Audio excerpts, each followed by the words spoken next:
they score first.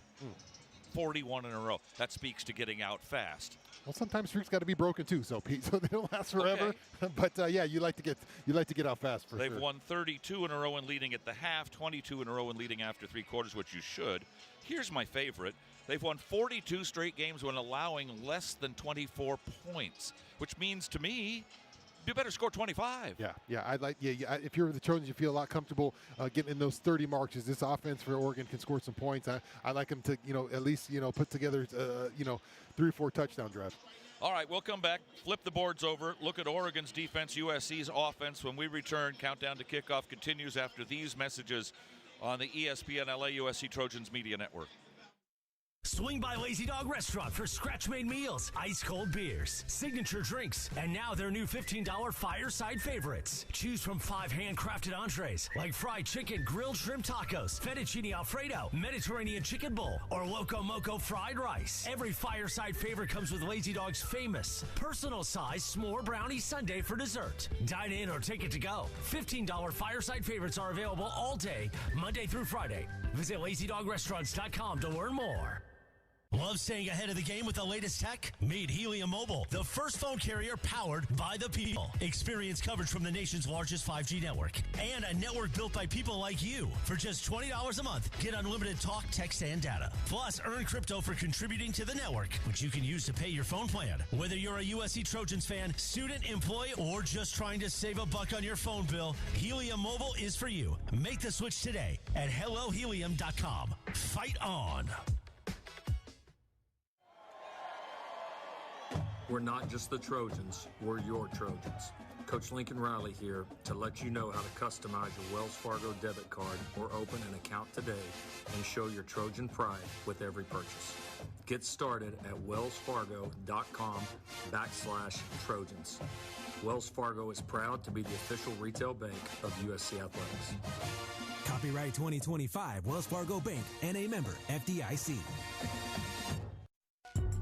You're listening to USC Football. Hear every moment of USC football on 710 ESPN and the all-new ESPN LA app.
That is like, who have they done it against, right? Not a lot of really high-ranked passing offenses of attack that they've gone this year. I mentioned Mendoza having a day. Other than that, they shut down a lot of these teams, but a lot of these teams don't like to pass the ball they've gone against. This is going to be the most explosive passing attack they've gone against, and they'll be tested today. Wayman Jordan listed as questionable, but we don't expect him to play. Maybe not even next week, maybe not till the bowl game, if that.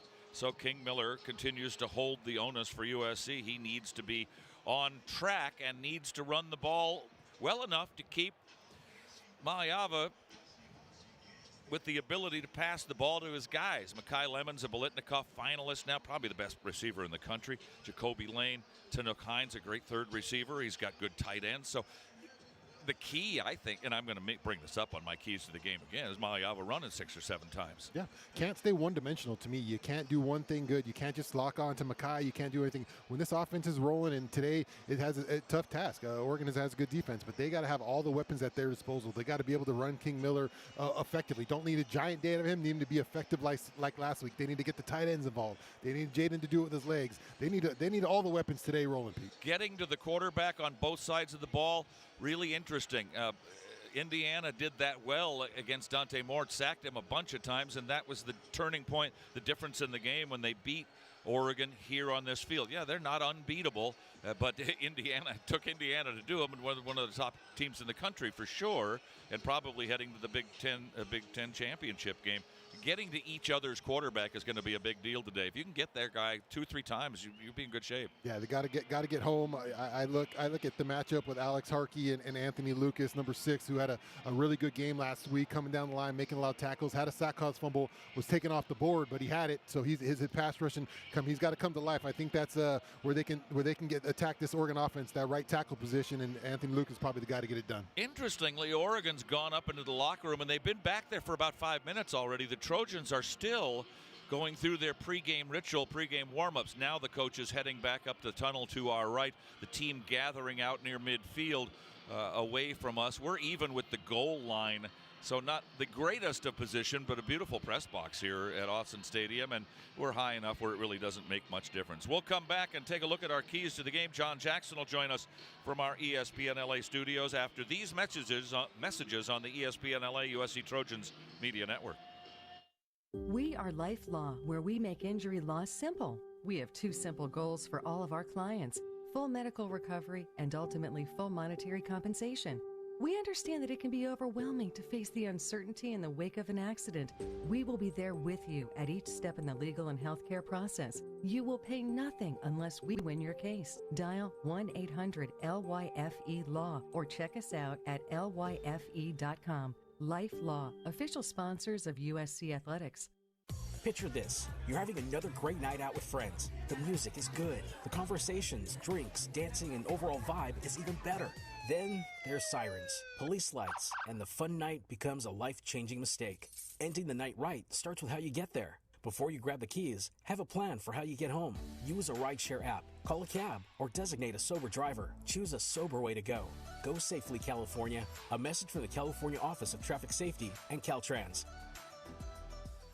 Tommy Trojan is at the 10, the 5, touchdown, USC! Make big plays on the field and in life. With iTrust Capital, you can buy and sell crypto 24/7 in a secure premium custody account or in a tax-advantaged crypto IRA. iTrust Capital is easy to use and has no sign-up fees. Don't be a Monday morning quarterback. Make big plays now. Visit itrustcapital.com/USC to start investing today. Use promo code Trojans to get $100. iTrust Capital, the official cryptocurrency platform of the USC Trojans. Taxes and conditions may apply. Fees apply. Cryptocurrencies are a speculative investment.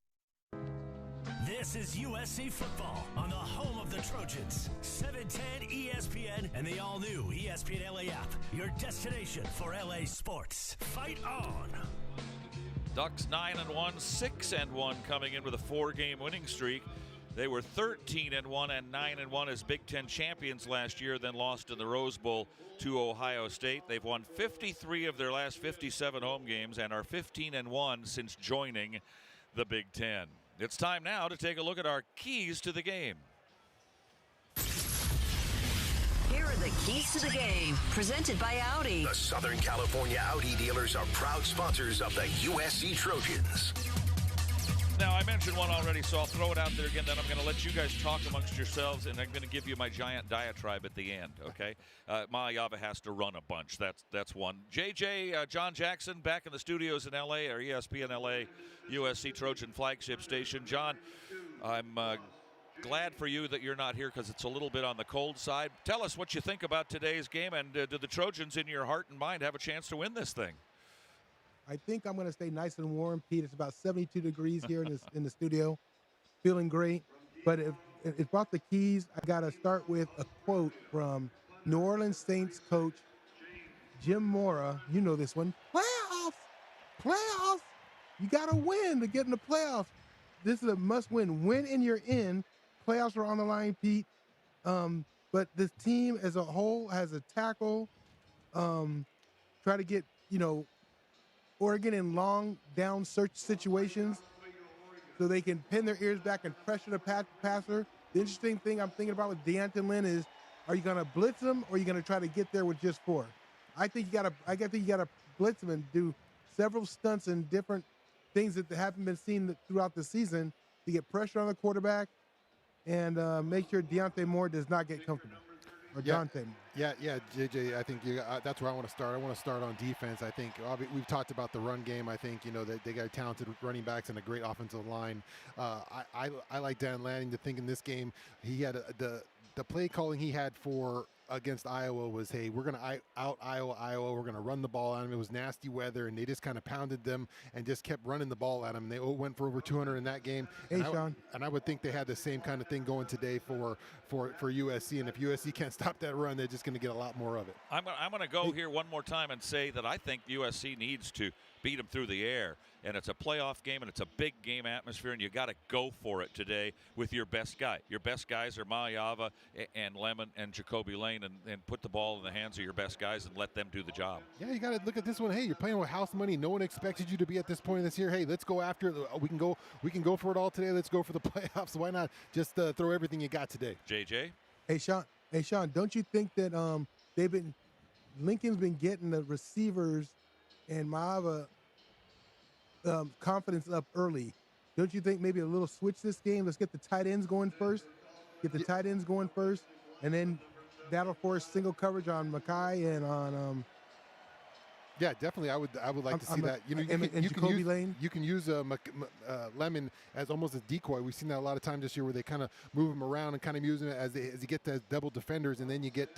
I really like Walker Lyons getting ready today. I've seen Walker Lyons. He's been a little faster than Lake. Lake's sturdy tight end, but Walker Lyons a little more athletic and get it done in that pass game. Maybe look for him to get started. That's right. Guys, got any more? You got any more? No, let's hear it, Pete. Let's hear the big tie tribe. I'm ready for this. It's the anatomy of an upset. There you go. In order to upset a team that is considerably thought of as being better than you, unusual players must make unusual plays, and unusual players must make the differences. Big plays, as John McKay used to say, big plays are the difference. Make the big plays. Keep in mind that Oregon leads college football in the fewest big plays given up and the most big plays made on offense. Play great as a team and play great the whole game and hope the other team is a little bit off. That happens sometimes in an upset. Score first and score 25 or more. Those are the keys and the anatomy to an upset. John, we'll talk to you at halftime again. You got anything else before we go? Turnovers would help, Pete. Turnovers, no matter how they come. A sack, hit the quarterback when he's, with his back turned to one of the rushers, get a free rush. That will get this game started the way the Trojans want it. Create short field for the offense, but turnovers, especially early, since it's so cold out there. As if it weren't enough import to this game and pressure on this game, it's also senior day at Oregon, so they're introducing their seniors one after the other. Back with more after these messages on the ESPN LA USC Trojans Media Network. It's time to recharge, reconnect, and rediscover your perfect combination at Pechanga Resort Casino. And with your resort favorites back in action, there's all of the excitement and comfort you love, with the peace of mind you can depend on. So whenever you're ready for a little rest, a little relaxation, and a lot of fun, we'll be here. Play your perfect combination at Pechanga Resort Casino today. Coors Light presents To Chill or Not to Chill. When your friend skips your favorite song on the playlist. End the friendship. Or choose chill because that song lives rent-free in your head anyway. And you planned ahead by bringing Coors Light to the party. And the sound of that ice-cold can cracking open was music to your ears already. Coors Light. Choose chill. Celebrate responsibly. 2024 Coors Brewing Company, Golden, Colorado. Picture it. Your holiday table. The family cooking together, the scent of golden brown bread, rosemary from roasted potatoes, and a salad so crisp it snaps. Spiced cider in every glass. Laughter around every plate. At Ralph's, we know these moments matter. And we make it easier to bring them to life with quality that's affordable in every aisle. This season, don't just host, make every moment unforgettable. Ralph's, serving SoCal for over 150 years. You're listening to USC Football. Hear every moment of USC football on 710 ESPN and the all-new ESPN LA app. Here at Autzen Stadium in Eugene, Oregon. It's not filled yet, but it will be not that long from now. Our sideline report is presented by Stone Brewing, proud partner of USC Athletics and craft beer pioneers since 1996. Let's send it down to, oh wait, before we send it down to Jordan Moore, let's listen to this. And now the ball in the front court. Rice steals it. 4 seconds left. He gets it to Marsh. Marsh for three in the win. He beat it! Jordan Marsh at the buzzer to win it in triple overtime.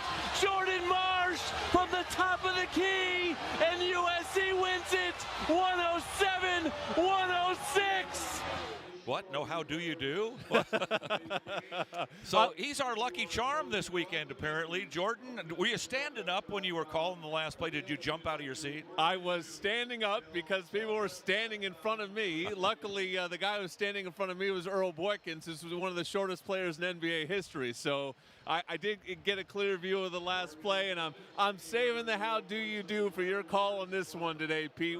We need to get you one of those today, and then we'll really have a week. What a game! What an exciting finish for that one. SC and Troy at Galen Center. Not a lot of people there, but those who stayed really got one. Well, it should be exciting here today. We sure hope so. Yeah, I mean, that's, we, like I said, we want to have one of those moments here today. And, listen, no one thought that game was going to go to triple OT. And you talk about the anatomy of an upset and being an underdog. Well, maybe we're channeling Troy a little bit more today in this one. So, the Trojans certainly are underdogs, but I don't think that's the way this program has ever viewed itself. So I'm sure there's a lot of confidence in the USC locker room.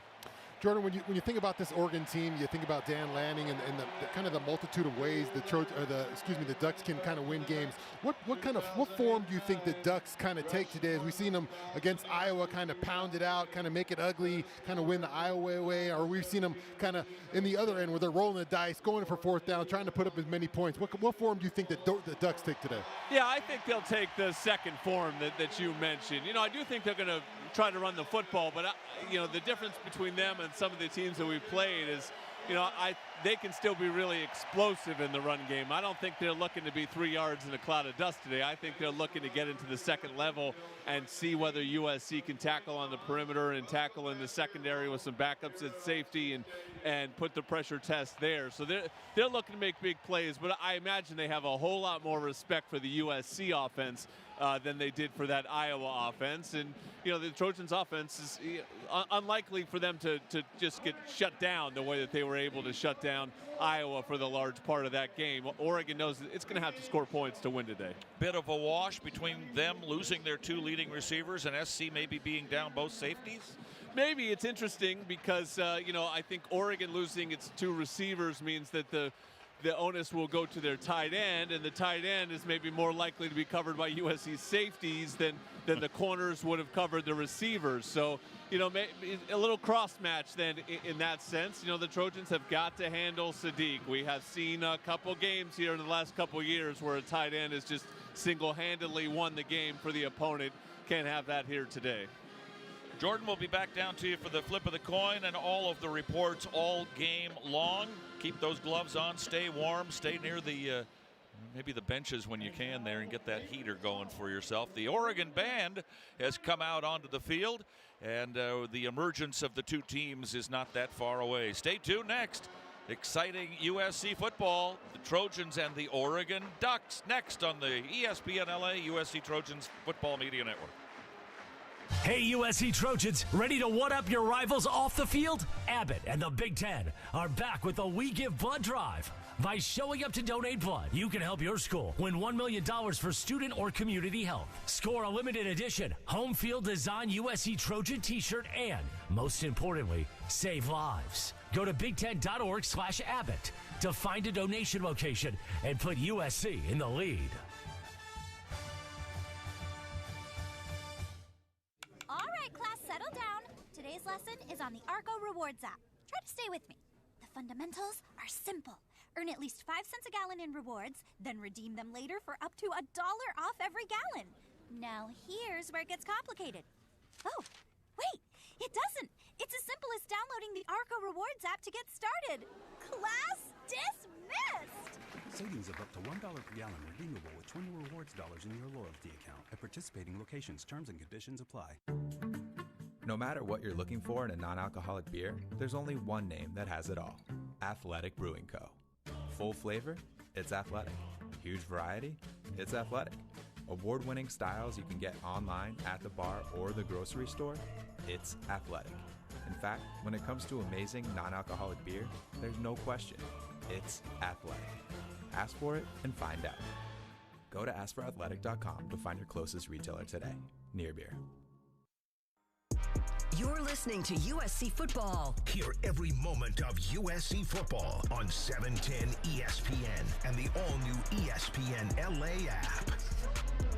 Live from Watson Stadium in Eugene, Oregon for your enjoyment, USC Trojan football is on the air. Hi again, everyone. Pete Arbogast along with Shaun, Cody, and Jordan Moore, and today a big one. Towards the end of November championship month, and it is a playoff battle between USC and the Oregon Ducks. Winner of this game, we feel, will probably end up in the college football playoff. Shaun, the loser of this game, maybe headed for the Alamo Bowl in San Antonio and take a wrong turn at Albuquerque. Yeah. We just won't find out for another 3 hours or so. And if Jordan was talking about that triple over basketball team on the other night, on Thursday night, maybe we're looking at a triple overtime game here today. I would sign up for that right now. Yeah, no doubt. This has been a big one, circled for a long time. You started the season, you think about this is going to be a tough one. Going up to Oregon, always a tough challenge.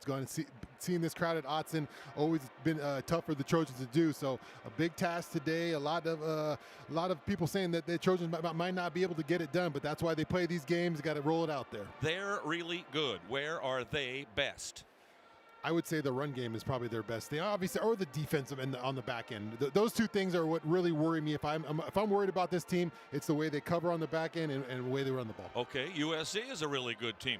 Great record, 8-2, 6-1. Not supposed to be that good this year, according to a lot of people. Yeah. Where are they the best now, right now? I would say that the passing game with Makai Lemon, which is aligns with the defensive backs there, and then maybe the 1-2 in the second half and the fight we've seen in this Trojan team, being in all the games, even the ones they lost, able to fight back and be in each one of them. So what in the world can we do to get this team to play good in the first half?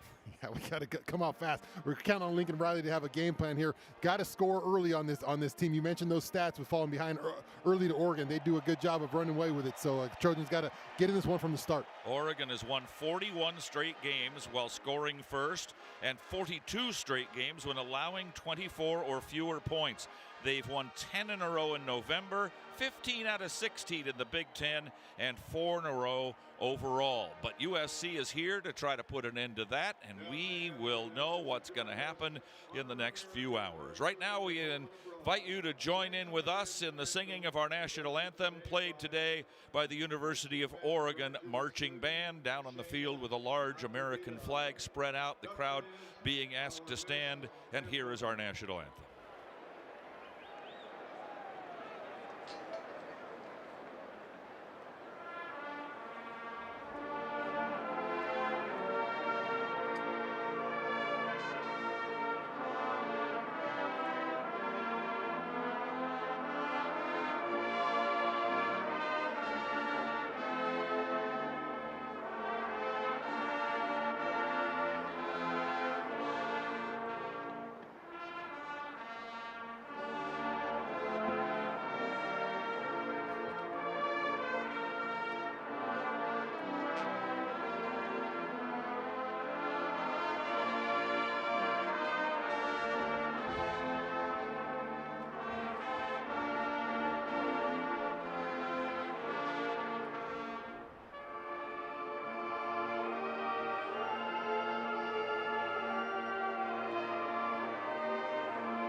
Lovely rendition by the Oregon band. The fans responding accordingly here. You're watching us now on the Audi Radio Booth Cam, brought to you by your local Southern California Audi dealers.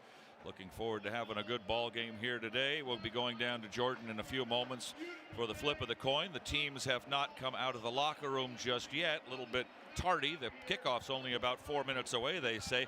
This stadium supposedly holds 55,000 people. They had 60,000 in here against Ohio State last year. Remember, that was a very, very big game, middle of the season. The Trojans and Ducks have played 2 years ago here in front of 59,957. That is the 7th largest attendance here. And the Trojans and Ducks have 3 of the top 20 attendances all time in this building. I remember back to one in 1972. The Trojans were the national championship team and struggled. Only led, I think, 12-0 going into the later stages of the fourth quarter. Ended up winning 18-0, but it was quite the ball game. I think it was cold and rainy that day. I remember listening on the radio to Tom Kelly's broadcast. I would take 12-0 in the fourth quarter today, Pete. That would be all right. 65th meeting between the two. It dates back to 1915. The Trojans lead the series 39-23 with 2 ties, but have lost the last 3 and 7 of the last 9. The only 4-game losing streak the Trojans have ever had to Oregon from 1998 to 2000. The Trojans have had 2 7-game winning streaks against Oregon in history. Lost here last time 27-36 as Bo Nix threw for 412 yards and 4 touchdowns. Trojans were down 4 defensive starters, and it showed early as Oregon threw touchdown passes in the first quarter, you might recall, Shaun, of 77 and 83 yards, and really never looked back. And I remember after the first couple of those, we looked at each other, we're just shaking our heads like, oh boy, it's going to be one of those days. Yeah, Trojans hung in there on that one, but it got away from them early. Those big plays early got this place rocking, and that's what they can't have today. Can't let this big stadium get involved in this game, as that thing can start running away from you quick. The last win here was in 2011. It was Lane Kiffin's signature win, I thought. 38-35. Oregon missed a field goal right at the end pretty badly. That team included the likes of Barkley and Woods and Marquise and Nick Perry, Deion Bailey, Devon Kennard. T.J. McDonald blocked a punt in that game.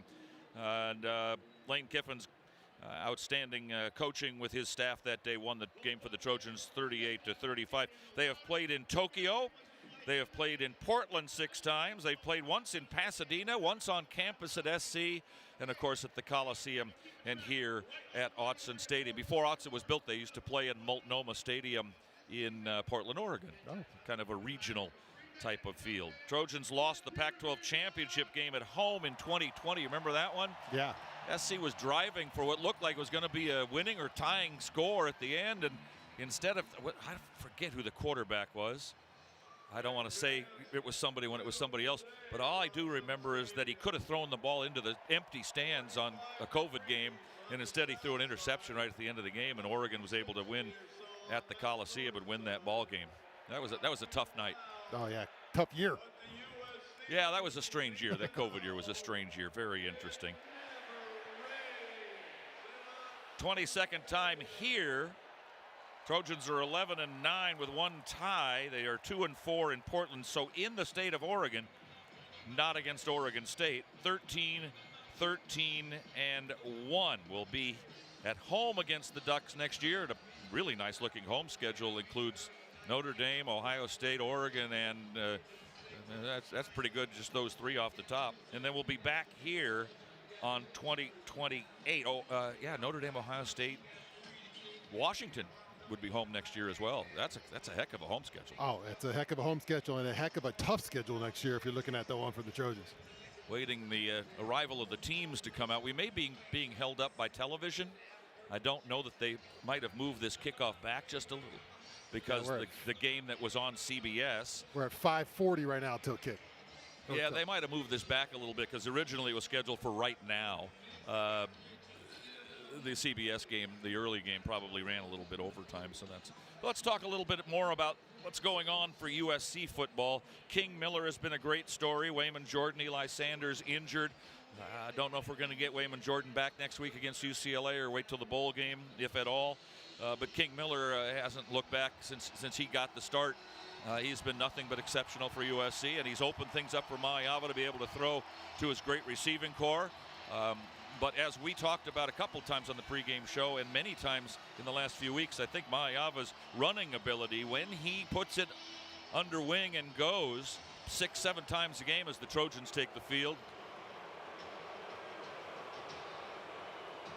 I think when he runs, that makes the Trojans much more difficult to defend. Yeah, just another aspect you have to be wary of. But King Miller has done a great job this year. Probably one of the biggest surprises on this offense, along with Jaden Ma'iava, kind of having that bounce back year. But King Miller as a walk-on, didn't know how much he was going to be out there this year. And then Wayman, and you lose to Eli Sanders, and King Miller has just stepped in and filled that role perfectly. Not just running the ball, but pass protection, and he's done everything you could have wanted from a running back put in his position. Did you hear on tailgate whether Elijah Page was going to play today? Oh, look, I think he's in. Keely Yor said he's in street clothes today. So okay, no good. No, so we'll move that line around.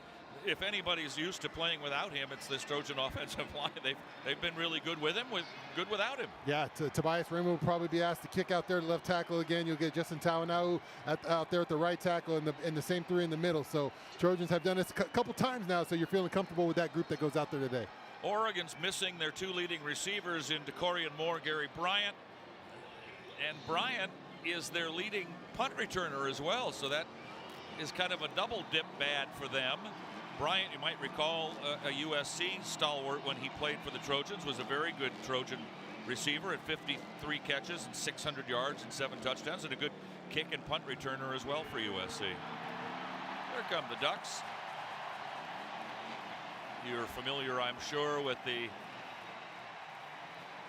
Donald Duck character riding a Harley out onto the field, and the crowd exploding. The captains are being gathered near the sideline right now, so let's do that. Today's coin toss presented by smallbusinessloans.com, proud partner of USC football. Loans made or arranged pursuant to a California financing law license. Great atmosphere here. We've seen a few this year. It's going to get loud, that's for sure, as this game progresses. Let's go down to Jordan Moore as he'll take us through the preliminaries. You know, Lincoln Riley said something interesting to us this week, which he said the leaders on this team are not necessarily the guys that you'd expect, not necessarily the guys that are throwing the most touchdowns or catching the most touchdowns. It's some different guys that are vocal leaders on this team, and that's been reflected in the captains at times this season, and certainly today. A name that keeps coming up is Asante Das, a walk-on number 86. I'm standing out behind him as he walks in the field as a captain. Hank Pepper, a long snapper. And then Christian Pierce, who's in a big situation today, starting this game. And Tobias Raymond, who has done everything for this offensive line. So those are your 4 captains, not necessarily your 4-star players, as they shake hands with their Oregon counterparts as they walk across the field. Oregon has some honorary captains out here as well. LeGarrette Blunt and Jonathan Stewart, running backs from the past, Ducks and quality NFL players as well. The voice you'll hear for USC is Hank Pepper, and he told us he always calls tails. So I can give you that notice in advance here. The referee doesn't know it, but I do. Hank Pepper's going to call tails. Tails never fails for Hank Pepper. USC has won the toss. They won the toss, and I think exactly what you'd expect. USC has elected to receive, and here we go, guys. They want to score first. They know Oregon has the penchant for doing so. Gentry's first time not being captain this year, and Christian Pierce's second time to be one. Let's take a look at our starting lineups. Quarterback, running back, O-line, DBs, linebackers. This is the starting lineup. Presented by I Trust Capital, the official crypto platform of the USC Trojans. Jaden Ma'iava leads the conference, 9th in the country, 287 passing yards. He's hitting on 67% of his passes. He's also rushed for 6 touchdowns, and he needs to run the ball today some. King Miller has 719 yards. His next carry will be number 100 as a college football player. Lake McCree and Walker Lyons will be the tight ends. It'll be Tobias Raymond at left tackle, Justin Tauanuu at right. Inside, Micah Banuelos, Killian O'Connor, and Alani Noah. Makai Lemon, leading receiver in the country, and probably the Biletnikoff favorite, along with Jacoby Lane and Tanuk Hines, an outstanding third option at wide receiver. For Oregon defensively, Matayo Uiagalelei from St. John Bosco. Bear Alexander, former Trojan by way of Georgia, is on the inside, and Damari Washington on the outside of the defensive line. Tatum Tuioti, whose father is the defensive line assistant coach, is the outside backer, and the inside backers, a very good one in Bryce Betcher, who is 81 tackles, leading by some distance, and one of the leaders for the Burlsworth Award for a former or current walk-on player. That's what King Miller is up for this year, and he won it last year as an ex-walk-on now. Jerry Mixon is the other linebacker. Jadon Kennedy, a transfer from Tulane and Ole Miss at nickelback. Ife Obadegwu, Brandon Finney are the corners. Aaron Flowers and Dylan Thieneman are the safeties. Atticus Sappington, who had a game-winning field goal for Oregon at Iowa a couple of weeks ago in a very big game, will kick it off. The Trojans in the road whites. Makai Lemon is one of the receivers. He hasn't been back there much. Won't matter this time, as it'll go into the end zone about 4 yards and come back out for a touchback. This copyrighted broadcast, the property of USC Sports Properties, a division of Playfly Sports. Any rebroadcast or reproduction in part or in whole without the express written consent of USC Sports Properties is strictly prohibited. Today's game presented by Wells Fargo, the official retail bank of USC Athletics, and we're just about underway. 1st and 10 Trojans. They've got the ball at their own 25 in the road whites, trimmed in gold and cardinal. Cardinal helmets moving from right to left. Mayava will throw on 1st down, rolls right, a block from King Miller, being chased, throws, and it throws it away from Makai Lemon, who was well guarded there. Today's game also being presented by Airbnb. USC Game Day experience is now on Airbnb. Book at airbnb.com/USC Game Day. And the first quarter of Trojan football brought to you by Pechanga Resort Casino, proud sponsor of USC football. So quickly, 2nd and 10 for the Trojans from their own 25. Mayava throws. Lemon at the 29, won't go any further. He'll get 4, and it'll be 3rd and 6 for USC, an outstanding 3rd down team at 52%. Nixon, the inside linebacker, with the tackle for the Ducks. Yeah, Trojans coming out a little tempo, just going with the slot guy, looking for Makai Lemon early, trying to get him off to a good start. 3rd and 6, and the Oregon crowd responds accordingly. King Miller to the left and backside of Jaden Mayava. Hash mark far side of the right side. Hines and Lemon away, but Lemon comes in motion, joining Lane this side, looking this way, throwing this way, looking for Lane. He's got it across the 50 and out of bounds in Oregon territory at the Duck 44-yard line. That's a USC 1st down, and that's brought to you by Hyundai. Sales event going on right now. Deals so right it almost feels wrong. Don't miss out. Visit your SoCal Hyundai dealer today. Well, one question answered already. How would the Trojans come out? Would they start running the ball, going to the air early, going to their 2 big weapons, and Jacoby Lane with a big catch early? Pass it long, go for some big plays. 1st and 10 USC at the Oregon 44. Miller lined up way to the right, comes back in the backfield now. Slotted on the left side is Lake McCree. Motion away for Tanook Hines on 1st and 10. Throw out of the backfield, over the head, but caught by Miller nicely, and he'll manage to get himself back near the line of scrimmage, but not quite. A loss of 1 on the play. Might have been better off to drop that, and I thought he was going to begin with. Uiagalelei with the tackle, the St. John Bosco Braves, 2nd and 11. Yeah, good play by Uiagalelei as he read that screen. Almost a dangerous pass there to King Miller as he doesn't even reach back to the line of scrimmage there on that screen play. 2nd down and 11. Trojans had a 2nd and 10 last time and picked it up on the long 3rd down toss of 25 yards to Jacoby Lane. Lemon in motion this way, out of the pistol. And it'll be Miller, the first carry of the game, and he gets away from a would-be tackler, and that buys him about 5 yards to the 41. It'll bring up a 3rd down and 7, tackled by the nickelback Kennedy. Yeah, good job by King Miller running through the tackle of Betcher from the start there. Kind of runs through one, is able to get through a guy. And Mayava to throw down the sideline and into coverage, looking for King Miller, maybe looking for Walker Lyons. Threw it in front of Lyons. And a flag down, and it may be too many guys on the field for the Ducks.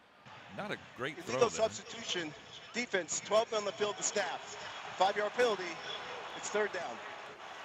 That's why they got to that snap so quick. Just caught 12 guys on the field there. You know, that's we've seen the tempo early from them there. Trojans get a win right there, snapping the ball quick, catching them with 12.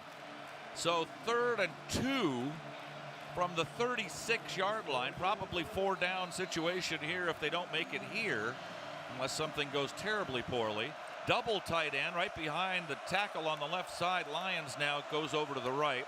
Out of the pistol with Brian Jackson getting the call, right side. He's got the first down and a couple extra as the offensive line pushes him forward inside the 30-yard line, and that'll be a USC first down. Nice job. Oh, you like that. You like that sign from the Trojan offensive line. You like that from Brian Jackson. Their physical running back, number 21, just puts his head down, is met by a couple defenders. The offensive line get behind him, about 4 of them, and start pushing him for a couple extra more yards. Gain of 6, 1st and 10 at the 30-yard line. Mayava with an empty backfield will throw, and it's tipped and knocked down before it ever gets to Jacoby Lane. One of the linemen up front got a hold of that. I think it was Washington 52, but we'll take a look at the replay there. Regardless, it's 2nd down and 10 at the 30-yard line. First drive of the game. Yeah, it looked like Ashton Porter got his hands up right there. Or look at Barry Alexander actually got his hand on that one. As that was just a quick one to Jacoby Lane to try to get him going there. It doesn't get out there after the tip from Barry Alexander. 3rd deflection for Alexander if it was he. And so a 2nd and 10. Trojans have had 2nd and 10, 10 and 11 on this drive so far. Lemon in motion towards the press box side.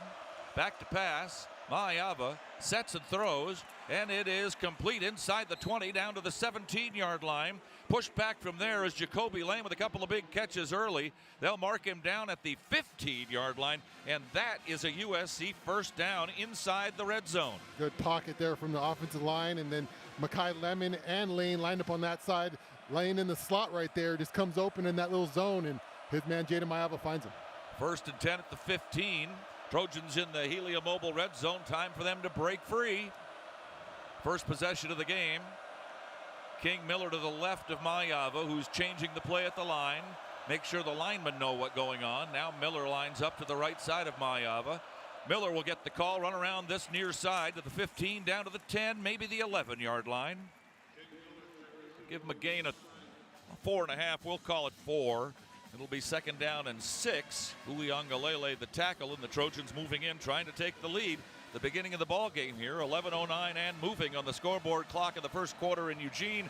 No score so far. Mayava with Miller off to his left. 3 receivers set to the right side. Lemon, Hines, and McCree. Lane has caught 2 big passes on this drive. Play clock winding down. Mayava taking his time, changing the play. Moves King Miller to his left. 5 on the play clock as the snap is taken. The give to Miller. He'll get hit behind the line of scrimmage, but manage to squirt his way forward for a couple of yards to the 8-yard line, where it'll be 3rd and about 3.5. Yeah, Barry Alexander on that right side just get by Miller there on that play. He's able to win his one, but his brother King Miller squirts by Barry Alexander, so a nice play by King Miller. Brian Jackson comes in for the Trojans at the 8-yard line. They need to get just inside the 5 to about the 4.5. 3rd down. Crowd roaring, hard to hear. A lot of silent snaps for the Trojans today. Lyons comes in motion. Mayava to throw, out of the backfield. It's Lemon at the 10, down to the 5, dives to the pylon. He's in. That's a Trojan touchdown. Touchdown, Makai Lemon. Touchdown, USC. 7 yards on the touchdown pass. And the first order of business is not letting Oregon score first. And a heck of a throw. Just a nice read by Jaden Mayava. An easy throw, really, as Makai Lemon has one-on-one coverage, and you're going to try to press that every time. So Oregon just going man-on-man right there. He finds the mismatch, gets it to 6, and 6 does the rest as he takes it straight to the pylon for Trojan 6. Lemon's 9th touchdown of the year. Mayava's 19th touchdown toss. It'll be Ryan Sayeri, the Luke Rosa semifinalist. Who would have thought that would have been the case at the start of the year? He wasn't even supposed to start. Out of the hold of Sam Johnson, Hank Pepper, the captain, will snap it back perfectly. The kick is up, and the kick is good. We've got a timeout of the field. With 9:54 remaining in the first quarter, the Trojans strike first here in Oregon. It's SC 7, and the Oregon Ducks nothing, and they'll get the ball coming out now after we return after these messages on the ESPN LA USC Trojans Media Network. Coors Light presents To Chill or Not to Chill. When your friend skips your favorite song on the playlist. End the friendship. Or choose chill because that song lives rent-free in your head anyway. And you planned ahead by bringing Coors Light to the party. And the sound of that ice-cold can cracking open was music to your ears already. Coors Light. Choose chill. Celebrate responsibly. 2024 Coors Brewing Company, Golden, Colorado. Here's a tale of Becky. Didn't know what to do with new meds prescribed and no real cost clue. She squinted at prices, that can't be right. Then tapped GoodRx and saw the light. She can get a deal. Book telehealth if she feels. Learn about those meds without any stress. That one little app does all the rest. Even my horse downloaded it. Dang, save time and money on prescriptions. Check GoodRx. GoodRx is not insurance. You need parts? O'Reilly has parts. Get one free set of brake pads when you buy 2 brake rotors. Upgrade to Brake Best Select pads for just $10. Or upgrade to Brake Best Select Pro or Import Direct pads for just $20. Product availability. Just one part that makes O'Reilly stand apart. Restrictions apply. See store for details. O'Reilly Auto Parts. Hey guys, it's Sedano, USC Oregon right now. And be sure to start your Monday with the only live and local sports morning show in LA. We'll be talking about USC on the all-new Sedano and Cap morning show, 7 a.m. Monday on the home of the Trojans, ESPN LA. Fight on! Trojans drive 75 yards on their first possession. The drive took 5 minutes and 6 seconds, and Jaden Maliava finds Makai Lemon at about the 10-yard line, and he scampers the rest of the way for a 7-0 SC lead. Let's go down to Jordan Moore on the SC sideline. Yeah, one of the things that you'll see in big games is coaches like to break tendencies, and that's what I saw from Lincoln Riley in that first drive. Did not come out to try to establish the run. I thought they played faster than we had seen them play maybe all season. Not sure they had drawn a too many men on the field penalty all season against the defense. They also targeted, I felt like, Lane more than Lemon on the big spots on that first drive, using Lemon a little bit more as a decoy. He did ultimately get the touchdown catch, but I thought the biggest catch was that third down sideline throw to Jacoby Lane. That made it from a 3-and-out to a touchdown drive. Completely different start for USC. That PAT brought to you by Terranea Resort, a luxury resort like no other. Swing by the Lazy Dog Restaurant for scratch-made meals and $15 fireside favorites. Pick from 5 entrees and enjoy a personal-sized s'mores brownie sundae. Monday through Friday. Find out more at lazydogrestaurants.com. Yeah, great first drive for the Trojans, Pete. That's the way you want to come out. This crowd is roaring. They're ready to go, and Trojans put together a nice drive, predominantly through the air in that one, as they really attacked the Oregon Ducks' strength, their team. Kickoff now for Sayeri. He's been pretty good, but the ball's a little bit harder, and he kicks it out of bounds. It'll go to the 35. Makai Lemon with a couple of catches on that first drive was tied with Steve Smith from 2006, Kerry Colbert 2002. Now is tied with Marquise Lee from 2011 for number 16 on the all-time USC pass catching list this year, single season list. Also with a touchdown catches Deontay Burnett, Steve Smith, Kerry Colbert, and Keyshawn Johnson for number 14 on the SC single season list. All right, Oregon offensively, Dante Moore, the quarterback transfer from UCLA out of Detroit's Martin Luther King. 73% passer, 2,100 yards. He's missing his top 2 receivers, Decorey Moore and Gary Bryant. He's got a great tight end in Kenyon Sadiq and a very good offensive line that protects him pretty well. They've only given up 12 sacks, same as SC. Handoff, good running game too, by the way, and it's Whittington, and he gets pushed back after a gain of about 3 by the Trojan defensive wall. Up off the bottom of the pile is Cameron Crawford. Whittington, 623 yards. And by the way, Oregon averaging 233 yards on the ground, 6.3 yards per carry. Only get 2.5 here, though. We'll call it 2nd down and 7. Moore wears uniform number 5 of the black-clad Oregon Ducks with a green shiny helmet. Throw over the middle, that's complete. Little slant in and a long pass to the Trojan 40-yard line and inside the 40 to about the 38, caught by Malik Benson. Well, they had to go to somebody. They can't go to Moore and Bryant. They got to go to somebody. Yeah, Malik Benson, just a little slant across the middle, attacking that middle of that defense where you got the young Urlacher and throw outside. Benson's got another one. He gets hit by Gentry and slowed him down, and then Christian Pierce will drag him down along with Desmond Stevens. I'll give him forward progress to the 36, a gain of 2, 2nd down and 8.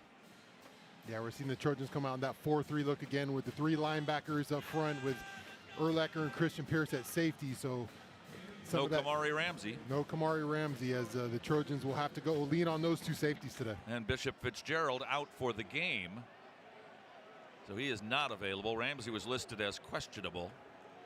2nd down, Oregon at the Trojan 36. Moore to pass, flips it off left side. It's complete. Breaking a tackle to the 25, 20, and down to the 15-yard line.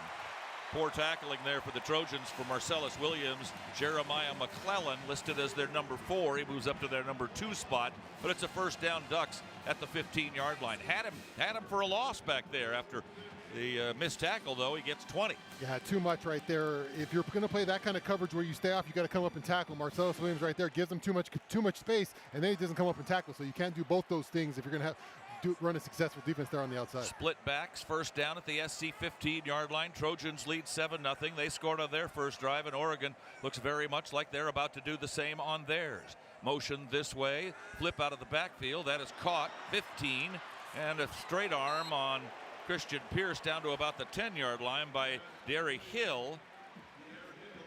Dier makes the Trojans backpedal a little bit. He's from Chicago, just a true freshman. They'll put the ball at the 11, so a gain of 4, 2nd and 6. And after this play, if we can, we'll get our station identification in. Dante Moore now with a pistol formation, a triangle crunch set on the left side of the line, near hash. Fakes the handoff, flips it back left side, down to the 5, in the end zone. Touchdown, Jordan Davison. His 13th rushing touchdown of the year, and just like that, Oregon made it look easy. A point away from tying it up. Yeah, a lot of bad tackling on the defense for that drive. You know, Oregon was going to challenge this team in the tackling department in the first drive of the game. Trojans come out, look like the tackling not there so far, especially on those edges and on the backside as Davison runs through 2 tackles on that one to get into the end zone.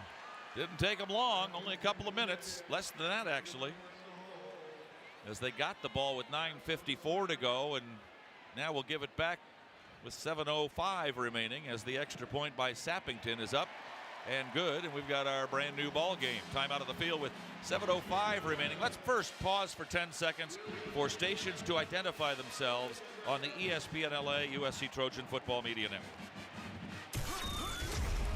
Hey, this is Lincoln Riley. This is Trojans football on 710 ESPN. KSPN Los Angeles. Your home for USC football is 710 ESPN and the all-new ESPN LA app. Fight on. All right, let's pause now for these messages. Trojans get the ball back in a tie ball game, middle of the first quarter. This is the ESPN LA USC Trojans Football Media Network. Don't just cheer for the Trojans, experience the game like one. Introducing USC Game Day Experiences on Airbnb, where you'll step onto the field at the LA Coliseum and feel 70,000 fans erupt. Your game day includes a VIP tailgate, a behind-the-scenes tour, pregame field access for warm-ups, and field-level seats in the exclusive Audi Club for the game. Hosted by true Trojan insiders, this intimate access is available for upcoming home games. USC Game Day Experiences, now on Airbnb. Book at airbnb.com/USC Game Day.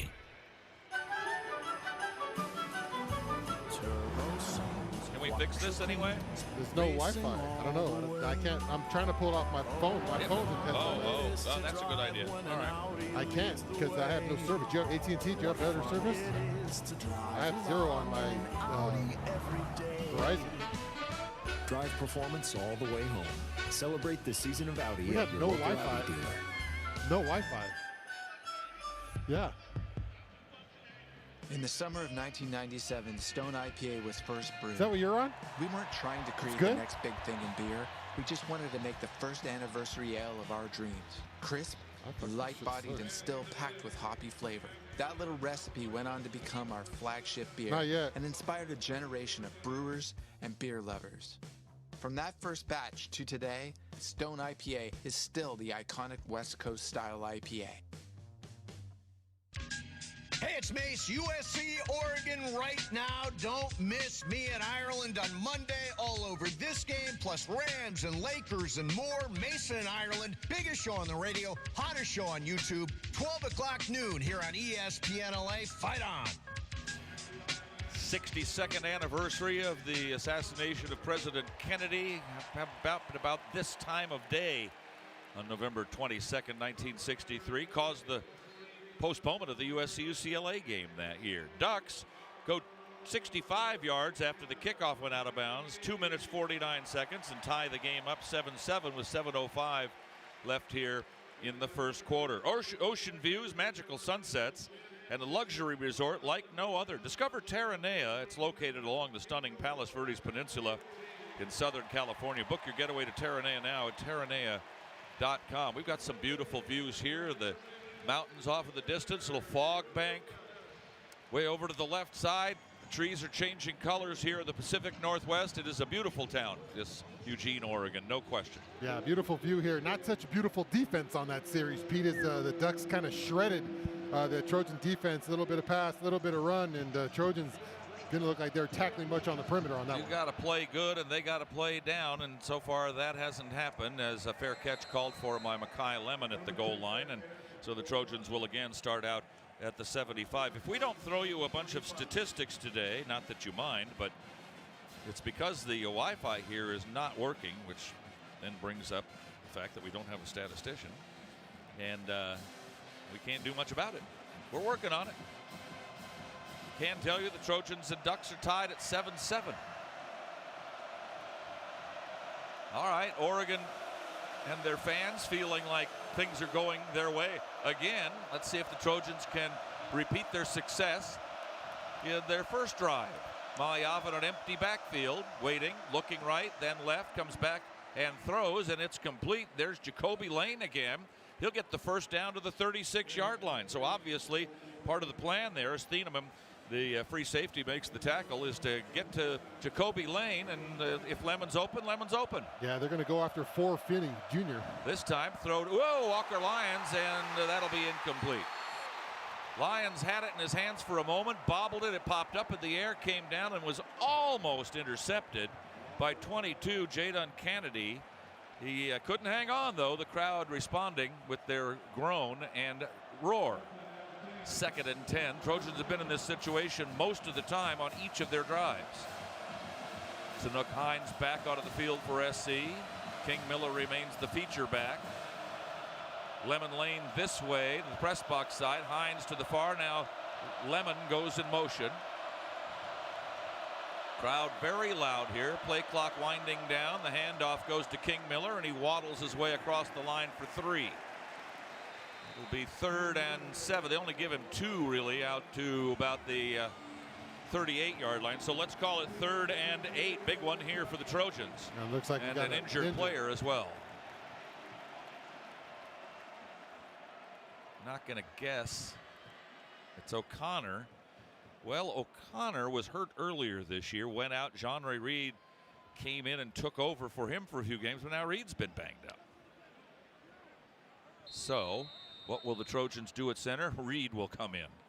Back and forth they go. Reed jogs onto the field with a football in his hands, and he will practice snapping quickly. Back to backup quarterback Hassan Longstreet.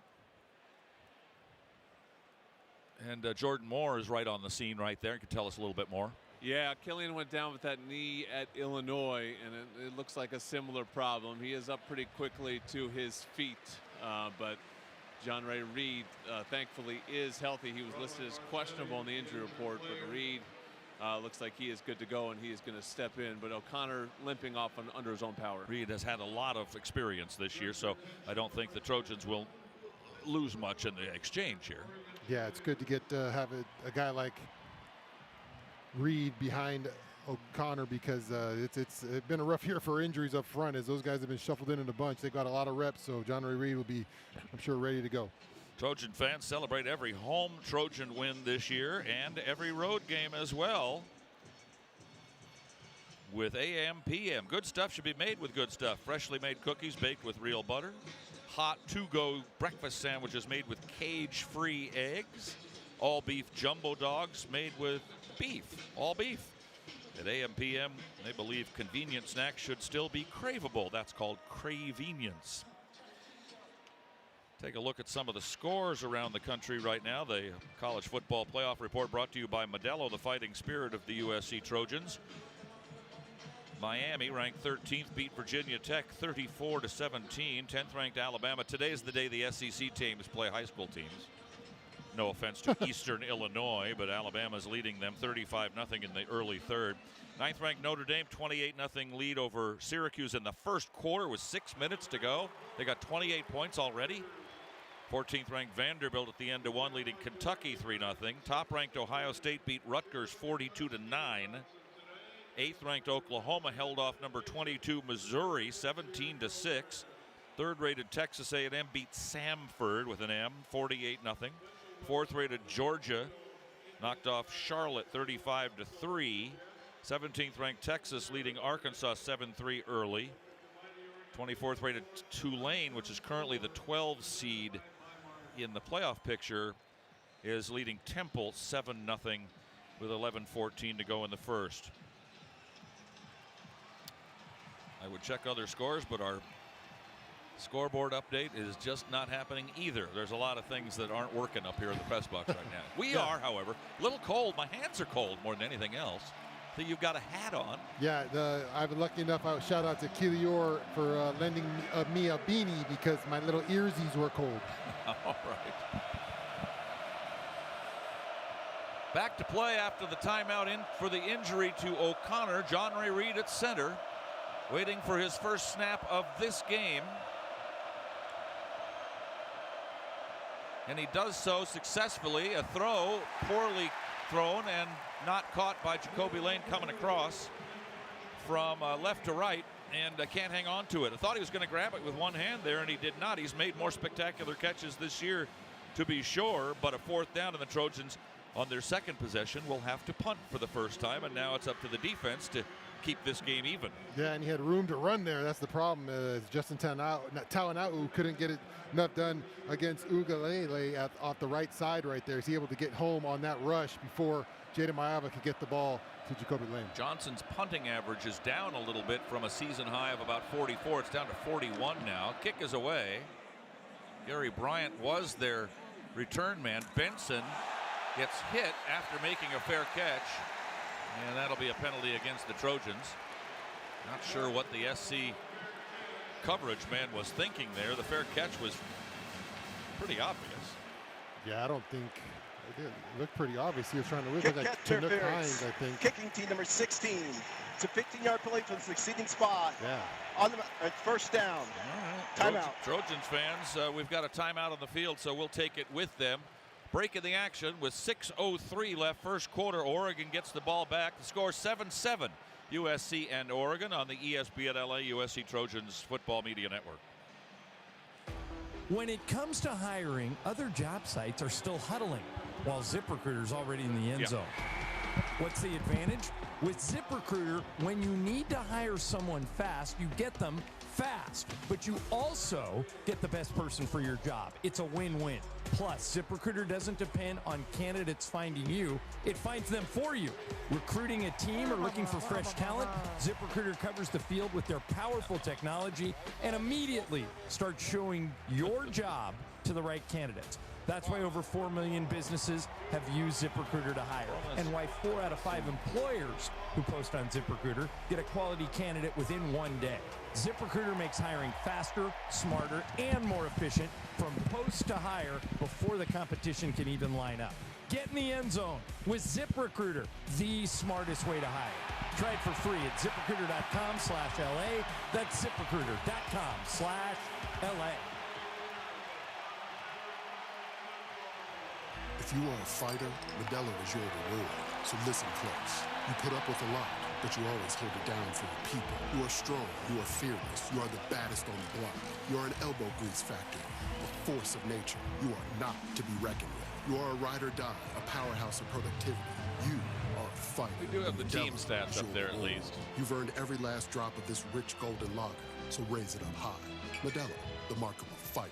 Drink responsibly. Beer imported by Crown Imports, Chicago, Illinois. Hey, it's Travis, USC Oregon right now. Don't miss me and DeMarco and the No Stress Sports Talk Express will be all over this game, plus Rams and Lakers. It's DeMarco and Trav Afternoon Show, Monday at 3 on your home of the Trojans, ESPN LA. Fight on.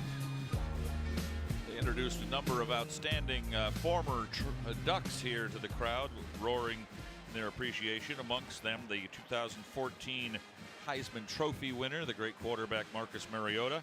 Trojans have had 8 Heismans. Oregon has had 1. Rose Bowl appearances, 34-9. All-Americans, 177-45. Wins, 904-727. National championships, 11-0. They're trying. Trojans have 1 player from Oregon this year. Oregon has 28 players from the fertile bed of Southern California. Yeah, defense starting off not in a great position here as Tanook Hines didn't see the returner waving for a fair catch, and he just kind of laid into him, and that's a 15-yard penalty, which is quite significant. It puts Oregon on the 33-yard line. He could have hit him much harder. He hit him and knocked him back a little bit, but I think he pulled up at the last second, did Hines. At any rate, back to play, and the first down call is a handoff off the left side. Urlacher will make the tackle after a 7-yard gain for Noah Whittington, 5'8", 203-pounder. Career, including Western Kentucky, 2,700 yards and 20 touchdowns. He's also caught 82 passes. So with their 2 top receivers out, you got to figure they're going to throw to Whittington some today too. Yeah, trying to see if Trojans make any defensive adjustments, but kind of just stay in the same thing with the 4-3 defense. Urlacher comes up and makes a play there, but a game for 7, so the Ducks finding early success in that run game. Second down and 3 from the 40. Oregon went through SC quickly on their first drive, didn't have any problems at all. Dante Moore will throw, dumps it underneath, incomplete. I think he hurried himself a little bit that time. Incomplete pass out around the 45-yard line. He was trying to find Whittington out of the backfield, but had some time back there. I thought he hurried. Didn't need to. Maybe he didn't know. Maybe he heard the mysterious footsteps that never really showed up. So 3rd down and 3, and the Trojans a play away perhaps from getting Oregon to kick it away for the first time themselves. Trojans playing press coverage on the receivers to the outside, figuring Whittington's going to get the call. He doesn't. Moore will drop and throw out of the backfield. That's complete. First down in the Trojan territory at the 45-yard line to Johnson, their backup tight end. Jamari Johnson, who's a transfer from Louisville out of Inglewood High School in Southern California. First down for the Ducks. Yeah, an easy play there for Jamari Johnson. The Trojans dial up a blitz there right there. Been pretty aggressive with the blitz calls early here, and Dante Moore sees it and just kind of throws right behind that blitz for an easy catch for Jamari Johnson, their other tight end, who's a big fella at 6'5", 260. On the far side, I'll tell you about it if I can. Oregon sending out their signals by hand. Moore will throw, and he throws it to Lincoln Riley, who can't hang on. Off his fingertips and incomplete. Looking for Benson. They've got 2 student assistants holding screens, and then 2 guys holding cards, one with a Nike high-top shoe, one with a can of Coke, and then 2 coaches sending out arm signals, and the screens are there to make sure that ostensibly nobody can see them. We can, but I don't understand what they mean, so it really doesn't matter. Moore on 2nd and 10. First time the Ducks have been off schedule the whole afternoon so far. 7-7 tie, late first quarter. Moore rolls, throws, complete. Hit hard and dropped at about the 31 for another first down. Sadiq makes the catch for Oregon. All he's done as tight end is 31 catches for 420 yards so far. Good he job. is a monster, 6'3", 245. Yeah, good job by Dante Moore. Just kind of rolling to his right, finding Sadiq, who sits down in that zone right there. Moore, a 5-star quarterback out of high school in Detroit. Handoff. It'll be Davison, who's got the touchdown run. into the line and gets a couple to the Trojan 28, and the Ducks on the move again. Large pile of bodies. At the bottom of that is Desmond Stevens. Gain of 3, 2nd down and 7. Into the ball game for the Trojans comes Tompkins up on the front line. And a whistle and an injured player.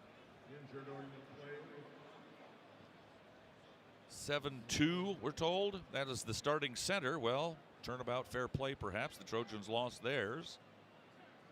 The returning starter, Iapani Laulu from Honolulu, being tended to by the Duck training staff. Iowa leading Michigan State 7-0 in the first. Maryland out in front of Michigan 7-0, their first drive successful. Northwestern beat Minnesota 38-35. Later, Nebraska, Penn State, 21st ranked Illinois at Wisconsin, and Washington at UCLA. Could be UCLA's last game in the Rose Bowl. Oh, I heard that. Talking about the SoFi move there, huh? Doesn't sound like Pasadena, the city of Pasadena, is too happy about that. No, they'll probably get some money out of the deal. UCLA hasn't been to the Rose Bowl game this century. Up is Lalaulu, and the crowd applauding him as he leaves. So it'll be probably Charlie Pickard, the 5th-year graduate senior from Portland, from Jesuit High in Portland, coming in as backup center. Those 1st and 2nd string centers, they get a lot of reps during practice. It's the guys after that that you're worried about mostly. When you get down to numbers 3 and 4. You can ask Paul McDonald about that. He had to run with his 4th string center in Tempe, Arizona, back in the championship years, the late 70s, and it didn't work out that well. That get a little sketchy with the center quarterback exchange there, man. That snap is sometimes can be difficult as you get comfortable with one guy's snap as opposed to the other. And then, but the Trojans are lucky that both O'Connor and Reed have both played this year and got a lot of reps. Moore 6 for 8, 80 yards, a long of 24. They've also run for 24 yards, have the Ducks. Split backs with Justice Lowe in the pass pattern for Oregon for the first time. Lowe will go in motion away. Moore changing the play up. And the Ducks are going to call timeout, I think. They do. They didn't like what they saw there. Hey, Trojan fans, fuel your wellness journey with Cookies. Proud CBD and wellness partner of USC Athletics. Discover products crafted to support a balanced lifestyle. Elevate your game day experience with Cookies today. Women's volleyball, ranked 16th, will be at Oregon here on Tuesday and host Illinois on Senior Day at 4 o'clock. Actually, we're at Illinois this week and host Illinois today at 4 o'clock at Galen on Senior Day. Men's and women's tennis in the NCAA indoors that wrap up today and tomorrow in Orlando. Men's and women's swimming hosting the USC Diving Invitational today. Men's water polo team, ranked 2nd in the country, won their first round game in the MPSF tournament yesterday, playing 3rd-ranked Stanford at Stanford in the semifinals today. Back to action, the handoff, Davison, very patient running, and he's got a first down at the Trojan 19-yard line. There was no hole, so he just kind of stood there and waited for a hole to develop. It did. He went through it. Pierced the tackle, but a first down for the Ducks, and now they're in the red zone trying to take the lead, and at least thinking about a 3 if they can't get a 7 here. Yeah, that's the thing you worry about if you're the Trojans defense right there. They get that run game going. I'm sure Dan Lanning's, he's just going to keep pumping that ball because they can pick up yardage at quite the clip there. Davison stays in the backfield. Now he vacates, comes wide to this near press box side of the field here at Autzen Stadium. 70 Pickard, the new center, in an empty backfield, snapping it back to Dante Moore. Quickly looks left, throws that way. Diving try is incomplete. Looking for Justice Lowe, the junior from Lake Oswego, Oregon. Urlacher defending, but he wasn't really near him. Just a throw that wasn't that good. And instead of being a complete pass, you got a 2nd and 10 for the Ducks. So the Trojans feel okay about that. Yeah, got to figure some things out here on defense. They still can holding the 3 here would be a good win for this defense. As the Oregon offense has moved the ball pretty much at will here early in this game. 2:37 to go in the first. Trojans score to their first possession. Had to punt on their second. Ducks score to their first possession. This is their second. Davison very patient again. Same result all the way to the 10-yard line. He lines up, gets the ball, goes into the line. There's no hole there. He waits, just stands there waiting, and then takes it through that hole that develops. 3rd and 1. Davison again, first down inside the 9 to the 8. Didn't need much, didn't get much, but he got enough. 1st and goal for the Ducks inside the 8-yard line. Well, he's a running back who understands his offensive line. This offensive line is a talented group. They can stay on blocks and keep on blocks. And when you have guys that stay on blocks and move people around, you can be patient, wait for the hole to kind of get there, and that's what Davidson does as the Trojans staying on blocks right there, and this offensive line for Oregon starting to move people around. Extra tight end comes in for the Ducks in Zach Grace. They might be running behind primarily their left side in Isaiah World out of San Diego Lincoln, their 4-year starter, and former Trojan Emmanuel Pregame at guard. 2 backs, fake. Dante Moore throws, touchdown. Threw off his back heel as he was being rushed hard, but he found Sadiq, the tight end, for the touchdown, his 7th. For Moore, his 22nd touchdown pass of the year. That one an 8-yarder, and the Ducks are out in front. Yeah, just a little bit of a mismatch right there. Christian Pierce on Sadiq, a big physical receiver, can run like a wide receiver, and he just runs by Christian Pierce on that one. As a little play action fake is all it needs to buy his guy enough time to find some space. Sadiq in the end zone. Sappington will come in for the extra point. And now the Trojans find themselves behind at the end of the first quarter, and with 1:31 to go, something to do with that if they can. Trojans got in right over the middle and had a chance to block that, but it went through anyway. Jide Abasiri got his hands up and right in front of the kick, but it went through him. Then the Ducks are in front now, having scored the last 2 touchdowns, and both times they've had the ball, and leading 14-7. Yeah, this defense hasn't figured out how to slow down this offense yet. We've seen some running, we've seen some passing. Yeah, right there, Sadiq, just a talented tight end, but can run, like I said, like a wide receiver. And that play action pass gets the linebackers just sucking a little bit, and that's all the space that Dante Moore needs as he just throws it over the top to his guy. Looked a little bit better on that drive defensively, a little.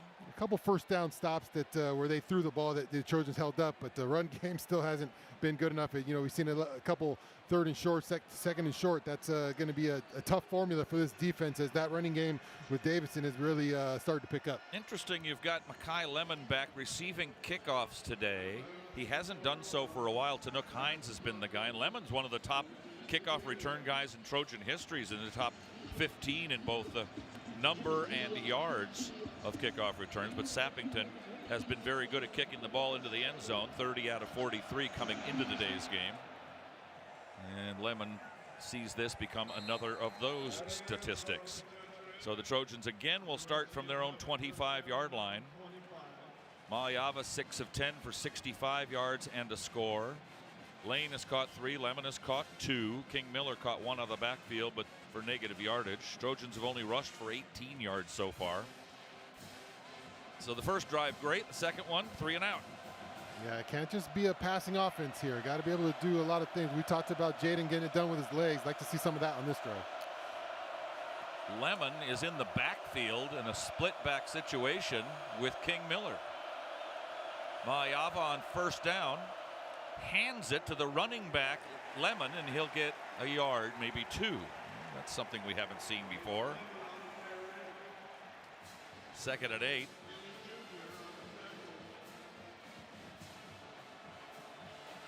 Will the Trojans run that same backfield? Yes. Mekhi Lemon does it all as a running back now. I doubt he'll get the call here. He floods the backfield, gets out of there. Throw, however, long downfield for Hines. He's got it inside the 40 and down to the 35-yard line. Tanook Hines spins the ball defiantly against the defender, and it'll be a first down for USC. Yeah, that's going to be a flag on Tanook Hines. You can't spin the ball like that, so they're going to. That's his second. Tanook Hines' his second 15-yarder there. It'll be a dead ball foul, so it'll still be a 1st and 10. After the play, unsportsmanlike conduct foul, offense number 16. 15-yard penalty for the succeeding spot. That's 2 bad penalties on SC and on the same guy. They're only penalties of the day so far. Yeah, young player, big environment, probably trying to do a lot there and gets excited right there. Just can't spin the ball. They're going to throw that one. 40 yards on the pass. But take away 15 of that, a net of 25. It'll be first down and 10 for the Trojans, however, just inside the 50 at the 49-yard line. Would have been down around the 35. Miller, the one back. McCree, tight end, strong left. It's on the far hash. Over to the right side, Jaden Richardson for the first time, but the handoff goes to Miller into the line. Not as patient as the running back from Oregon, Davison, and he runs into the line and gets a yard, maybe two, brought down by Mixon. Second down and long, second and 8, 8.5. Yeah. Back to the line of scrimmage. Trojans running quickly today.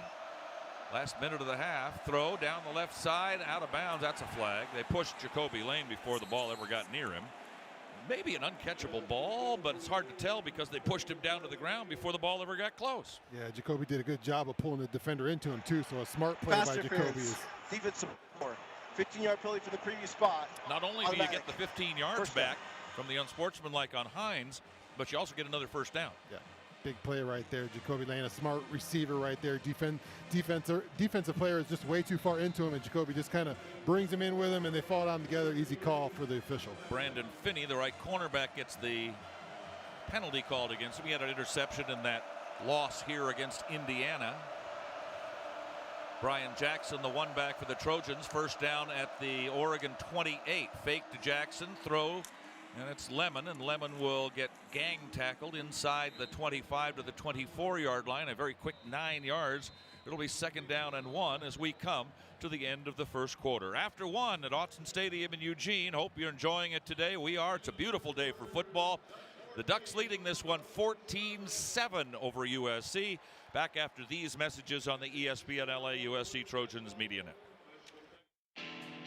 LA DWP customers, get rebates up to $4,000 when you buy a used electric or hybrid vehicle. Installing an EV charger at your home? Get a rebate for that too, up to $1,500. Visit LADWP.com/EV today and start saving. That's LADWP.com/EV. LADWP.com/EV. Some drinks come in a bottle, some in a can. Only one comes in a ball and brings the buzz. We're Buzz Balls, the ready-to-go cocktail that's shaped like a ball. Coincidence? We think not. Big flavor, big buzz, ready to go. Buzz Balls. It's a ball. It's a drink. It's a whole vibe. Please drink responsibly. Buzz Balls available in spirit, wine, and malt. 15% alcohol by volume. Buzz Balls LLC, Carrollton, Texas.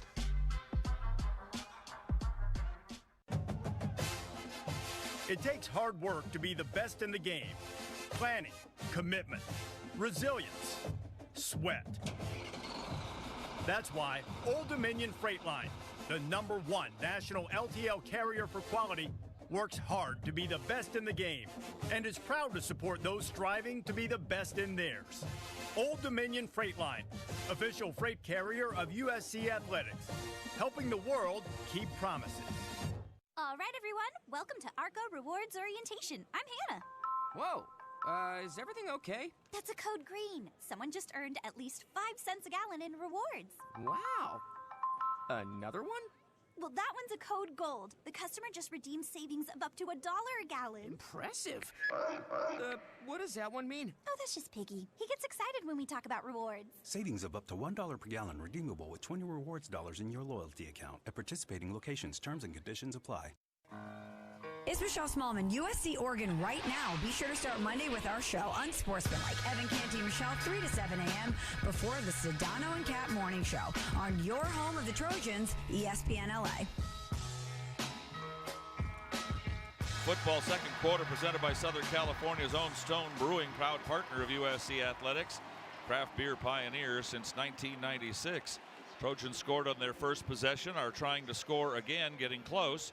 Oregon has scored twice and lead 14-7 after the first.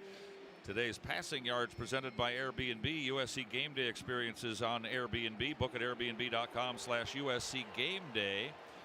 And the Trojans lead in passing yards, 114-88. Rushing yards, Oregon 44-20. And total offense in the first. Trojans ran 19 to 17 plays, and the offense is even, 134 to 132. Let's go down to Jordan Moore on the SC sideline. Yeah, listen, this first quarter is playing out a little bit like a shootout. I think the thing that concerns me most is Oregon seems a whole lot more balanced. It just doesn't seem like the USC defense knows where it's coming from right now, run or pass. The USC pass offense looks crisp. There doesn't seem to be a whole lot of answer for Lemon Lane, but they can't get their running game going. So right now, obviously 14-7 the advantage to Oregon, but I think the game flow advantage is the fact that they're able to run the football right now and USC cannot. We start the second quarter with the Trojans having a 2nd and 1 at the Oregon 24-yard line. Now moving left to right, coming down towards the end zone in which we sit. Broadcast-wise, King Miller is in.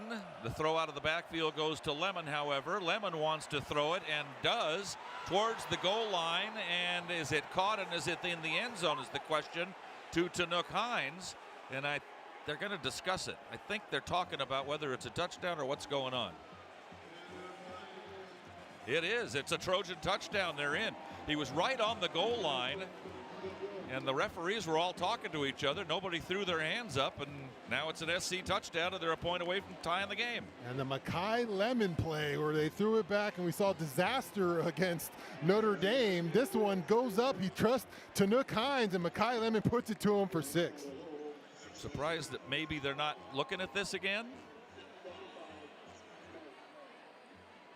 Well, they're not. And so Sayuri is going to kick the extra point and try to tie the game at the beginning of the second quarter. Lines are set for the point after try. Just 8 seconds into the second quarter. Quieting the crowd a little bit. Snap is back. Kick is up and good, and we've got a break in the action. 14:52 to go, second quarter. Score now, USC 14, Oregon 14. Back after these messages on the ESPN LA USC Trojans football media. Hey guys, it's Cap, and I'll tell you what, game days are always better with mountain cold refreshment in your hand. That's why Trojan fans choose chill with icy cold Coors Light. Next time you're at the Coliseum, check out the brand new Coors Light USC mural by Gate 19. Grab an icy cold Coors Light and a pic for all your socials, and you, my friend, are ready to chill. Coors Light is mountain cold refreshment, crisp and refreshing every time, and perfect for game No, day. they didn't. Celebrate So I thought we were just going to go because it's a thing. Colorado. Tommy Trojan is at the We'll see how it 10, the 5, touchdown, USC. We're still a minute away. Make big plays on the field and in life. With iTrust Capital, you can buy and sell crypto the kickoff's 24/7 gonna be in a secure hopefully a premium touchback, custody and we account should be or in a tax-advantaged crypto IRA. iTrust Capital is easy to use and Doesn't there's no have to. sign-up fees. Don't be a Monday Go one morning more. quarterback. Make big plays now. Visit itrustcapital.com/USC to start investing today. Use promo code Trojans to get $100. iTrust Capital, the official cryptocurrency platform of the USC Trojans. Taxes and conditions may apply. Fees apply. Cryptocurrencies are a speculative investment. Officer? Could I get your perspective as a man of the law? You know I'm a mall cop, right? You see this Hyundai Santa Fe? I only paid for it. Whoa. Right? I'm not in trouble, am I? Deal's so right, it almost feels wrong. The Hyundai Getaway Sales Event. Get 0% APR for 60 months, plus 0 payments for 90 days on select Hyundai vehicles. See your SoCal Hyundai dealer. Offers end December 1st. Call 714-568-7676 for details. Hey, it's Ireland, USC Oregon right now. Don't miss Mason and Ireland at noon on Monday. We'll be talking about this game, plus the Lakers and Rams, and so much more. The biggest show on the radio on your home of the Trojans, ESPN LA. The kickoff is into the end zone for a touchback, so the Ducks start at their own 25 as per usual, and Moore will throw a flip pass off to the right side. And with some blocking in front of him, the pass is caught by Whittington, who wasn't in the backfield to start off. And he wanders up the far sideline where the Ducks bench is for 8 yards, 2nd and 2. Time to spend some time with Jordan Moore. When we asked Lincoln Riley about calling trick plays, he said, you just have to be fearless. You have to trust yourself. Can you imagine the criticism if that play didn't work again? But that was sort of a message from Lincoln Riley to his critics right there. He is not afraid. Crunch set, trips on this near side. Moore with a play action fake, turns, throws upfield, and it is complete. Pierce with the tackle at the Trojan 46-yard line.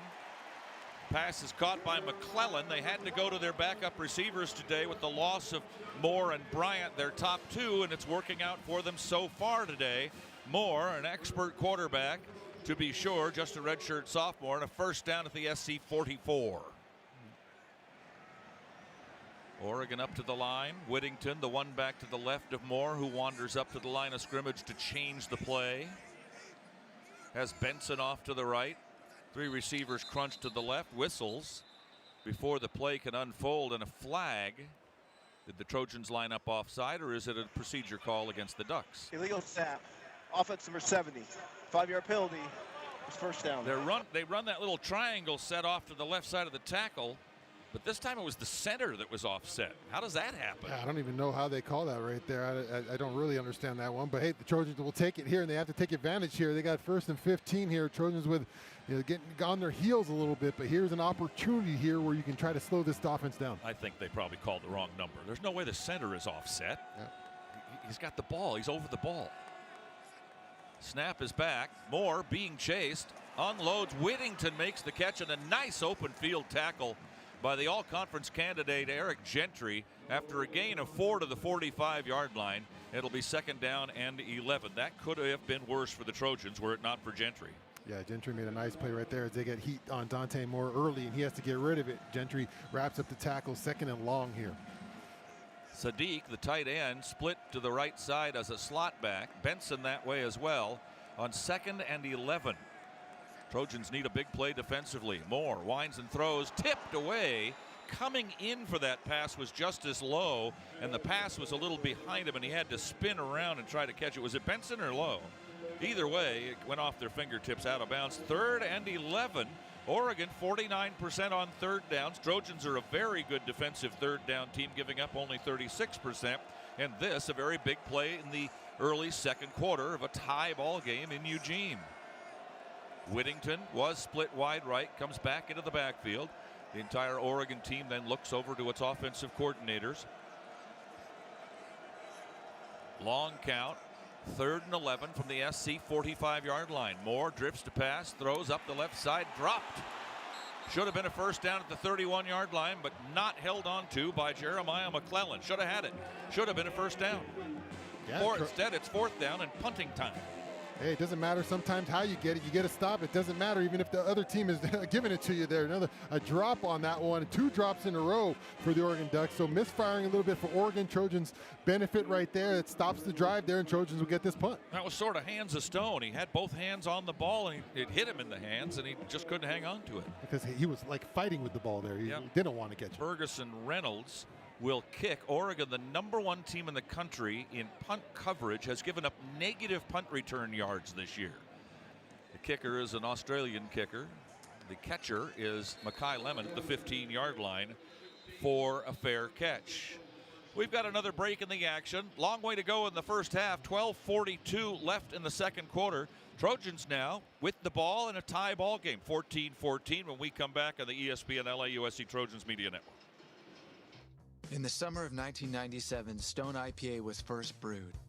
We weren't trying to create the next big thing in beer. We just wanted to make the first anniversary ale of our dreams. Crisp, light-bodied, and still packed with hoppy flavor. That little recipe went on to become our flagship beer and inspired a generation of brewers and beer lovers. From that first batch to today, Stone IPA is still the iconic West Coast style IPA. Having insurance isn't the same as having State Farm. It's like needing a lawyer, but getting some guy who just watches courtroom dramas. How does the defendant plead? Guilty. Wait, what? Also, objection. You object to what? Erroneous. Counsel, approach the bench. Hey, can I get a whack at the gavel? You wouldn't settle for just any lawyer, so don't settle for just any insurance. Get the real deal with State Farm. Like a good neighbor, State Farm is there.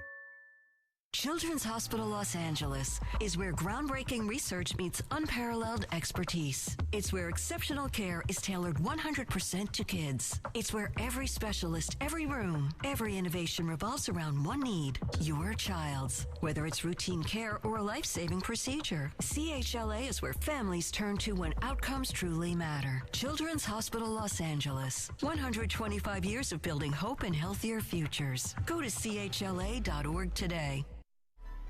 It's Evan Cohen. This is USC Oregon. Be sure to start your Monday with Unsportsmanlike. We have all your football talk 3A to 7A before Sedano and Cap, then the morning show on your home for the Trojans, ESPN LA. Trojans get the ball back after forcing the first punt of the day for Oregon. 14-14 tie.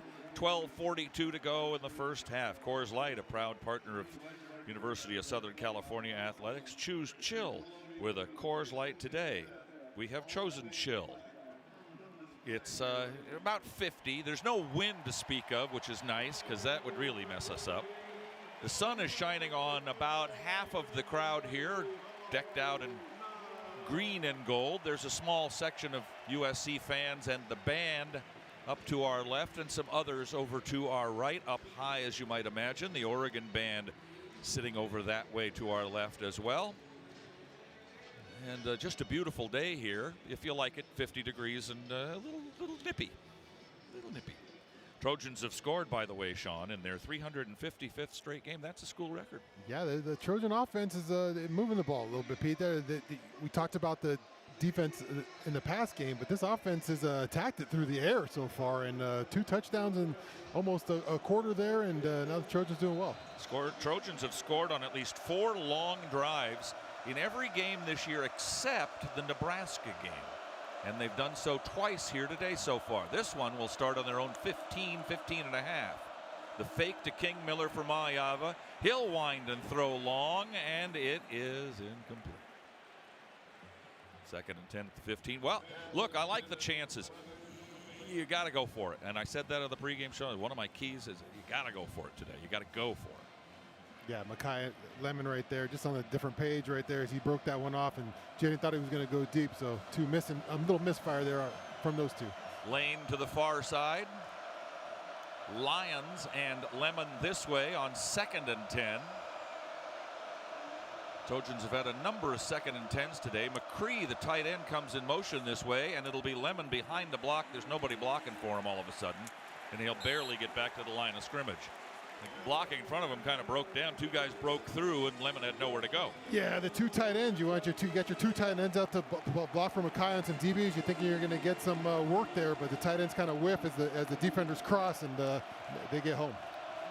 3rd and 10 for Mayava. He'll throw this near side, and in traffic, Jacoby Lane, double covered, makes the catch, and out across the 30 to the 32-yard line, beating Finney and company for another USC first down. Wow. That was that the 4th or 5th catch from Jacoby Lane, all on Finney Jr. So anytime they see Finney Jr. line up on Jacoby Lane one-on-one, I know they're attacking that matchup. That's a USC Hyundai first down to be sure. 1st and 10 at the 32 on a 3rd and long. Big play in the ball game there. Handoff to Miller. Miller starts to the middle, comes back to the right, and fights his way to the 35. 3-yard gain, 2nd and 7. The Hyundai Getaway Sales event going on now. Get deals so right it almost feels wrong. Don't miss out. Visit your SoCal Hyundai dealer today. 16 yards on the pass play to Jacoby Lane. 4 catches, 71 they have him for here, but our stats service has been rolling, shall we say, on the slow side. Miller to the left of Mayava. Hash mark far. Double tight end this near side. Lane to the far. Lemon near. Crowd roaring on 2nd and 7. SC at their own 35. Play clock winding down. 5 to go in it, but the handoff goes to Miller. Miller starts off this near side and then cuts it back, but gets tackled after a slow and low gain of 1 yard to the 36, and the Trojans in arrears again here. Have a 3rd down and 6 situation. Well, it's not as bad as 3rd and 10. Crowd screaming. And noise coming out of the speaker system. The band playing up to the last possible second. Mayava changing the play late. takes a high snap, winds and throws into traffic. They're knocking Lemon all over the place, and there's no flag anywhere to be seen. Incomplete pass, 4th down. Well, instead of punting from your own 15, you're punting from the 35. That's not the world's worst thing. Trojans flipped the field a little bit. Thought they were manhandling Lemon there a little bit more than they ought to. Yeah, going to have to find some way to run the ball against this defense. It can't just go to the air. Yeah, they found some success with Jacoby Lane on Finney Jr., their cornerback, but got to find some way other than throwing the ball up to wide receivers to create some offense. Johnson will kick for the 2nd time. I would assume it's Johnson, especially from his own 36. Trojans playing some games and having their backup quarterback. This kick returned now, and returned well out to the 40, 45, 50, up the sideline 40, all the way to the end zone.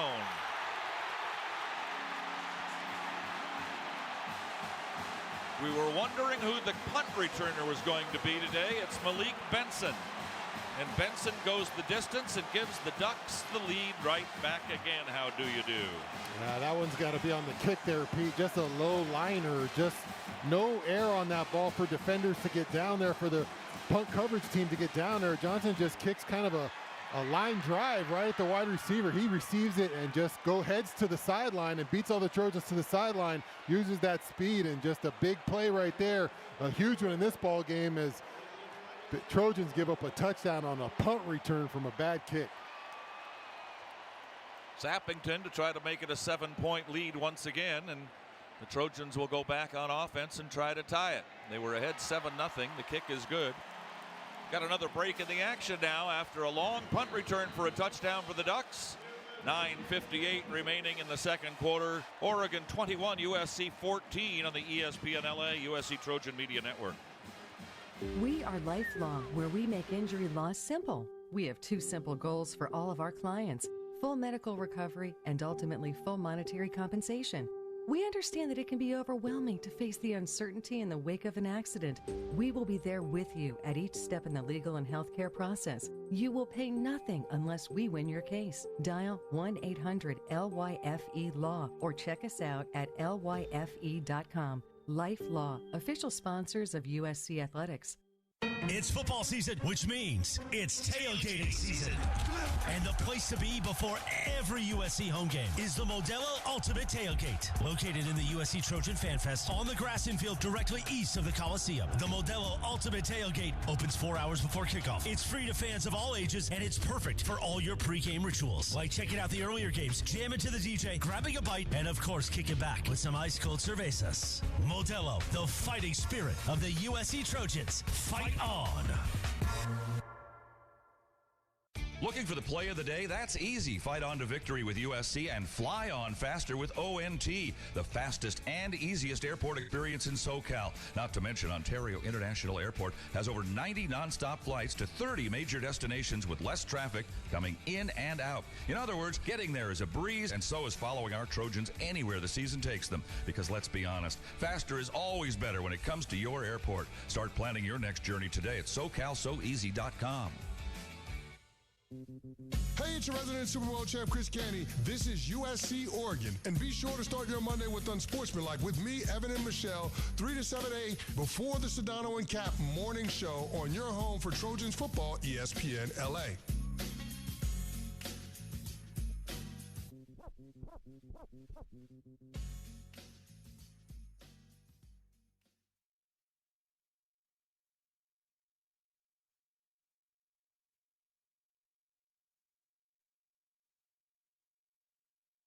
State from Hutchinson Junior College, where he went to school with Wayman Jordan of USC, and 85 yards, pretty good return. Pretty good, I'd say. 21-14, Oregon has the lead back again. Yeah, Trojans not capitalized. They finally get a defensive stop, because of some drops, and then can't capitalize on offense as they just go to the air and then kick the ball and hoping they can try to have a better defensive performance. But unfortunately, a low liner kick right there, and momentum turns. It kind of reminds you of the Notre Dame game, as the Trojans kind of had some momentum going on their side, and then a big return from Notre Dame. So just can't, in these kind of environments, you can't give those kind of momentum swinging plays, especially on special teams. The difference in that one is that Notre Dame went back ahead by a couple scores. This one is earlier and only one score so far. 21-14. The Ducks have the lead. That timeout seemed to quiet the crowd back down a little bit. They were really going after the punt return. You know, it reminded me of a punt return as a fair catch is called for by Mackay Lemon at about the 3-yard line on the kickoff return, so out to the 25. The Bush-Push game. Notre Dame's, I think it was Zibikowski, returned a punt for a touchdown. Tommy Malone was the last guy to try to catch him. He says he'd never watched that play the rest of his life. And it was towards the end of the half, and it set the Notre Dame crowd on fire. But SC came back, won that game. It kind of reminded me of that a little bit. Let's hope. First down, Trojans at the 25. They've looked good at times and not as good at others, and yet only trail by 7 at the moment. Lions in motion. King Miller in the backfield. The fake to Miller. Mayava drops back to pass further and looks downfield and overthrows Mackay Lemon. Jordan Moore has something for us on the Trojan sideline. I was going to add to your maybe returns are okay. I don't know. Maybe a silver lining, but in 2011, last time USC won in this building, DeAnthony Thomas returned a kick for a touchdown for Oregon. So it's happened before. These things are you can overcome them. Right now, it looks like Jaden Mayava is really locked in on Mackay Lemon and thrown into a lot of double coverage. DeAnthony Thomas from Crenshaw High in Los Angeles, I believe. I have a little Crenshaw note for you in a second. Oregon substitutes a little late. 2nd and 10 for SC. Mayava changing the play. Crenshaw upset Birmingham, stopped Birmingham's long winning streak against the City last night. Crenshaw will go to the City final next week against Carson. Handoff. It'll be King Miller trying to get out the outside, but nowhere to go really. Got a few out to the 30. So a gain of 5. Got more than I thought he was going to get. Still going to be 3rd and 5. Yeah, haven't had much luck up the middle, so try the outside, get a little bit, but as they back on the ball. Mayava throws under pressure. Tanook Hines takes a big hit after he makes the catch, but hangs on the 45, 46-yard line, and a first down for the Trojans. They've gone to Hines a couple times successfully today, and they're going to have to. Yeah, the young freshman's made some plays today. Obviously the touchdown, but right there, a big 3rd down grab. It's Aaron Flowers puts a nice hit on him, but looks like he got the worst of it. He's down on the field, and looks like the trainers are coming out to give him a visit. Flowers rolling around a little bit. Trojan fans, while they look at him, a reminder that if you plan on drinking today, have a go safely plan. Choose a sober way to go. Don't drink and drive. Visit gosafely.ca.org for more information from the California Office of Traffic Safety and Caltrans. Flowers is up, being helped off the field. You see a lot of these names. Flowers, the guy I remember SC was recruiting him hard. There's a lot of guys on both teams that they know each other well on the recruiting wars, that's for sure. Trojans have a great recruiting class coming in. Signing day just a couple of weeks away now. And a good story in the Times the other day about how the Trojans aren't really relying on the transfer portal other than to fill a huge hole, but working on getting guys to come through the program from the high school ranks and building them up that way. That seems to be the way that is more successful these days. Twin backs, including Lemon, throw behind a pick, goes to Tanook Hines, and a nice block by Jacoby Lane will get him across the 50 to the Oregon 48-yard line. A pickup of 5, maybe 6 yards before Kennedy can bring him down. 5 tackles for Kennedy. It'll be 2nd down and about 4 for USC. Good blocking there by Lane. One back now for Jackson. Wide to the right, the left side. Far side is Lane, and he's way over there. Lemon will join him on the motion. Play being changed by Jaden Mayava, so now trips to the left, including McCree. Only guy this way is Hines. High snap. Mayava will go back and just jump on the ball. John Ray Reed in there, taking over for the injured Killian O'Connor earlier today, and that one a high snap. And a good job by Mayava not to try to pick it up and do something with it, just fall on it. And it'll be 3rd down at about 13. Too bad because it was 2nd and 4. Loss of 9 on the play. So now Mayava under some duress. Let's see how Oregon plays it. They've got 2 down linemen, now 3 and 4 on the line of scrimmage. 3rd and 13. Mayava drops to pass, waiting.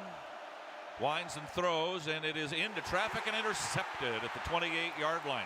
Triple coverage for Walker Lyons, and they threw it right to him anyway, and the pick is made by Ife Obadegwu, his first of the season. He's only a freshman, first of his career. And not a very smart pass, I'd have to say, by Jaden Mayava there, Shaun. He threw it into triple coverage. What's going on the far side of the field there? Let's go down to Jordan.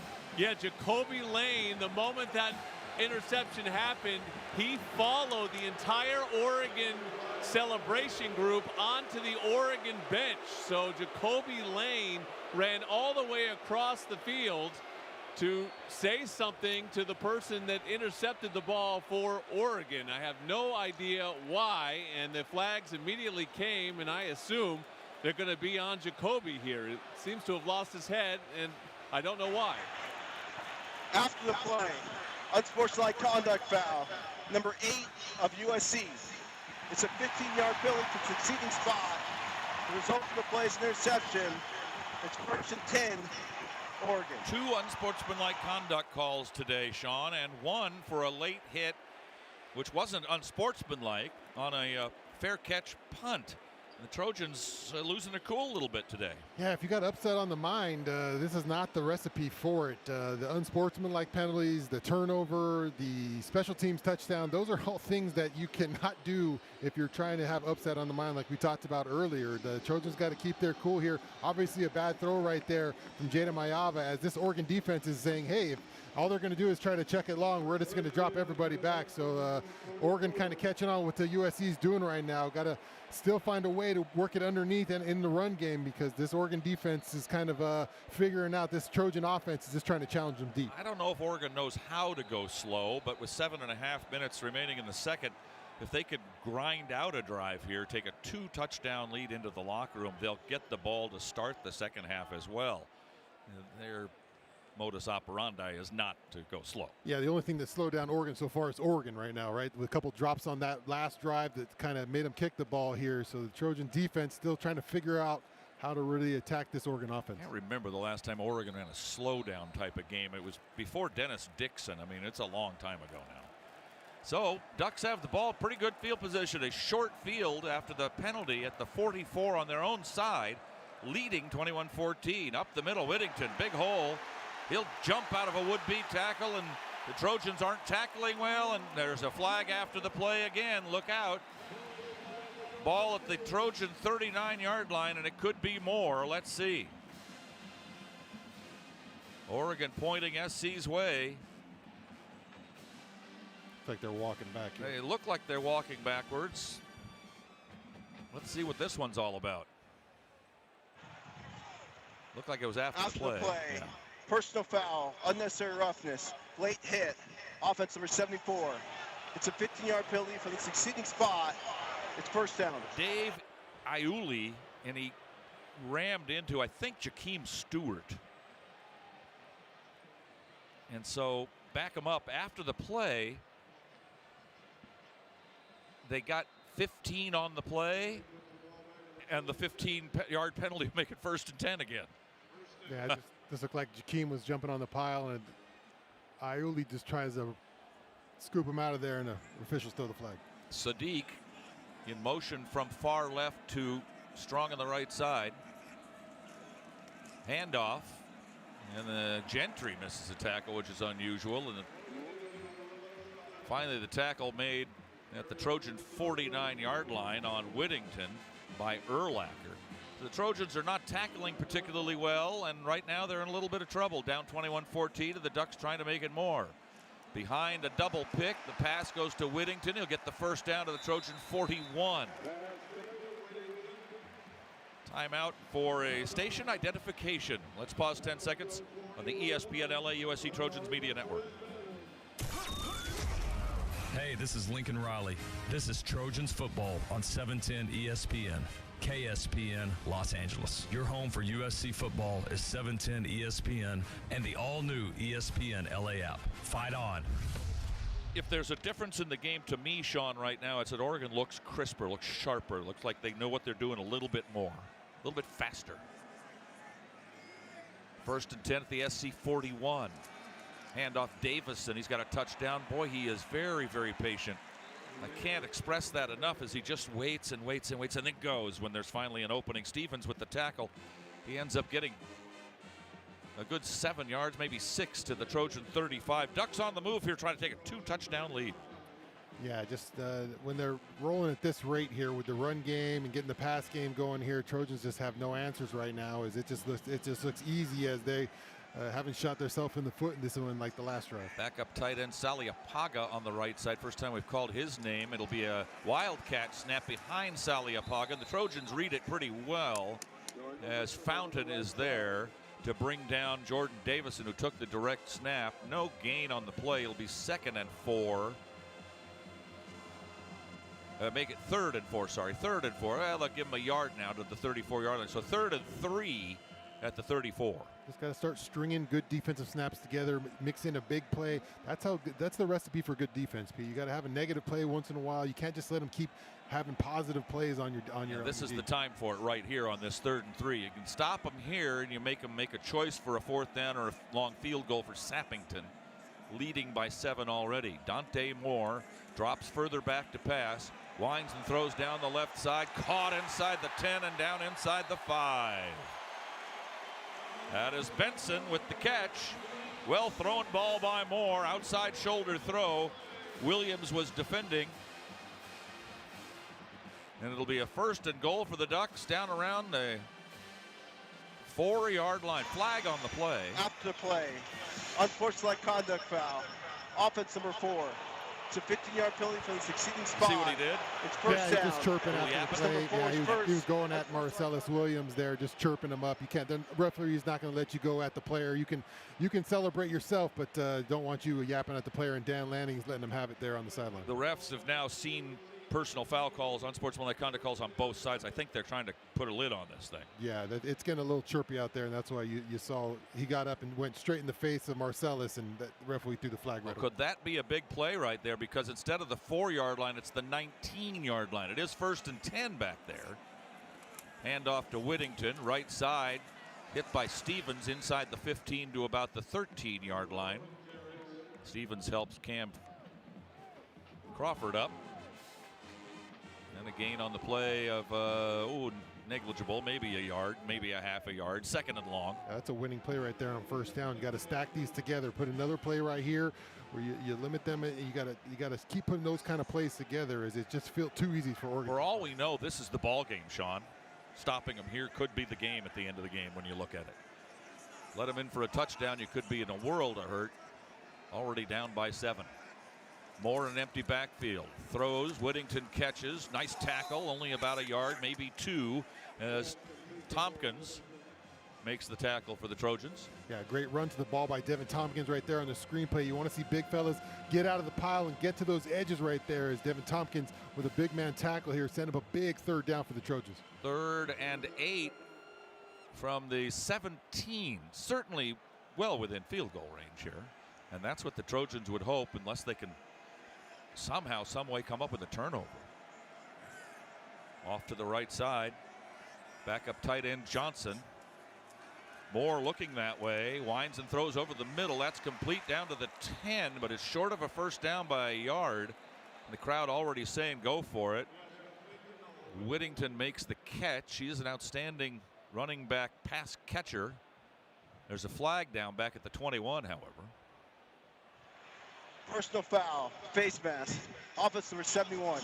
Hands to the face, as they say. That's the left tackle. It's 3rd down. There's a lot going on blocking offensive defensive linemen, and sometimes it slips up there, and that's going to be a huge penalty. Instead of a 4th and 1 and a decision to make, they've got a 3rd and forever. Yeah, he just gets Cam Crawford. It looks like Harvey gets his Cam Crawford's Harkey, grabs Crawford's helmet right there, and the refs caught it. And that's a huge penalty. 2 huge penalties for the Ducks on this drive that looks like might keep them from scoring points. 3rd and over 20. Back at the 32. Need to get to the 9. 3rd and 23. Moore trying to explain the play he's changed to his line, but he just hands off to Whittington. Around the right side, Gentry's got him lined up. Just push him out of bounds after a gain to about the 26-yard line. That'll make it easier for Sappington, certainly. It'll be about a 43-yard field goal attempt. He is 43 for 51 in his career, including time at Oregon State, so a turncoat in the Civil War. His long is 48. This year, as long as 46, and this is a 43-yarder. Not again. Well, they're going to put it at the 34, so a 44-yarder. Right at the outside range for Sappington. Holder is the punter. And the snap is back, and the kick is away. And he doinked it. He missed it. Wow. Well, what a big series of events. The personal foul on the 4-yard line for chirping after a great catch. And there's another penalty on the play. Somebody jumped over the center. Oh, boy. Personal foul. Leaping. Number 23. Out the distance to the goal. Automatic. First down. And a first down. Well, it was a momentary bit of good news for the Trojans, who had stopped Oregon for no points, that now are back on defense and have to stop them again. Another penalty against SC. Leaping. 4 major penalties in the first half against SC. First down at the 13-yard line. They had them back to where they had to try a long field goal that got missed after a personal foul call and another hands to the face call, and now they are being asked to try to stop them again. Out of the pistol with Davidson. And he'll get the handoff. Nope, it'll be more to keep it at the 10, 5, 3 out of bounds. Dante Moore doesn't run all the time. Referee's trying to keep the teams apart down there in front of the Oregon cheerleaders. Where are they going to put him out of bounds? At the 4? All right, 2nd and 1 at the 4-yard line. Moore doesn't run very much, but when he does, he chooses the right time, and he did there. Yeah, he does a good job with his feet there. He doesn't get a lot of credit for that with his feet, but he's able to run it at times and make some nice yardage for that offense. Well, if you don't leap, and you were unsuccessful trying to block the field goal in the first place, but if you don't leap over the top of the pile, which you're not allowed to do, and everybody knows it, then the Trojans get the ball back with about 3 minutes remaining in the half, down by a touchdown, chance to tie the game. Instead, give them a new lease on life, and Oregon's about to go up by 2 touchdowns as we hit the 2-minute stoppage here in the first half. SC scored first, made it 7-0. Oregon scored second and third to make it 14-7. Trojans tied it at the beginning of the second quarter when Mekhi Lemon threw it to Nook Hines from 24 yards away. A little bit of trickery to make it 14-all. SC stopped them on defensive stop and made the Trojans were forced to punt.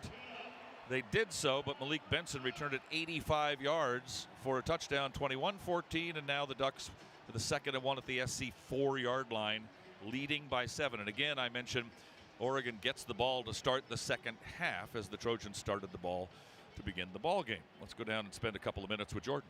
You know, when you get into these big games, so much of it is, can you control your emotions? Can you still be disciplined? And just a total lack of composure by both teams here over this last stretch, starting with that just temporary insanity from Jacoby Lane, who I guess was trying to go get the football from the Oregon bench, had a 40-yard jog to think about what he was doing and still decided to go forward with it. And then you have the personal foul by Oregon, which almost bailed USC out. Should have been 1st and goal at the 3. Instead, they go all the way backwards. They commit another penalty. They're going to give you a missed field goal. You're going to get the ball down 7 with 2 minutes left in the half and a chance to tie it. And then you have a silly penalty on special teams, and now it looks like Oregon's going in. So, you know, that's what these games come down to. You know, sometimes we talk a lot about the X's and O's, but it's between the ears right now, and neither team handling it particularly well, but it looks like it's going to hurt the Trojans here more. Shaun, I color code my spotter boards, and when you look at the Oregon board and you see all these yellow marks, these are guys that played high school football in Southern California. That's a bunch of them. And maybe it comes down to the fact that these guys know each other. They were on the recruiting trail together in some cases, visiting the same schools at the same time. And there's some bad blood, perhaps. Yeah, there's that. This is a rivalry. This is a big game. There's a ton of things that go into it. That the team that just controls that is usually the team the victor here. Right now, the Trojans. That's just an inexcusable flag from Desmond Stevens. He can't do that. You're going to put points on their board now, where points are off. So it's just not smart football right now from the Trojans. I mean, the Ducks haven't been great at it either, but when you're down, it feels worse for the Trojans. Coming up, our Southern California Audi Dealers halftime show. We'll check stats and highlights, scores of other games. We'll talk to Lincoln Riley coming out of the Trojan locker room. Regardless of the score, which is currently 21-14. Here is the play as Moore in trouble, just throws it away. And a flag down back at the line of scrimmage. Some kind of offensive procedure. Well, they didn't blow the play dead, or they did and nobody heard it. False start. Offense number 56. 5-yard penalty. It's second down. Better than second 1, second and 6. Introducing Celaya Tequila, brought to you by USC football legends Matt and Ryan Khalil. Celebrate your story with a homegrown spirit of Celaya Tequila. Sometimes it gives you a little more room towards the end zone. Ball back at the 9-yard line. Need to get to the 3 for a first down.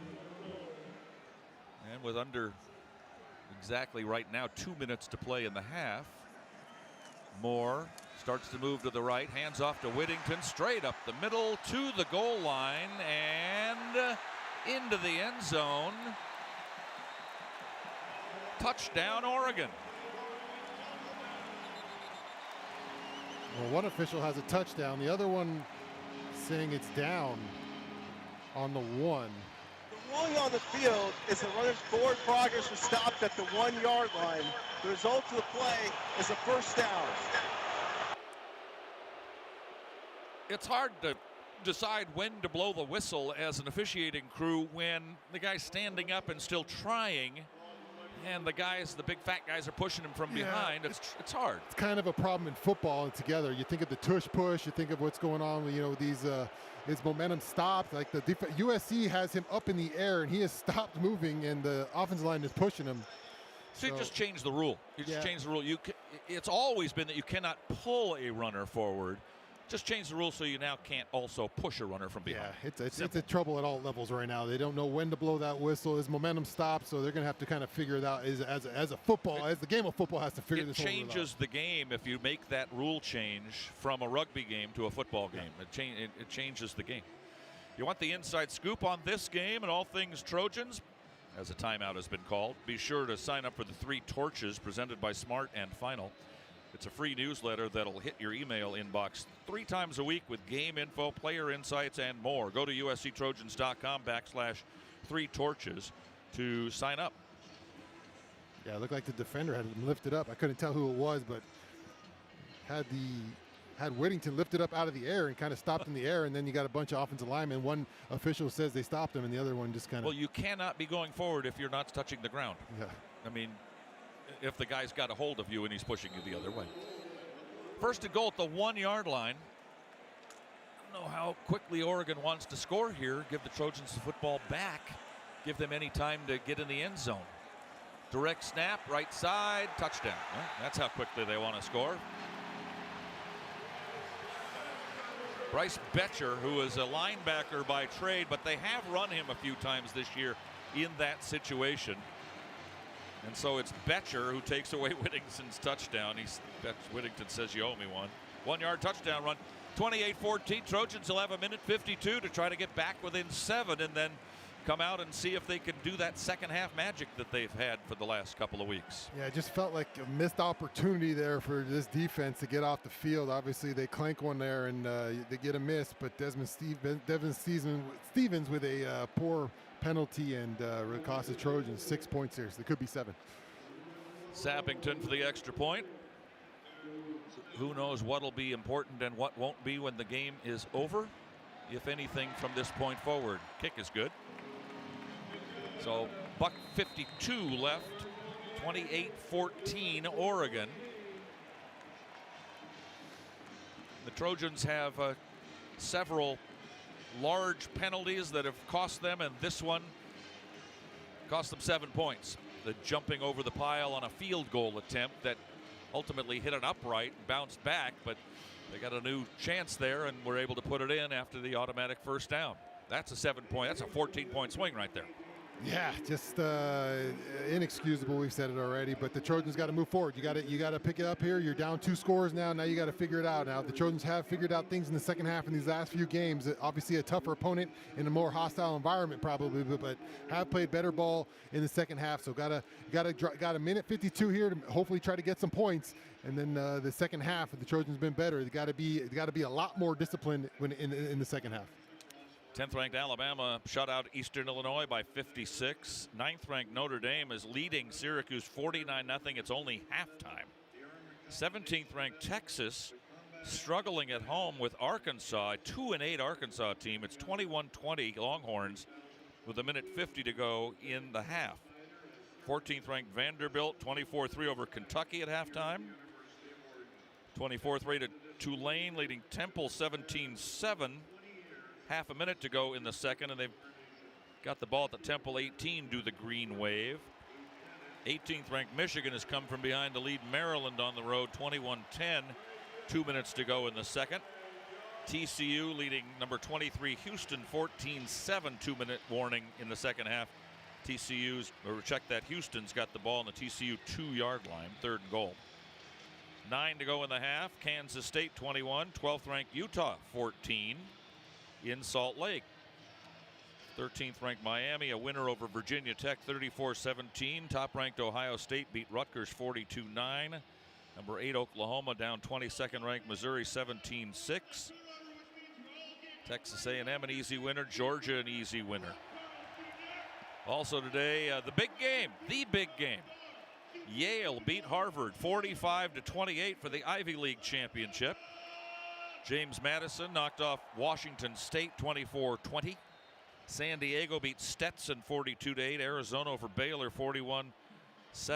Eastern Washington and Cal Poly San Luis Obispo just underway. 4:30 today, the 128th meeting of Cal and Stanford. Tonight you've got Utah State at Fresno State, San Jose State at San Diego State, and their outstanding running back Lucky Sutton. Got to see them against Boise State in person last week in the rain at Snapdragon Stadium. That's a 7:30 game tonight. Also tonight, Arizona State will be at Colorado. Arizona State ranked number 25. JC Bowl games today and tonight. Pasadena City College at Citrus, Grossmont at West LA, Moore Park at Southwest, and San Bernardino Valley at Antelope Valley. The playoffs, Cerritos Ventura and El Camino at Mount Sac, and the byes went to Golden West and Saddleback. Kickoff into the end zone and out of the back, and a touchback to the 25 and a minute 52 to try to get a touchdown that would make you feel like you had some momentum. Would be so important because Oregon's got the ball to start the second half and to get you back within a touchdown. Yeah, even a field goal here would feel good. I mean, you got to get some good feelings going into halftime. You saw Trojans against Iowa. You know, it was only an 11-point game there, so Trojans got to find a way to put a good drive here. It's been predominantly through the air in this first half. Got to find some run success because that's going to lead to a more balanced offense. Mayava has been pretty good against a very good pass defense. Empty backfield as Miller goes in motion this way. Mayava quick throw through the hands of Jacoby Lane and incomplete, and then Betcher plants him to the ground. 2nd and 10. Well, the other thing, though, is if you don't get something here, Oregon with a minute 49 right now could come down, score again, and kind of put it away. 2nd and 10, and it stops the clock. Trips left.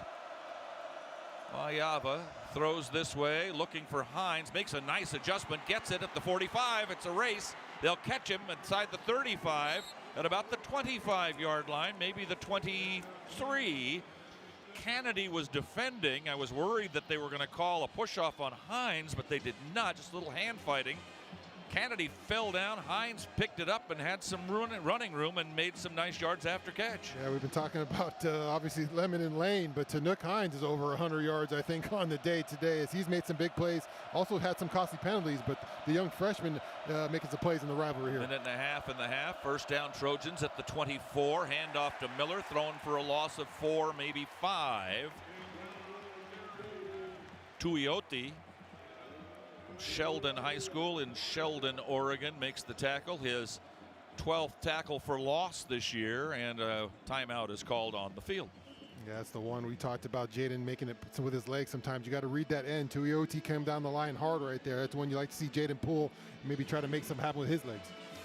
You said earlier you got to run some and you can't pass it all the time. And I'm thinking to myself, as I said it on the pregame show, I don't know if that's true. Ma'iava's got the ball. He's one of the great quarterbacks in the country. You throw to Lemon, you throw to Lane, you throw to Hines, who's having a great day. Just throw the ball. If you got to throw the ball, throw the ball. Yeah, we've also seen an interception and a couple of passes that have been tipped. So every time you air it out as an offense, you're taking a little bit of risk if that ball gets intercepted or turned over. So yeah, they got a strong passing game, but Oregon's going to know that too. Eventually, you'll have your numbers in the backfield there. You got to find some way to stay balanced. Now, is it the RPO where Jaden's got a puller right there? Or you got to find some diversity, as I'm saying, in the offense here. Is Oregon just going to be able to pin their ears back up front and cover on the back end? One of my definite keys to the game was having Ma'iava run it, and he has not run it, not a single time so far. And I think that's a key to the Trojans' offensive success this year in a big game. Lemon in motion, the handoff to Miller. No, Ma'iava will run. Well, there you go. 25, 20, and out of bounds inside the 20 to about the 17-yard line, where it'll be 3rd and 3 for USC, and the Trojans in the Helium Mobile Red Zone. Time for them to break free. Yeah. What's the clock look? 1:28, down by 2 touchdowns here in the first half. Well, what do you know? What do you know? Yeah, I think Lincoln saw that one on that play too and said, hey, Jaden, keep this one, because that end is flying down there. So they designed that run play for him. It's nice that they listen to our broadcast on the sideline. I'm pretty happy with that. Miller. Trojans face the onslaught of the Oregon defense and crowd, of course. 3rd and 3. Clock under 5 on the play clock. Takes the snap at the last second. Throws over the middle. That's complete to Lake McCree. And McCree inside the 10 down to the 8-yard line, and that's a USC Hyundai first down. I don't think you got to run up on the ball here. They got a minute 25 here. So yeah, don't leave them anytime. Yeah. We've been to that party before. Take your time here. Get huddled up. There you go. Take your time. Run the clock down. 1:16, 1:15 to go in the first half. Miller to the left side of Ma'iava. Yeah, you got to score, but yeah, you don't have to score on first down. In motion, Lemon. Lemon gets the handoff around the left side. They lift him up in the air and plant him down to the ground for no gain. Nice tackle by Dylan Thieneman. The free safety, and the Ducks will take timeout to stop the clock. 2nd down and goal for the Trojans at the 8 with 52 seconds remaining in the half. Yeah, Trojans now find an Oregon team that does not have any times out remaining. Dan Lanning ran down there quick, said timeout. He wanted that timeout quick. They're going to put 55 on the clock for the Oregon defense there as he's trying to maybe get another opportunity at it. Yeah, they'd love to get the ball back. How are the overall stats looking? Pretty even, 263 to 260 in favor of USC. Penalties, 75 yards on 7 penalties in the first half, and some of those were backbreakers for USC. They're going to have to figure it out, but the second half has been pretty successful for the Trojans over the last few weeks. Yeah, especially defensively. And you think about the defense and what they've done, only 6 points in the last 3 second halves. So done a really good job of figuring out what they want to do. They're going to have to. Giving up 28 in the first half, that's not acceptable defense. So they have to definitely figure out a way to challenge this Oregon offense. Lane to the far side, hash left, McCree slotted left side, Miller the one back, Lemon goes in motion away from us, leaving Tanook Hines on this near side. Another end around and another loss on the play for Lemon back to the 10-yard line. Now it'll be 3rd and goal from the 10. Well, there is the inherent, and Lincoln Riley explained it to us pretty well at Illinois, the inherent problem of trying not to score quickly is that you may not score at all. Now you're in a situation where you're down 2 touchdowns and you probably can't kick a field goal here. You probably have to go for it on 4th down, assuming you're not way, way back. Clock running down, 22 seconds, 21. Looks like they might be happy with the Trojans are going to take a timeout at some point. 15. That's where the clock will finally stop. 15 seconds and a third down. So you're literally leaving Oregon with no time, not enough time to do anything themselves. But now you've got 2 plays to try to score a touchdown to get back to within a touchdown. Yeah, I think you want to make sure you get points here. I know the third down here, you might take you challenge it at the end zone here, but also got to worry about a turnover in that end zone that would take away a point. So you got to be smart with this play call. It's not just throw it up and hope for the best here. You got to make a play that counts here. I hear you. I just don't agree with you. Okay. Because beat them through the air. Go for it. Okay. Go for it.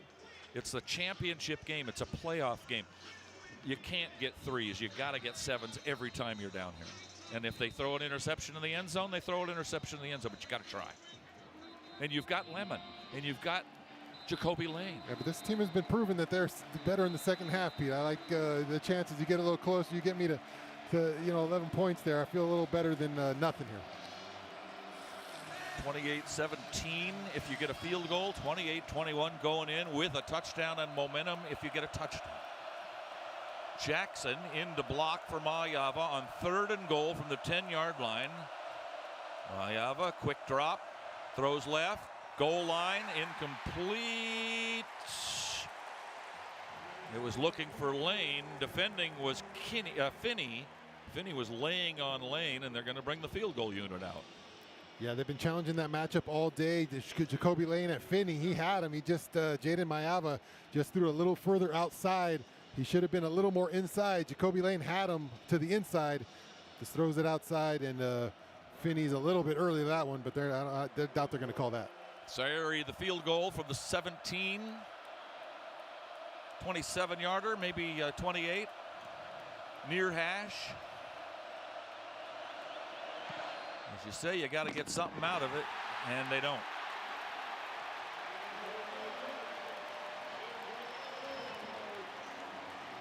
Hit the upright. Oregon hit an upright and got a new lease on life on a penalty against the Trojans, turned it into 7. And the Trojans come down the field and get a 1st and goal at the 8. Have to try a field goal and turn it into 0. And for Sayeri, one of the rare misses of his career so far, after being named a Groza semifinalist earlier this year for being the best kicker of the year in college football. He came in 17 of 18, but now 17 of 19. And with 8 seconds to go, the Ducks have the ball. They'll start the second half with it, and they'll start it with a 2-touchdown lead. How do you do? Yeah, not a great half for the Trojans. No way around it. Just too many mistakes. The penalties we talked about. No run game, special teams touchdown, an interception, a turnover, missed field goal. Yeah, just no way around it. Not a great half for the Trojans. Nope. Moore takes a knee, and the half is over. Crowd roars. Public address announcer is happy, and all the Ducks fans are as well. Back to start our Southern California Audi dealers halftime activities after these messages on the ESPN LA USC Trojans Media Network. Think Verizon, the best 5G network, is expensive? Think again. Should have gone for it. AT&T or T-Mobile bill to a Verizon store, and they'll give you a better deal. Now, what to do with your unwanted bills? Ever seen an origami version of the Hollywood sign? Jokes aside, Verizon has the most ways to save with phone deals, streaming, and plans, where everyone in the family can choose their own plan and save. So bring in your bill to your local Verizon store and get a better deal. Rankings based on Root Metrics Root Store dated 1/8/2025. The results may vary. Requires postpaid consumer mobile bill from T-Mobile or AT&T dated within the past 45 days. Bill must be in the same name as the person redeeming the deal. Additional terms may apply. Hey guys, it's Cap, and I'll tell you what, game days are always better with mountain cold refreshment in your hand. That's why Trojan fans choose chill with icy cold Coors Light. Next time you're at the Coliseum, check out the brand new Coors Light USC mural by Gate 19. Grab an icy cold Coors Light and a pic for all your socials, and you, my friend, are ready to chill. Coors Light is mountain cold refreshment, crisp and refreshing every time, and perfect for game day. Celebrate responsibly. Coors Brewing Company, Golden, Colorado. This is the Audi Halftime Show. Caught the end zone. It's a touchdown, USC. A full breakdown of the first half of Trojan football with stats and highlights, plus a look at what the Trojans have to do to fight on to victory. Brought to you by Audi. The Southern California Audi dealers are proud sponsors of the USC Trojans. Pechanga Resort Casino, proud partner of USC football. And by Athletic Brewing. No matter what you're looking for in a non-alcoholic beer, there's only one name that has it all. Athletic Brewing Company. Now here's Pete Arbogast and Shaun Cody.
Ladies and gentlemen, this is your captain speaking. Now, it's time to take a listen to the best play of the first half. Powered by Ontario International Airport. A proud partner of the USC Trojans. Fight on and fly on with ONT. Mayava to throw out of the backfield. It's Lemon at the 10, down to the 5, dives to the pylon. He's in. That's a Trojan touchdown. Touchdown, Makai Lemon. Touchdown, USC. 7 yards on the touchdown pass. And the first order of business is not letting Oregon score first.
John Jackson standing by, and a difficult first half to watch for Trojan fans.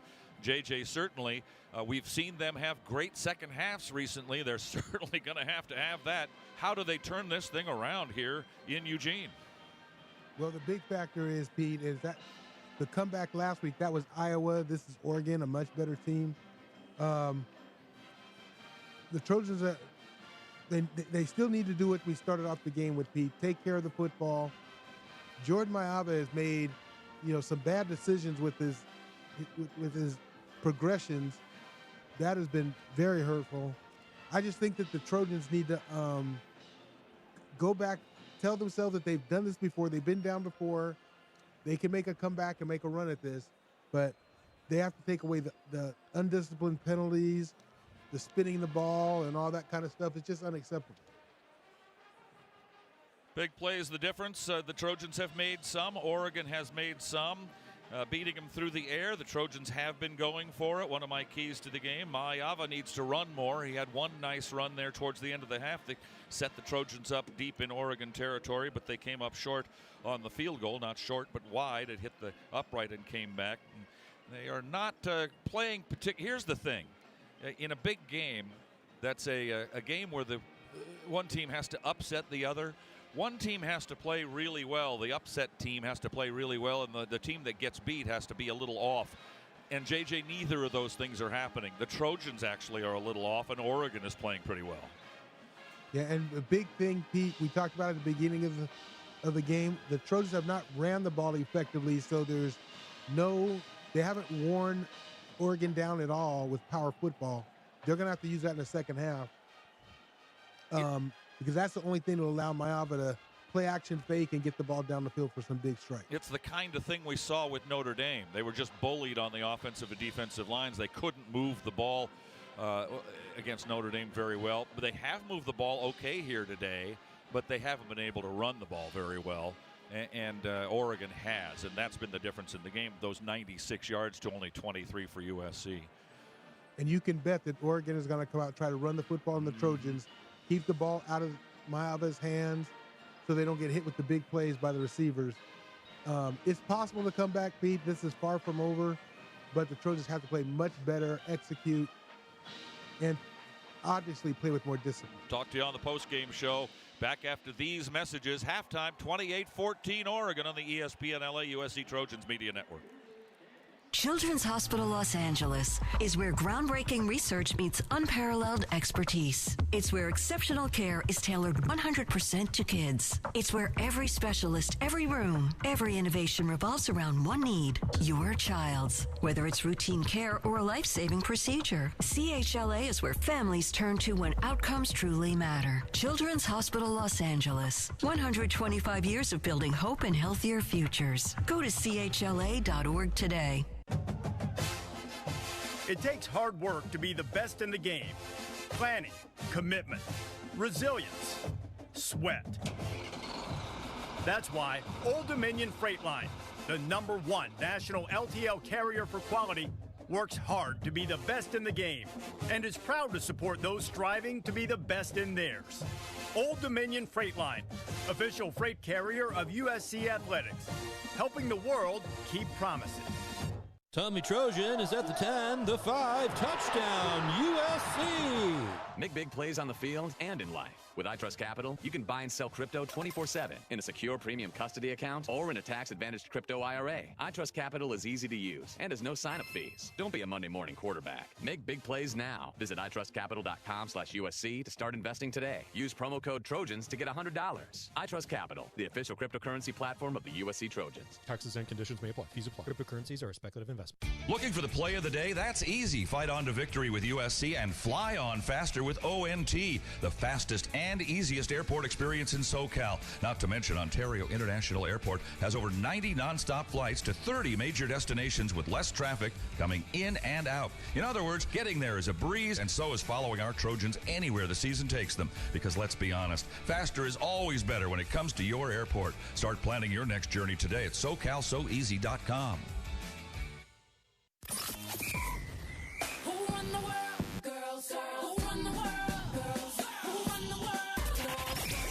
It's the Women of Troy Report. Here's a look inside the world of USC women's athletics. I'm Keely Orr, and this is the Women of Troy Report.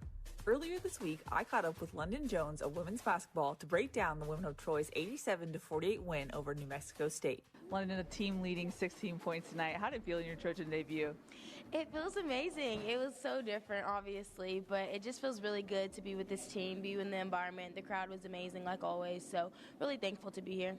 How have you transitioned, given the fact that you are a veteran player, but you're new to this team, but you're still a veteran in that sense? Yeah, I mean, it's a different role, and I'm going to do whatever it takes, whatever it is that my team needs me to do. And so I think just being free, being able to play free, not really think about anything and just go out there and have fun, I think that's the best way to play basketball. Such a dominant performance to open the season. How do you feel like this team has come together over the summer and in preseason? Yeah, I mean, I think we're super competitive. I think that always helps. I mean, we have a great practice team, and they're also really competitive as well. So I think just any ways we can get better, communicate with each other, figure out what we're doing wrong. I mean, we know the things that we need to get better at, and I think just really locking in and focusing on those. Coach Gottlieb told a story about how you left a voicemail on her phone several years ago, and she said that just spoke to your character and the leader that you are. What What did it mean that she, one, still had that voicemail, and two, that it kind of reconnected you guys? Yeah, I mean, I love Coach Lindsay. We have history, so that's my favorite thing. And so when she had told me that, and I was like, oh my gosh, we sat there and just listened to it. But I'm just so happy to be under her. You know, Coach Lindsay herself is a great leader, and I'll be able to learn so much from her. This team boasts having one of the strongest schedules in the country. How do you prepare for that, both mentally and physically?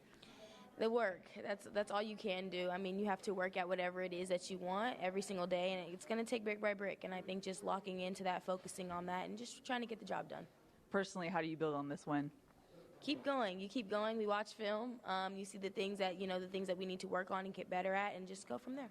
You got to address the crowd after the game. What was that like, talking to the Galen Center? Yeah, it's amazing. I mean, after the game, the song was coming on. We were doing Flat Out, and I was like, oh, my gosh. Like, it's so surreal, but I'm really happy to be here. All right, enjoy the win. Thank you so much.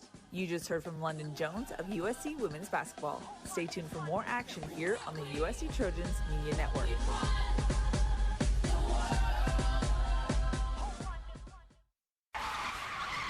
Officer? Could I get your perspective as a man of the law? You know I'm a mall cop, right? You see this Hyundai Santa Fe? I only paid for it. Whoa. Right? I'm not in trouble, am I? Deal's so right, it almost feels wrong. The Hyundai Getaway Sales Event. Get 0% APR for 60 months, plus 0 payments for 90 days on select Hyundai vehicles. See your SoCal Hyundai dealer. Offers end December 1st. Call 714-568-7676 for details. It's time to recharge, reconnect, and rediscover your perfect combination at Pechanga Resort Casino. And with your resort favorites back in action, there's all of the excitement and comfort you love, with the peace of mind you can depend on. So whenever you're ready for a little rest, a little relaxation, and a lot of fun, we'll be here. Play your perfect combination at Pechanga Resort Casino today. Think Verizon, the best 5G network, is expensive? Think again. Bring in your AT&T or T-Mobile bill to a Verizon store, and they'll give you a better deal. Now, what to do with your unwanted bills? Ever seen an origami version of the Hollywood sign? Jokes aside, Verizon has the most ways to save with phone deals, streaming, and plans, where everyone in the family can choose their own plan and save. So bring in your bill to your local Verizon store and get a better deal. Rankings based on Root Metrics Root Store, dated 1/8/2025. The results may vary. Requires postpaid consumer mobile bill from T-Mobile or AT&T, dated within the past 45 days. Bill must be in the same name as the person redeeming the deal. Additional terms may apply.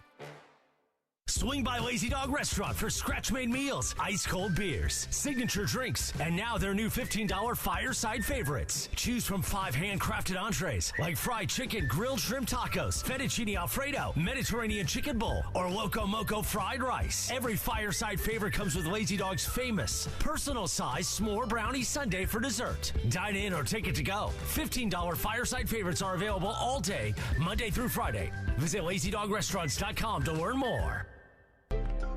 You're listening to USC Football. Hear every moment of USC football on 710 ESPN and the all-new ESPN LA app. What's going on, everybody? Winding down our Southern California Audi Dealers halftime show. Jason Schwartz back with you from our flagship ESPN LA studios at LA Live. Trojans trailing up in Eugene 28-14. Pretty well played first half, except really on special teams and some tough penalties as well. So the Trojans, a missed field goal there at the end of the first half, trailing by 14. Oregon will get the ball when the second half begins. We'll go to Jordan Moore in just a few. He's waiting on the sideline for head coach Lincoln Riley to emerge from the locker room. Plus, a reminder to stay tuned after the game. Sua Cravens and I will be here in studio taking your phone calls on Trojans Wrap-Up. Let's take a quick look at some scores from around the Big Ten. Couple of finals from earlier. Wild one in Chicago. Northwestern beat Minnesota 38-35. Number 1 Ohio State took care of Rutgers 42-9.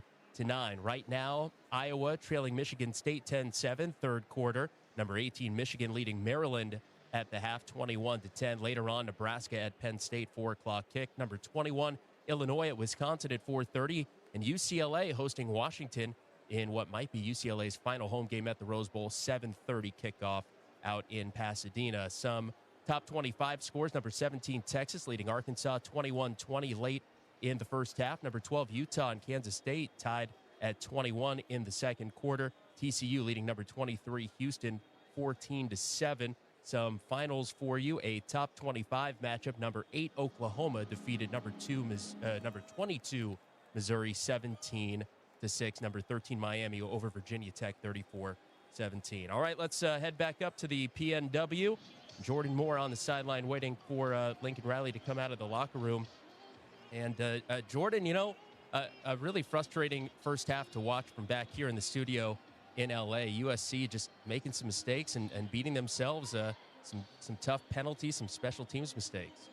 Yeah, it's one of those things where it's like, I don't know if USC is good enough to beat Oregon if it plays its best game, but that first half was not a way to find out. That just was not even close to USC's best game. I just want to see the Trojans at their best, and then we can measure them against a clearly elite opponent in Oregon. But just really silly mistakes. Oregon made some silly mistakes, and the Trojans just didn't accept those gifts and instead made even more of their own and put themselves in the situation, down 14 again at half. Yeah, not only did Oregon make some silly mistakes of their own, but also USC caught a couple breaks. It felt like the turf was almost like a 12th man for USC. Oregon players on both sides of the ball slipping left and right. Yeah, well, the one stop USC got was on the drop, and that's a play by one of these backup wide receivers that is being forced into action because Oregon has some injuries too. So again, it's like obviously there's some issues that USC has defensively trying to replace some of their best players in Kamari and Bishop, but Oregon has those same issues at wide receiver, and USC needs to force that to be a problem for Oregon. They need to put those guys in the spotlight, and they just have not done that enough except for that one drive.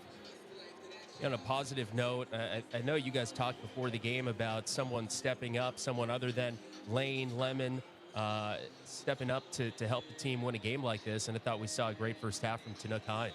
Yeah, just on the whole, the passing numbers for USC are extraordinary when you consider the fact that this is the #1 pass defense in the country in Oregon. So you don't have too much complaints about what the passing game has done. I did think that Miami started to really throw into some double coverage late 100%. in that first half, but they got to get a little bit of the running game to get going here to balance things out, or I think it's either going to be open season on Miami in the backfield or just throwing into a lot of coverage, which USC just can't afford another turnover or any sort of mistake. Yeah, 261 pass yards for SC, 259 for Oregon. But to your point you just made, one thing I was kind of fearing watching the way that first half played out was USC potentially abandoning the run and getting a little too pass happy. And obviously, if they fall too far behind, they might not have a choice. But that does not spell success for me. Yeah, this first drive is just so important, right? If it's a score of any kind for Oregon and you're behind 3 scores all of a sudden. But here's Lincoln Riley. Coach, keys to a second half comeback. Yeah, we've had too many self-inflicted errors. In games like this, you can't do it. So we got to settle in defensively. Offensively, we've kind of stopped ourselves. They really haven't stopped us the entire game. And then we obviously got to finish the big special teams plays. It's got to start with this first drive, guys. Coming up next, Oregon 28, USC 14. We're at the half on the USC Trojans Media Network. Turbo scenes, quattro cleans, racing all the way. Oh, what fun it is to drive when an Audi leads the way. What fun it is to drive along in an Audi every day. Drive performance all the way home. Celebrate the season of Audi at your local Audi dealer.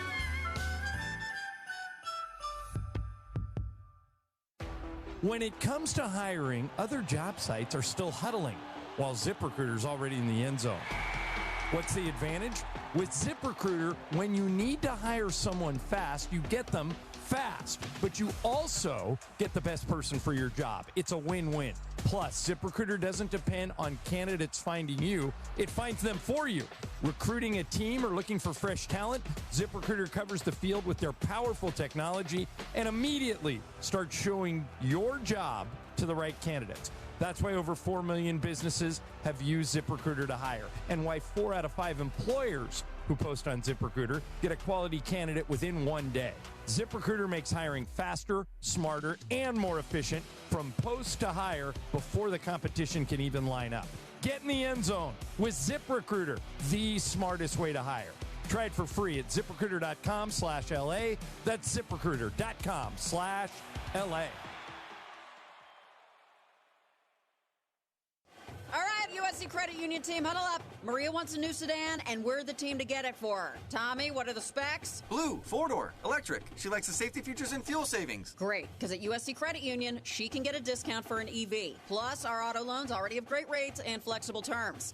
All right, team, let's get her approved on 2 great rates. Buy or refi at USC Credit Union, with or without football references. Visit usccreditunion.org and apply today. Federally insured by NCUA. Hey everybody, it's Cap, USC Oregon right now. Be sure to start your Monday with the only live and local sports morning show in LA. We'll be talking about USC on the all-new Sedano and Cap morning show, 7 a.m. Monday on the home of the Trojans, ESPN LA. Fight on! Start of the third quarter brought to you by ZipRecruiter. Looking for your next great hire? Try ZipRecruiter for free at ZipRecruiter.com/LA. Ryan Sayeri getting ready to kick off to Oregon as we conclude our Audi halftime show. The kickoff into the end zone for a touchback. The Audi halftime show brought to you by your Southern California Audi dealers, proud sponsors of the USC Trojans. Pechanga Resort Casino, proud partner of USC football, and Athletic Brewing, non-alcoholic craft beer for the first down to fourth quarter. Great tasting, low calorie, and fit for all times. Today's game being presented again by Wells Fargo, the official retail bank of USC Athletics, and by Airbnb. USC Game Day experience is now on Airbnb. Book at airbnb.com/USC Game Day. Ducks with the ball to start the second half. First down from their own 25-yard line, already leading by 2 touchdowns. Moore will hand off out around the right side. Looks like some holding on the edge, but no call is made, and Hill goes running out of bounds. I'll tell you what, their guard on the far side was holding.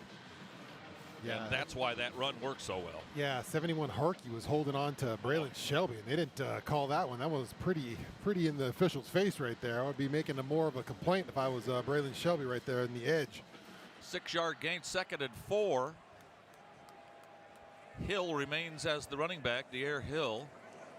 The throw, though, out of the backfield, Sadiq, and he fumbles the ball, and it's recovered by Eric Gentry if they call it a fumble. But they don't. They call it an incomplete pass.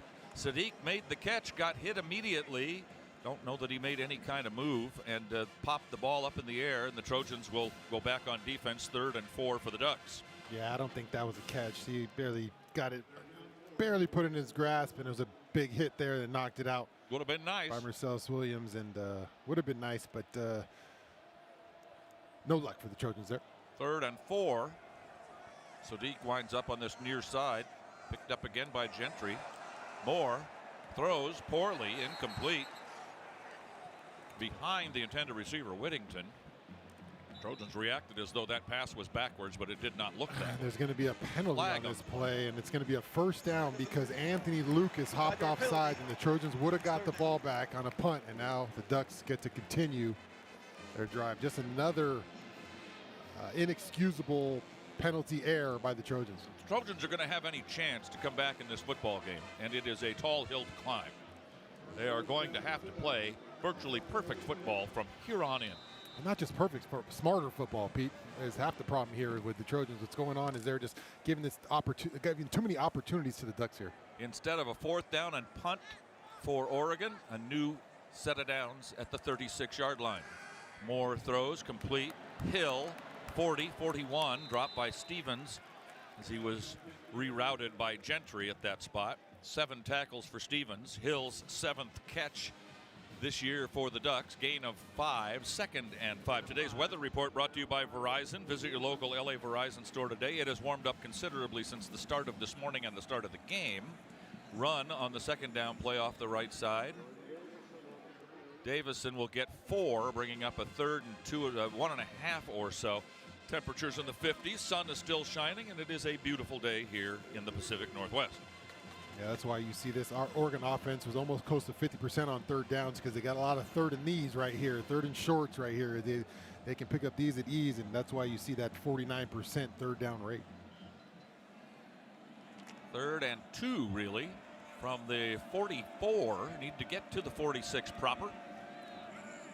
3-back set, including Sadiq, the tight end. Motion for Benson. Handoff to Whittington. No. It'll be a pass to Sadiq instead, and he'll get an easy first down to the Trojan 40. Flag down. Might have caught McClellan holding on the edge. I think everybody knows it's coming back. Dan Lanning even knows, and he's on the other side for Oregon, saying, don't worry about it. Yeah, good job by Urlacher attacking McClellan. He kind of gets into him a little bit, and McClellan has to hold him right there. So Trojans get a hold where they missed one on Braylon Shelby earlier. There they get the call. Holding, offense number 11, 10-yard penalty from the spot of the foul. The result of the play, first down. No. Wrong team, kids. Going the other way. It's not going to be first down. Dan Lanning in his 4th year, 44-7 here. He was an Arizona State graduate assistant back in 2012. It'll still be third down. Yeah, thanks. He was a Georgia defensive coordinator for their national championship team back in 21. And has won 10 or more games in all 3 years here. And if he gets one today, he'll have 4 years of 10 or more wins. They haven't moved the ball much. It's going to be 3rd and 2. So they gained 10 on the play and lost 10 on the hold. So it's still 3rd and 2. Moore checking up at the line. Moving right to left in the black. Handoff to Whittington. And he'll get to the 45. But that's all. No, Davison, I say. Davison with the carry. 4th down, 4th and 1. You're up 2 touchdowns. They look like they're going for it, but I sure wouldn't at my own 45-yard. They give the Trojans a short field if you don't make it. You're thinking hard count here. You got to be mindful of that. You want to give them a free one. That has been the Trojans' MO today so far, is to help Oregon out. They're going for it on 4th down from their own 45, 4th and 1. Whittington averaging some 8 yards per carry, and into the line goes the ball for a first down at the 47. Helmets rolling all over the field.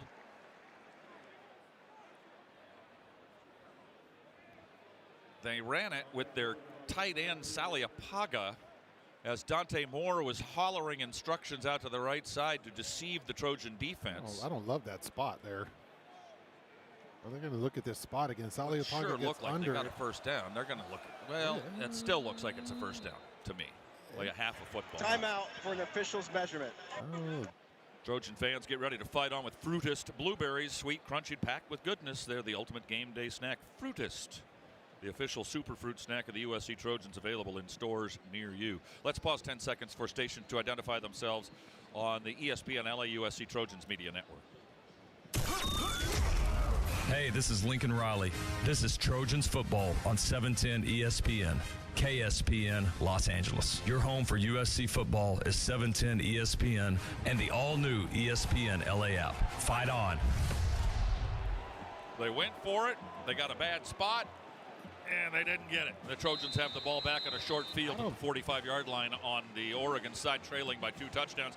That is the first good thing that's happened to USC in hour. Yeah, I think they even got a better spot than they needed because it was short. Like on the replay, it didn't look like he got to the line. It's under further review. They're going to review it for the spot. They're going to review it, but I don't think they're going to overturn it because you can't tell how far he goes. He's kind of hidden it a little bit. He stands straight up and he loses momentum, and he doesn't really get to. I don't think it doesn't look like on the replay to me that he reached that marker, and it will be tough to overturn the call. 3rd quarter action early. Oregon's first possession. Coming out of the locker room. They go for it on 4th and 1 from the 45, and Jordan Moore might have a better peek at this than we. Yeah, I just think the reason that USC was able to pull this off is because they got him to stand straight up. That's what Shaun is describing. You know, sometimes these QB sneaks, they can seem impossible to defend when a guy's down low and he's driving forward and getting pushed from behind. But this ends up as a player pretty straight up and down, and that's why the spot's not great for them because he's not really leaning forward, and it's kind of easy to spot. I would also be surprised if this gets overturned. It missed by about, what, a half After football? review, the ruling on the field that when they're being short of the line of gain is upheld. It's 1st and 10 USC. Wow. Yeah. Well, what a break that is at the start of the second half. Now do something with it. Yeah, got to capitalize. Have not capitalized on some of these opportunities. That's a big stub your toe moment from Oregon right there. As Dan Lanning rolls the dice, he's known to do it, and Trojans got to make it hurt. That is not what they call a turnover, but we kind of do. The positive turnover there presented by Yeti, making gear that helps you stay out longer, travel farther, and live harder. So you get a stop, and that's what you had to have. It could not fall behind 35-14, or you might as well just get in your car and go home. Yeah, and they tried a little trick play with Sali Apaga as he tries to go. Usually it's a quarterback, and he kind of knows how to run that. Dante Moore, I'm sure, knows how to get low and get down and kind of squeeze. Sali Apaga gets the ball, stands straight up, and I think Keyshawn Silver was able to kind of grab onto him and pull him back, so he got no forward momentum and just kind of got stuffed at the line. So credit to Trojans for coming up with a big play, and holding right there on fourth down as Dan Lanning tries to roll the dice to increase the lead. USC Game Day experiences now on Airbnb. Book at airbnb.com/USC Game Day. They've gone to a timeout, but we are in arrears. We did not take it fast enough, so I don't want to go to it now and come back while play is underway, especially with SC having the ball for the first time here in the second half. Trojans ranked 15th in the college football playoff rankings today, and I was thinking to myself, Shaun, I mean, you got a dream. If SC were to come back and win this football game, they would obviously be ahead of Oregon in the standings, and they would finish ahead of Oregon if they finish out UCLA next week. And so where would they end up in the playoff period? You'd say, are they 7? Are they 8? Are they 11? Did you do the same? Yeah, there's just so many things that can break right now. It's hard for me to look at things and say who's going to win and lose. You don't know at this end of the year. Just so many moving pieces still to really lay that out. Long way from here to there, especially for these Trojans who still trail by 2 touchdowns. The first play is a give to Miller, and he loses a yard. Well, back to the line of scrimmage to the 46. Betcher, who has awakened, ran for a touchdown earlier. He's a senior from South Eugene, local kid. 7 tackles. 2nd and 10. Throw incomplete, just like that. 3rd and 10. Trojans about to give the gift right back. Yeah, just bring a Beecher off the end on the first play, and he's able to get home, make that tackle now, and then just a missed fire right there from Jaden. I don't know if that ball got tipped, but now you got 3rd and long. Now you need a play here. Jacoby Lane has been that guy all day. Let's see who they dial up here. Lane to the far side in front of the Oregon bench. Lyons and Lemon this way. Tight end McCree this way. And on 3rd and 10, Mayava chased from the pocket, throws back against the grain, and McCree falls down. It was thrown behind him anyway. 4th down. The Trojans will try to punt it down deep and pin Oregon down. You can't go for it here. You give Oregon the ball back on a short field the other way. Well, I understand you're down 2 touchdowns. Well, all right, sure. SC will go for it on 4th and 10. 4th and 10 from their Oregon 46. No guts, no glory. Is that it? Tanook Hines wide to the near side. Joined in the slot by Lemon. Play clock under 5. Mayava takes the snap and throws. Intercepted. The 36-yard line. He underthrew Makai Lemon, and it's picked off by Kennedy, his first interception of the year. 2nd pick thrown by Mayava, who's not having a very good day. And we've got a timeout on the field. Ducks go for it on 4th down, don't get it. Trojans go 3 and out, throw a pick on 4th down.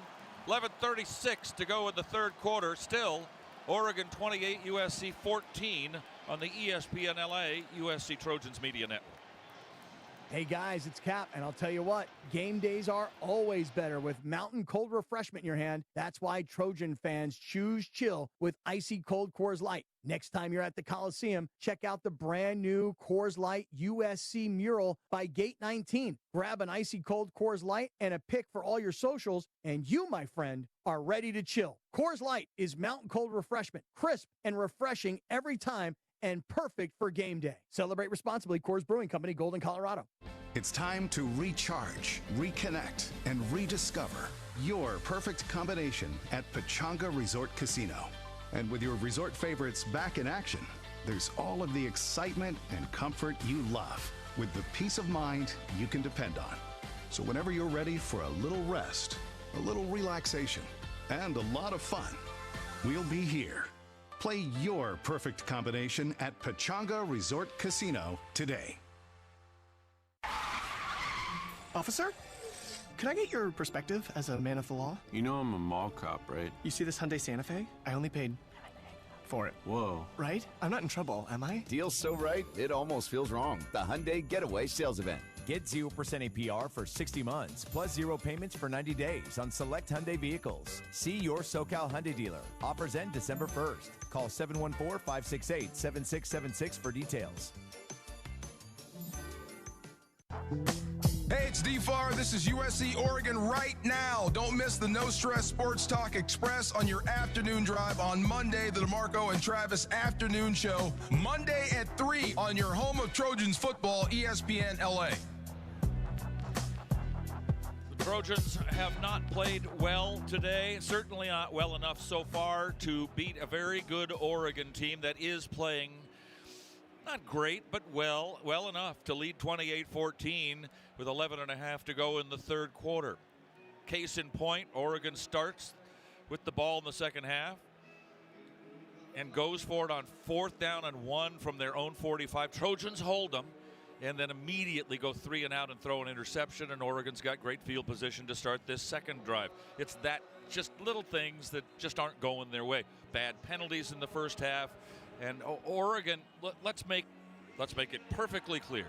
This is a very good Oregon team, so you've got to play really well to beat them. They've got guys. Yeah, Trojans aren't playing very well, and not complimentary football, right? You get your defense, you get a stop on 4th down, make a big play, and you like some kind of response there, and just get no yards on that on 4 plays. It ended an interception there, so just nothing right there. You got to compliment. You got to try and make a big play. So now you're asking your defense to come out once again and try to get another stop here. Is this second half, the Trojans got to figure something out here against this Oregon team. Did a good job on that first drive though, Pete. I thought it was pretty two opportunities got out on the 4th down last time. I wonder if the great Neil Diamond knew that Sweet Caroline song was going to be a stadium anthem when he wrote it. I don't think so. All right, back to work for Dante Moore, the redshirt sophomore quarterback. Quick throw right side. Sadiq, the tight end, and he gets dragged down by the ankle by Urlacher at the 41-yard line. So he'll pick up a quick 5. Boy, Moore just took the snap and threw it. Sadiq hadn't even turned around yet. It's been a lot of the game plan today is getting the ball to the outside and asking those cornerbacks to tackle, the safeties to tackle. I think the Oregon's happy with trying to get those guys out in space and asking the defensive backs for USC to tackle. Even when they've been in Moore's face, he's been able to unload it in time and properly. Handoff to Whittington. Charges up the middle for the first down to the 46.5-yard line. Needed 5, got 5.5. Looked like Walker and Stevens with the tackle for USC. Tell you how important this drive is for Oregon and USC. 28-14 already. You go down 35-14 and your hopes are slim, fat, and none. Whittington lines up next to Dante Moore, who will pass on first down. Steps up in the pocket, throws a zip ball. Intercepted by Urlacher at the 40. 45, bringing it back out to the 50. Oregon 40 to the 36-yard line. Well, how about that? How do you do? Kennedy Urlacher with his first interception for the Trojans. Yeah, great play by Kennedy Urlacher as he's dropping out in the zone and able to get a hand on that one, tip it to himself. There is a flag on the play. I think it's going to be in the return on Cam Crawford as he was blocking the offensive lineman holding. But that's the big play was the interception right there as he's able to tip it to himself, Kennedy Urlacher, and make a huge play. So a big stand-up, 2 big stops by the defense in a row. Now you need your offense to respond. So the Trojans have the ball back, and they keep giving them chances. They keep the Trojans alive. Can SC take advantage of any of these chances? That's the problem. LADWP customers get rebates up to $4,000 on used electrical vehicles. Learn more at ladwp.com/EV.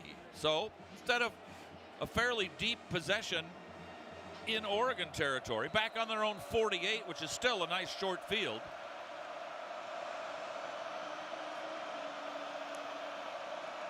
And the Trojans go back to work and go back on the ground where they are averaging all of 1.7 yards per carry. And they get exactly that, 1.7 yards to the 50-yard line. Yeah, it's been a grind here. Credit Oregon's defense. They're locking this run game down for the Trojans. Just no room to run for King Miller. Pretty good eyesight there, isn't it? 2nd down and 8. Bear Alexander, the former Trojan, with the tackle for the Ducks. The fake to Miller, underneath pass, little side screen comes to Makai Lemon, and Lemon will work down towards the 1st down marker, but maybe a bit short at the 42. Depends on the spot. Oh, they're going to give him the 1st down. That is a Hyundai USC 1st down, a Hyundai getaway sales event going on now. Get deals so right it almost feels wrong. Don't miss out. Visit your SoCal Hyundai dealer today. 1st and 10 SC at the Oregon 41, as it turns out. Lions and Lemon this way. Jacoby Lane to the far. The Ducks substituting late as the Trojans substituted. And now lumbering across the field is Tuioti, and he can't get off the field. The time is running out on the Trojans. They finally let him snap the ball. Mayava winds, throws for Jacoby Lane, and down he goes in a heap, and a flag down at the 21.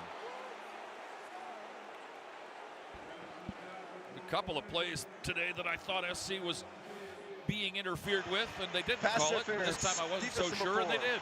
15-yard penalty. That's an easy call. That's a tough play for a DB. Finney's doing a good job on him.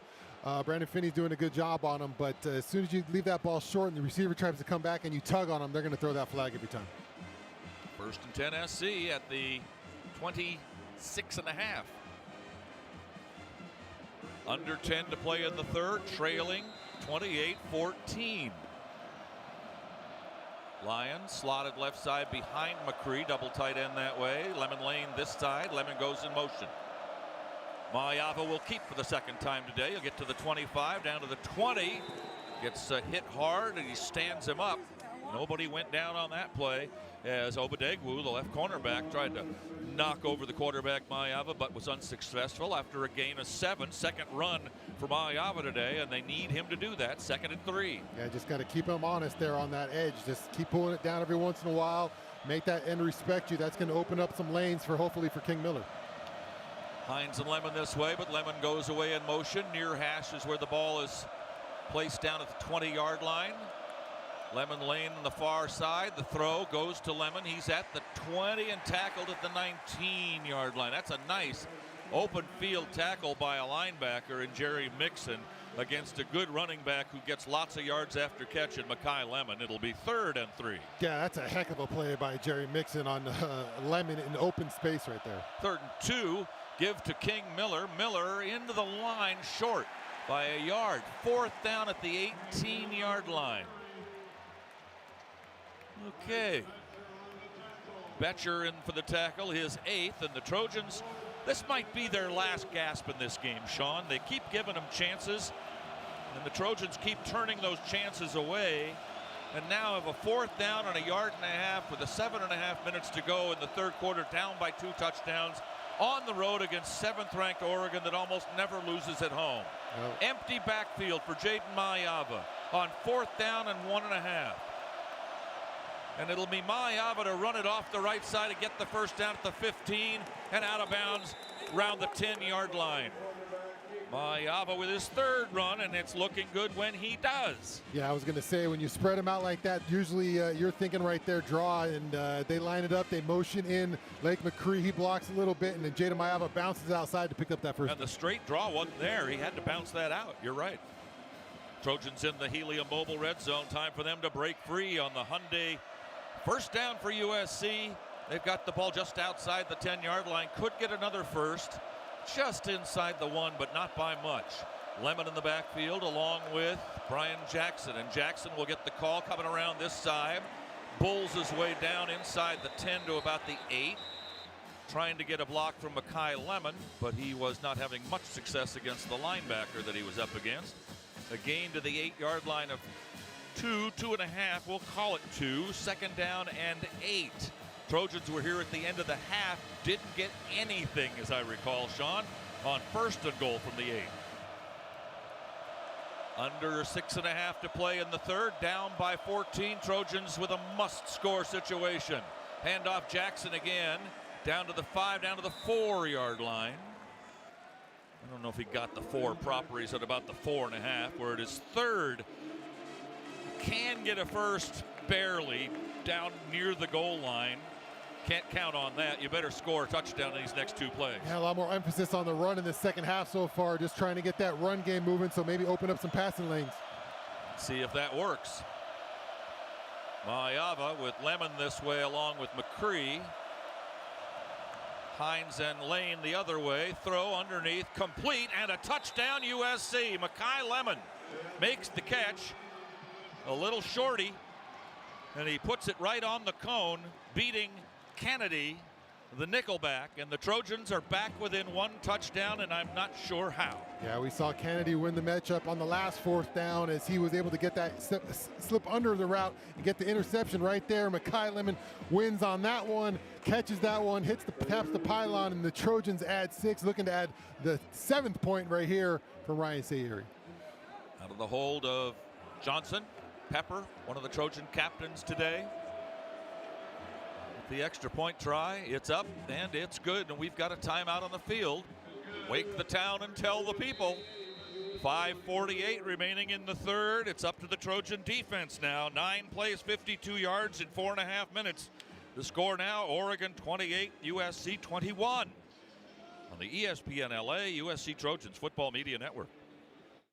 Looking for the play of the day? That's easy. Fight on to victory with USC and fly on faster with ONT, the fastest and easiest airport experience in SoCal. Not to mention, Ontario International Airport has over 90 nonstop flights to 30 major destinations with less traffic coming in and out. In other words, getting there is a breeze, and so is following our Trojans anywhere the season takes them. Because let's be honest, faster is always better when it comes to your airport. Start planning your next journey today at SoCalSoEasy.com.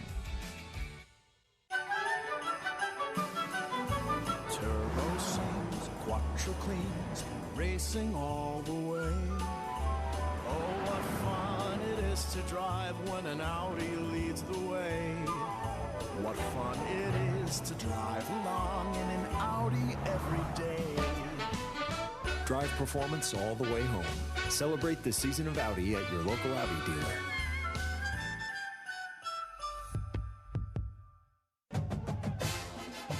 It takes hard work to be the best in the game. Planning, commitment, resilience, sweat. That's why Old Dominion Freight Line, the #1 national LTL carrier for quality, works hard to be the best in the game and is proud to support those striving to be the best in theirs. Old Dominion Freight Line, official freight carrier of USC Athletics, helping the world keep promises. Hey, it's Mace, USC, Oregon right now. Don't miss me in Ireland on Monday. All over this game, plus Rams and Lakers and more. Mason and Ireland, biggest show on the radio, hottest show on YouTube. 12 o'clock noon here on ESPN LA. Fight on. 28-21. Oregon in the lead. 5:48 to go in the third. I'm going to send it down to Jordan, but we talked, you and I and Shaun, here in the press box before anything today, and talked about how over these last few years the Trojans have been in games against big teams, and you feel, oh, we're in this thing, we've got a chance to win this thing, and then something happens and they don't have a chance to win this thing. Is this one of those, or are we going to get over the hump here today? I think when you look at this particular USC team, what has stood out is the second half adjustments, and we talked about that in the pregame show. Is that a fan-made myth? Because fans love to talk about second half adjustments in this era of the iPad where they're constantly coaching on the sideline. But for this team, whatever it is, the halftime seems to work as a reset. You saw it there offensively, the adjustment of incorporating Mayava into the run game, but more important defensively, already in the 2 possessions, they look so much more settled defensively, in position, forcing Oregon to grind the ball up the field. They really got 2 stops on that first drive, but the offsides gave Oregon a second chance, and then they get the interception. It's this USC defense which has allowed 3 points or less in the last 3 second halves that needs to be the difference here. The kickoff is caught at the goal line but taken for a touchback. The PAT by Sayeri, brought to you by Terranea Resort, a luxury resort like no other. Well, they didn't return it for a touchdown. We saw that at Notre Dame. So now the Trojan defense finds themselves in a situation where Oregon's got the ball at their own 25, and a championship-type team like the Oregon Ducks fashioned themselves now at home might be feeling a little pressure, I would think. Yeah, you can sense it in the stands, too. Stop here, this place would get real quiet. So the Trojans here with an opportunity to really hush this stadium down. Dante Moore, one back, a long toss goes to Whittington around the right side, gets 5, gets 10. It's 13 yards. Christian Pierce, first one to finally bring him down.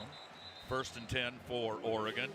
And you know, when you look at it, Shaun, the Trojans gave up a punt return touchdown, missed a field goal at the end of the half, and after Oregon had missed a field goal, gave them a penalty that allowed them to keep that drive alive and score a touchdown. There have been a lot of things that have gone against USC, and still they find themselves down by only 7 at the moment.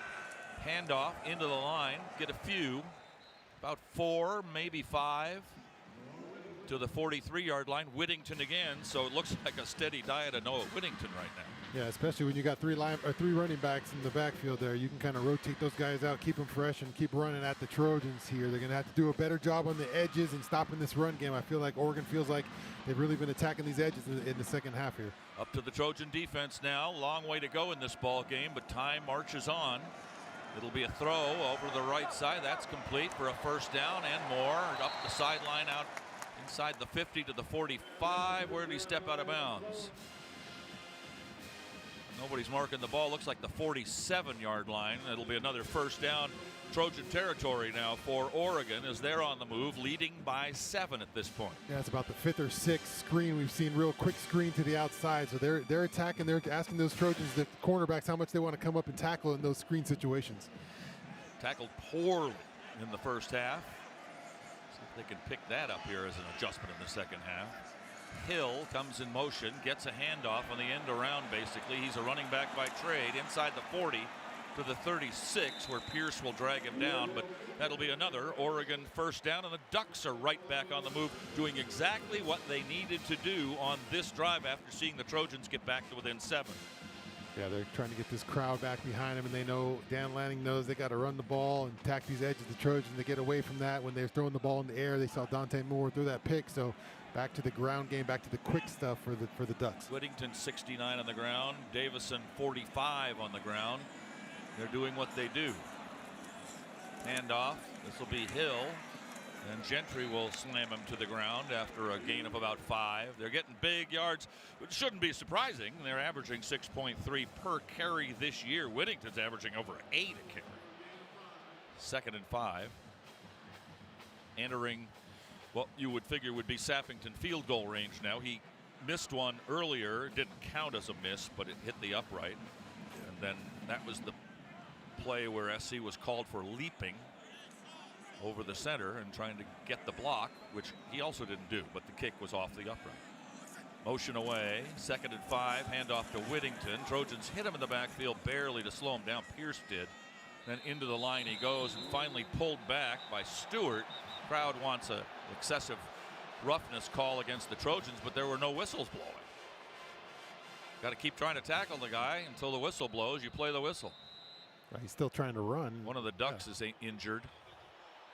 Their left tackle, Harkey, tried to run himself off the field and then just decided to go down in a heap there. It'll be 3rd and 2 coming up. Yeah, that might be an issue for them too, Pete. They're down Isaiah World already. They got Trent Ferguson going in there, and now if Harkey goes down there, they're starting to run out of offensive tackles. All right, they're going to keep looking at him, so we'll take a break. Time out on the field here with 2:41 to go in the 3rd.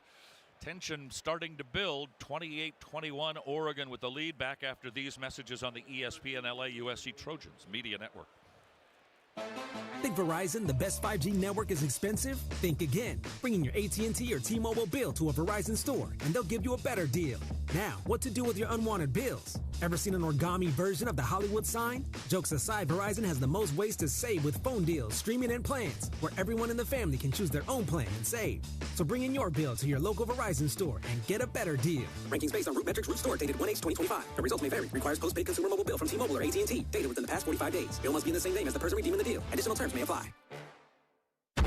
Invesco QQQ is the official ETF partner of the USC Trojans. The future isn't scary. Not realizing its potential, however, could be. In the game of football, the goal is to build a winning team that strives for excellence on the field. And how do you do that? By fulfilling each player's potential for growth. That's like having your starting quarterback throw the perfect spiral for a touchdown. Let's rethink possibility. Invesco Distributors, Inc. Hey guys, it's Cap, and I'll tell you what, game days are always better with mountain cold refreshment in your hand. That's why Trojan fans choose chill with icy cold Coors Light. Next time you're at the Coliseum, check out the brand new Coors Light USC mural by Gate 19. Grab an icy cold Coors Light and a pic for all your socials, and you, my friend, are ready to chill. Coors Light is mountain cold refreshment, crisp and refreshing every time, and perfect for game day. Celebrate responsibly. Coors Brewing Company, Golden, Colorado. Hey, it's Travis, USC Oregon right now. Don't miss me and DeMarco and the No Stress Sports Talk Express. Will be all over this game, plus Rams and Lakers. It's DeMarco and Trav Afternoon Show, Monday at 3 on your home of the Trojans, ESPN LA. Fight on.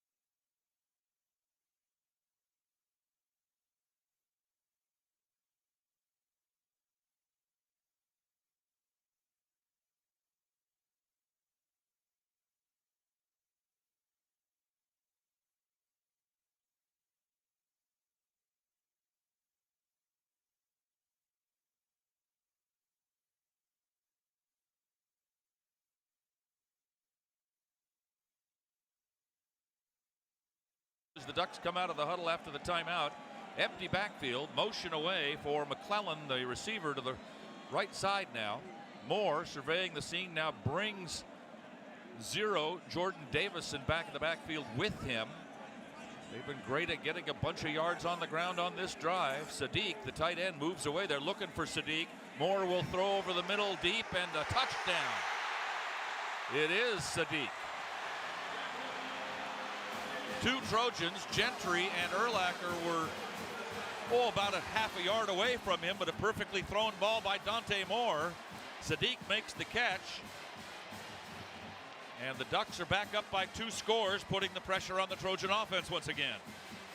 Yeah, when the run game's working like that for Oregon, then you got your hands full with Sadiq, a tight end who can run like a wide receiver, just splits the safeties there, and Dante Moore with a heck of a throw there as he cuts the Trojan safeties in half right there, and Sadiq pulls that one in, the big tight end, with a nice grab. Sappington with the extra point try to put the Ducks back up by 2 scores. That's good. And with 2:13 left in the third, 35-21. Moore and Sadiq connecting for the second time today. No one's surprised. They were losing their 2 top receivers, and so you knew Sadiq was going to become a key part of this game. He already is for Oregon. The junior out of Idaho Falls, 30 catches coming in for the Ducks, and he's got 5 for 65 and 2 touchdowns here today. He's a tough matchup. You had a safety and a linebacker on him back there, and they were near, but not good enough. Yeah, that plays comes because they're running the ball so well, right? So you got to worry about the run. If you're the Trojan defense, you're worried about run. How do we stop 3rd and 2? How do we stop this run? And then Sadiq kind of splits you right there. And Dante Moore, that's a heck of a throw. Like I said, sometimes defense is hard right there, especially when you got a receiver, tight end like Sadiq and a quarterback like Dante Moore. When I saw Sadiq move from tight to the line to the slot, that's where my eyes went. My brain went, they're going to throw to that guy. 7 plays, 75 yards. That's a great response for the Ducks. Took 335, and the pass was a 28-yarder for the score to make it 35-21. And now Trojans looking for a return. A little squib kick picked up by Lemon, but he won't go anywhere. And they hit him just after he gets out of bounds. No harm, no foul. good time for a squib, and the Trojans have the ball back in their own end and have to go back to work. But now the clock becomes interesting because you've only got 17 minutes left in the game. Yeah, that wasn't a squib on purpose. The kicker kind of slipped and Did he fell right buck it there. up? Yeah, and actually works out for their benefit, right? So they gained probably 5 yards right there. Is that the Trojans have to pick it up and just get out of the 20. Saw it last week in a high school game, and all the kicker had to do was kick deep, and his team would have won, but he slipped sideways, and his kicking leg came out and tapped the ball. Everybody was looking for a long kick, and our guy picked up the ball, ran it 40 yards for a touchdown. Won the game.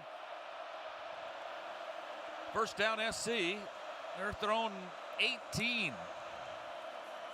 The fake to King Miller. Mayava will throw over the middle, complete to Lake McCree, out to the 30-31-yard line. A gain of 12 and a first down, USC. Nice tight coverage right there by Oregon, but Jada Mayava delivers to his tight end who takes the lick over the middle. McCree's second catch today. I think they've targeted him 3 times. One of them was behind him. Clock runs with under 2 to play in the third. Oregon has a long run of victories in a row, leading at halftime 32 in a row, leading after 3 quarters 22 in a row. Mayava with 5 on the play clock. Brings Lemon in motion. Got to get that snap now. He does. Off to his left side. Handoff to King Miller. Miller does a pretty good job to get anything. He got 3 out to the 34. 2nd and 7. Brought down by Tamari Washington, the outstanding defensive tackle for the Ducks. Much more balanced attack here from the Trojans in the second half. 2nd and 7. Mayava will throw, and behind Makai Lemon. Not a good throw there, and Makai throws his head back in disgust. 3rd and 7. Guarded there by Thirain Johnson, grad transfer from Northwestern. There's uniform number 5, made famous here by Kayvon Thibodeau, Southern Californian. Great player here at Oregon. 1 tick better than 1 minute left in the third, and the Trojans with a big 3rd and 7 back at their own 34-yard line. Need to pick this one up and need it badly. No more room for error. Down 35-21. Mayava being rushed, in trouble, sack, fumble. Trojans recover it, so they'll be able to punt it back from the 24-yard line. With a loss of about 10 yards on the play. Tawanu came up with the fumble. Trojans suffering a sack for the first time today, and now giving Oregon the ball, seeing what they did the last time they had the pigskin on offense and scoring fairly easily. Again, if they go up 3 touchdowns, we can pretty much phone the rest of the ball game in.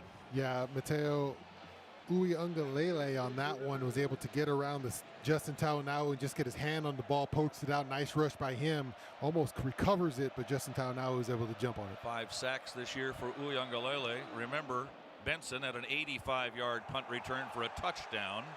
Oh, there's a flag down, and it looks like they might have roughed Mr. Johnson.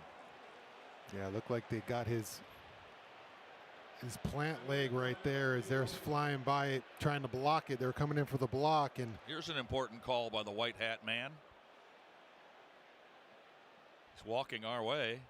Hasn't turned his microphone on yet. Good job by Johnson of selling that one. It didn't look like much. He actually didn't hit the plant leg. He just kind of throws his legs in there and takes a dive and draws the flag. We'll see which. Everybody's standing around. There's a lot of people just standing around waiting for the announcement here. He's making an announcement, but there's no microphone on him. He didn't turn the mic on. Here we go. I think he just realized that. He's being booed no matter what. Running into the kicker, receiving team number 6. That penalty's declined. It's first down, Oregon. 5-yard penalty would have made him kick it again anyway. Not a 15-yarder, a running into the kicker penalty.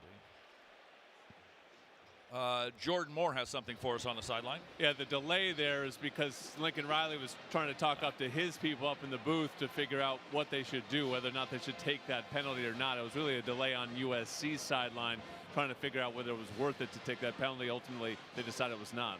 Yeah, the kick was good enough, and it was fair caught at the 32, 33-yard line by the guy that returned 185 already, so you take your chances. All right, This is it then for the Trojans right here. If they hold Oregon, get the ball back, they stay in the game. If Oregon gets a touchdown, probably all she wrote.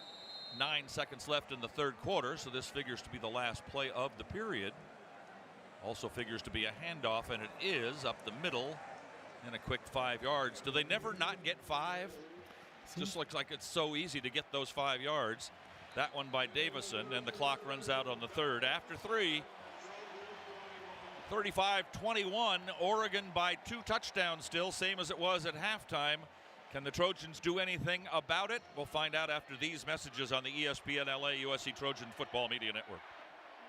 If you are a fighter, Modelo is your reward. So listen close. You put up with a lot, but you always hold it down for your people. You are strong, you are fearless, you are the baddest on the block.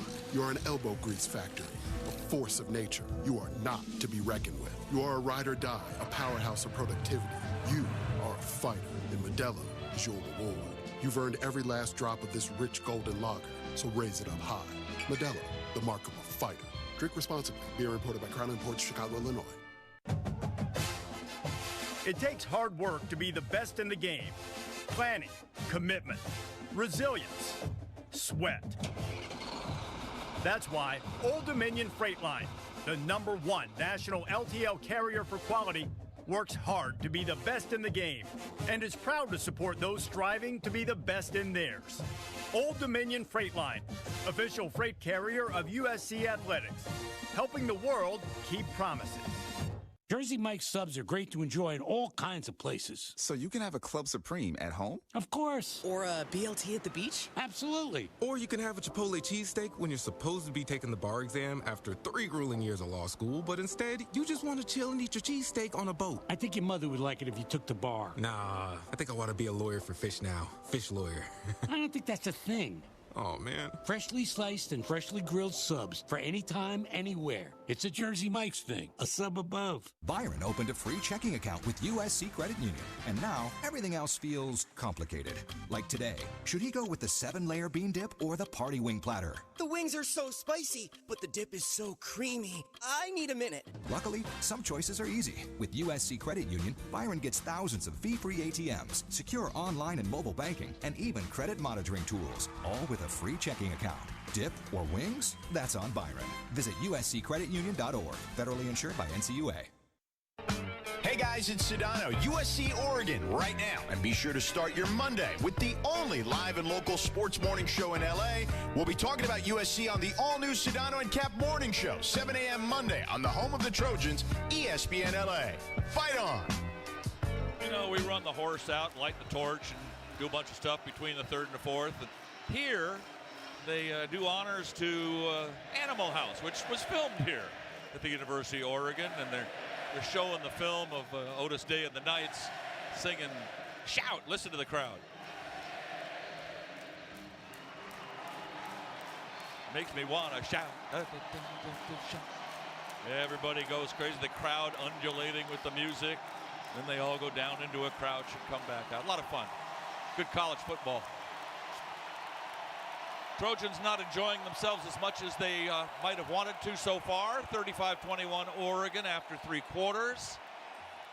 And on this drive, the Trojans pretty much must stop the Oregon Ducks from scoring any more points in this game. And then they've got to score a couple touchdowns themselves just to get it even. There's a long way to go. But it's getting shorter all the time. As Yogi Berra says, it's getting later earlier. Yeah, got to find some plays. Obviously, Urlacher with a big interception on that one. Got to find more of those plays here. Some TFL, something to get this thing where you can get a chance to score some more points. 2nd and 5 for the Ducks coming our way as darkness starts to settle in on the stadium a little bit. And the Trojans being allowed to substitute because the Ducks were allowed to. And so into the game comes Devin Tompkins. Crowd booing. Play clock winding down. 5 on it. Moore, they wouldn't let him snap it till it got down to about 1. Handoff, and could be a face mask coming up against the Trojans. The tackle made nicely on Jordan Davison. Well, I'd like to see that on replay, as getting in there very quickly for the Trojans was Stevens. Yeah, Desmond his hand up high, and the crowd thinks so too. He just shot the gap right there, took a chance. Sometimes you just got to roll the dice. He shoots the gap right there, makes a play. I'm watching the replay for the face mask. Haven't seen it yet, but he definitely got him. He got him up high. I don't think he got the face mask. All right. Loss of 4, 3rd and 9. Huge play for the Trojans to try to get back in this game. Whittington, who was lined up far right, comes into the backfield. Moore drops the ball, in trouble, and he'll get sacked as a result of that by Devin Tompkins.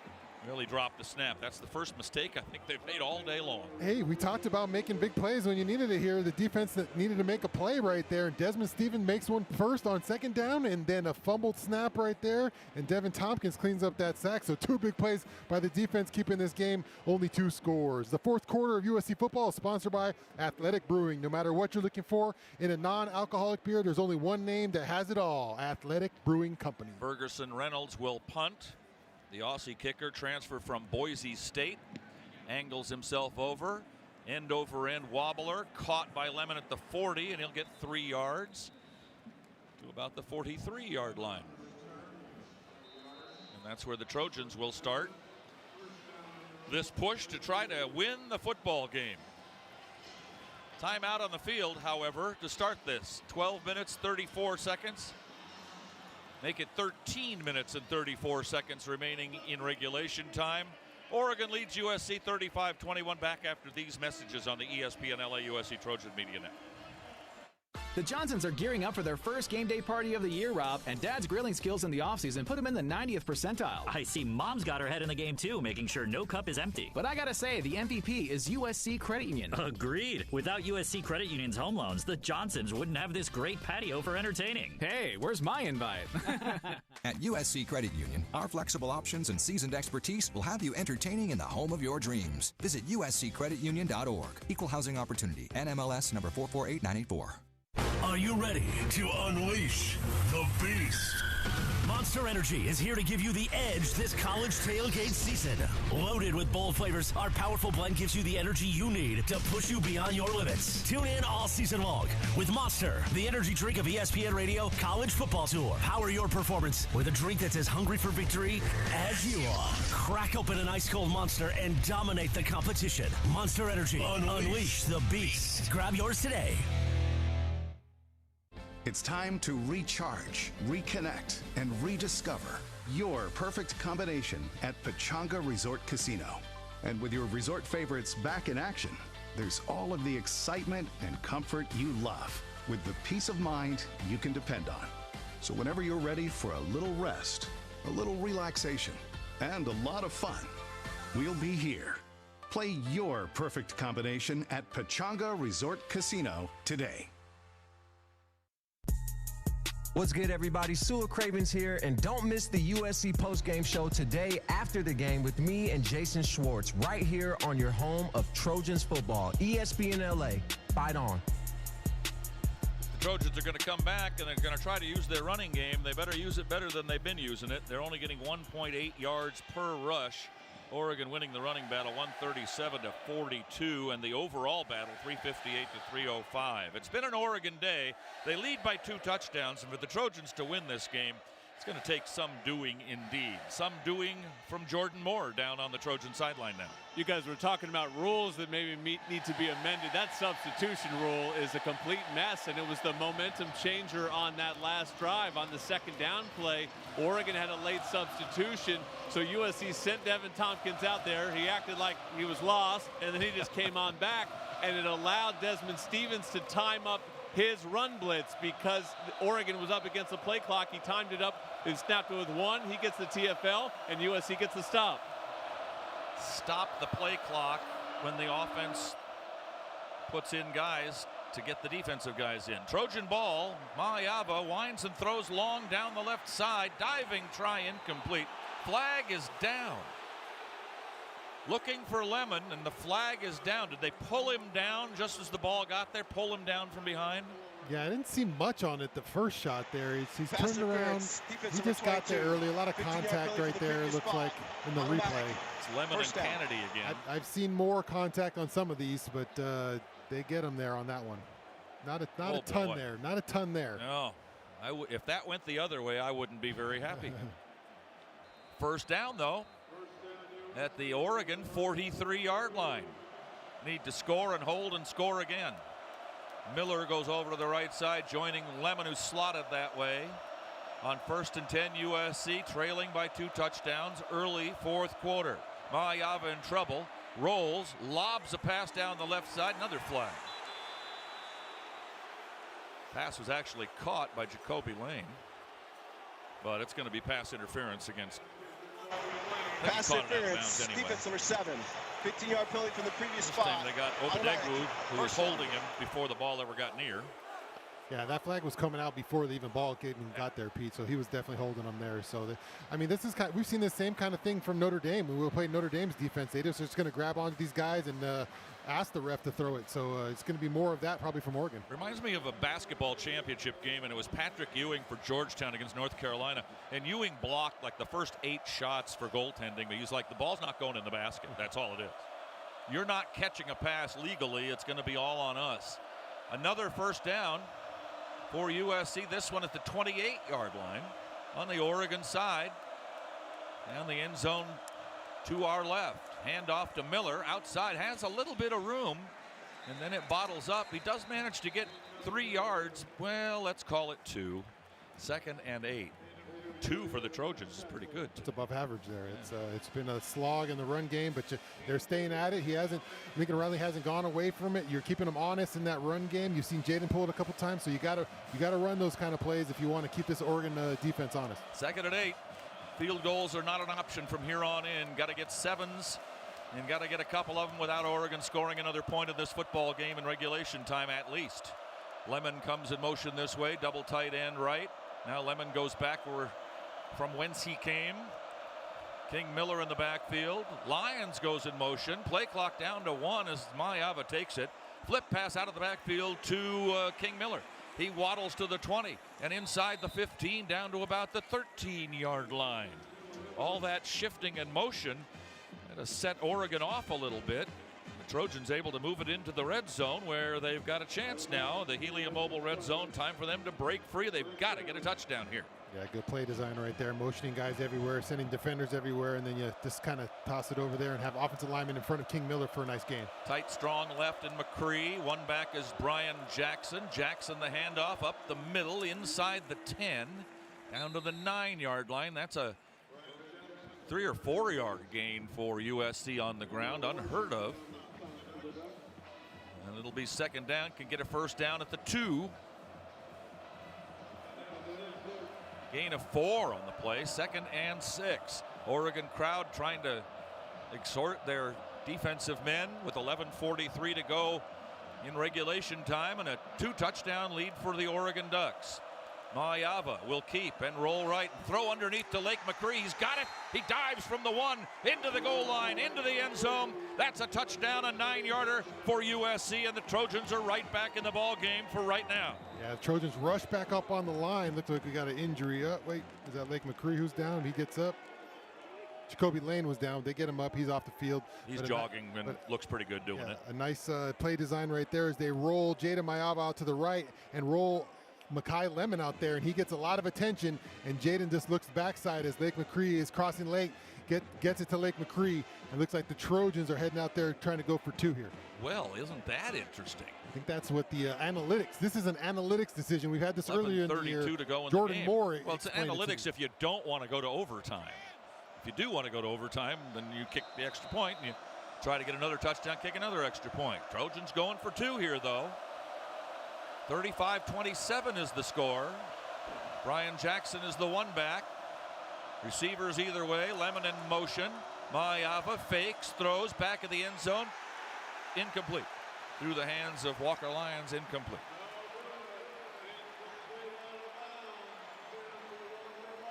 I'm not a coach, but I disagree with the call. I would like to just kick and stay within 7 personally. It's just me. Looks like he had his hands on that little bobble one. there. He caught it, and the defender just got enough of him and kind of makes it a tough catch. He probably, if you're Walker Lyons, you think you probably pull that one down, but the defender did enough to just kind of throw him off. Well, you're still down by 8, so if you score again, you're going to go for 2 again, try to get it. And if you don't get that, then you'll need a field goal at the end to win the game. Jordan Moore in on that. I know we did this earlier in the season. Me and Jordan went back and forth on it. Jordan, you got anything about on that one? Yeah, again, it's just the math. The math is in favor that going for 2 twice is more likely because you're better than 50% chance to get the 2-point conversion. You get 2 shots at it, and you now have the better odds to win the game because you're going to take the lead instead of be tied if you get it. But they did it against Illinois. That was the game, and it was effective. Ultimately, it gave them the lead, and they lost it on the field goal at the end. But that Illinois game should have been tied. Instead, USC was up late. So here now they're chasing the points. And again, it's just like the trick play earlier. If you're Lincoln Riley, you're opening yourself up to everyone's going to tell you that they didn't agree with you if it doesn't work out. But he's fearless in the way he makes these calls. It makes me think that you're playing to not go to overtime in that case. You're playing to win. To win. I mean, right. You're playing to win in regulation is what I'm saying. Yeah, but that's playing to win. I mean, ultimately, you have a better chance to win than if you're ahead than tied. Ocean views, magical sunsets, a luxury resort like no other. Discover Terranea, located along the stunning Palos Verdes Peninsula in Southern California. Book your getaway to Terranea now at terranea.com. Old Dominion Freight Line, one of the great sponsors of USC football. The official freight carrier of USC Athletics, helping the world keep promises. A lot of ball still to be played here. 11:32 to go in regulation time. Trojans now trail by 8. High school football playoff semifinals last night in Santa Margarita. Carson Palmer, the head coach, winning over Orange Lutheran. Corona Centennial upset Modern Day. Maybe upset. They beat them twice this year. So now you got Santa Margarita, Corona Centennial next week in the big final. First time in 20-something years that Bosco and Modern Day haven't been in it. San Clemente's in a final. Santa Paula, Rio Hondo Prep with Rocky Seto, Redondo, Palos Verdes, Barstow. Girls flag football city championships going on at Garfield all day, and tonight Marshall and Eagle Rock, the final. You've got Dorsey and Southgate in the city semifinals tonight. Carson Crenshaw will play the big game next week in the City Open Division Championship. Finals weekend next week. Hope you get out there and see a ball game. JC, high school ball, whatever it is. Trojans will kick off.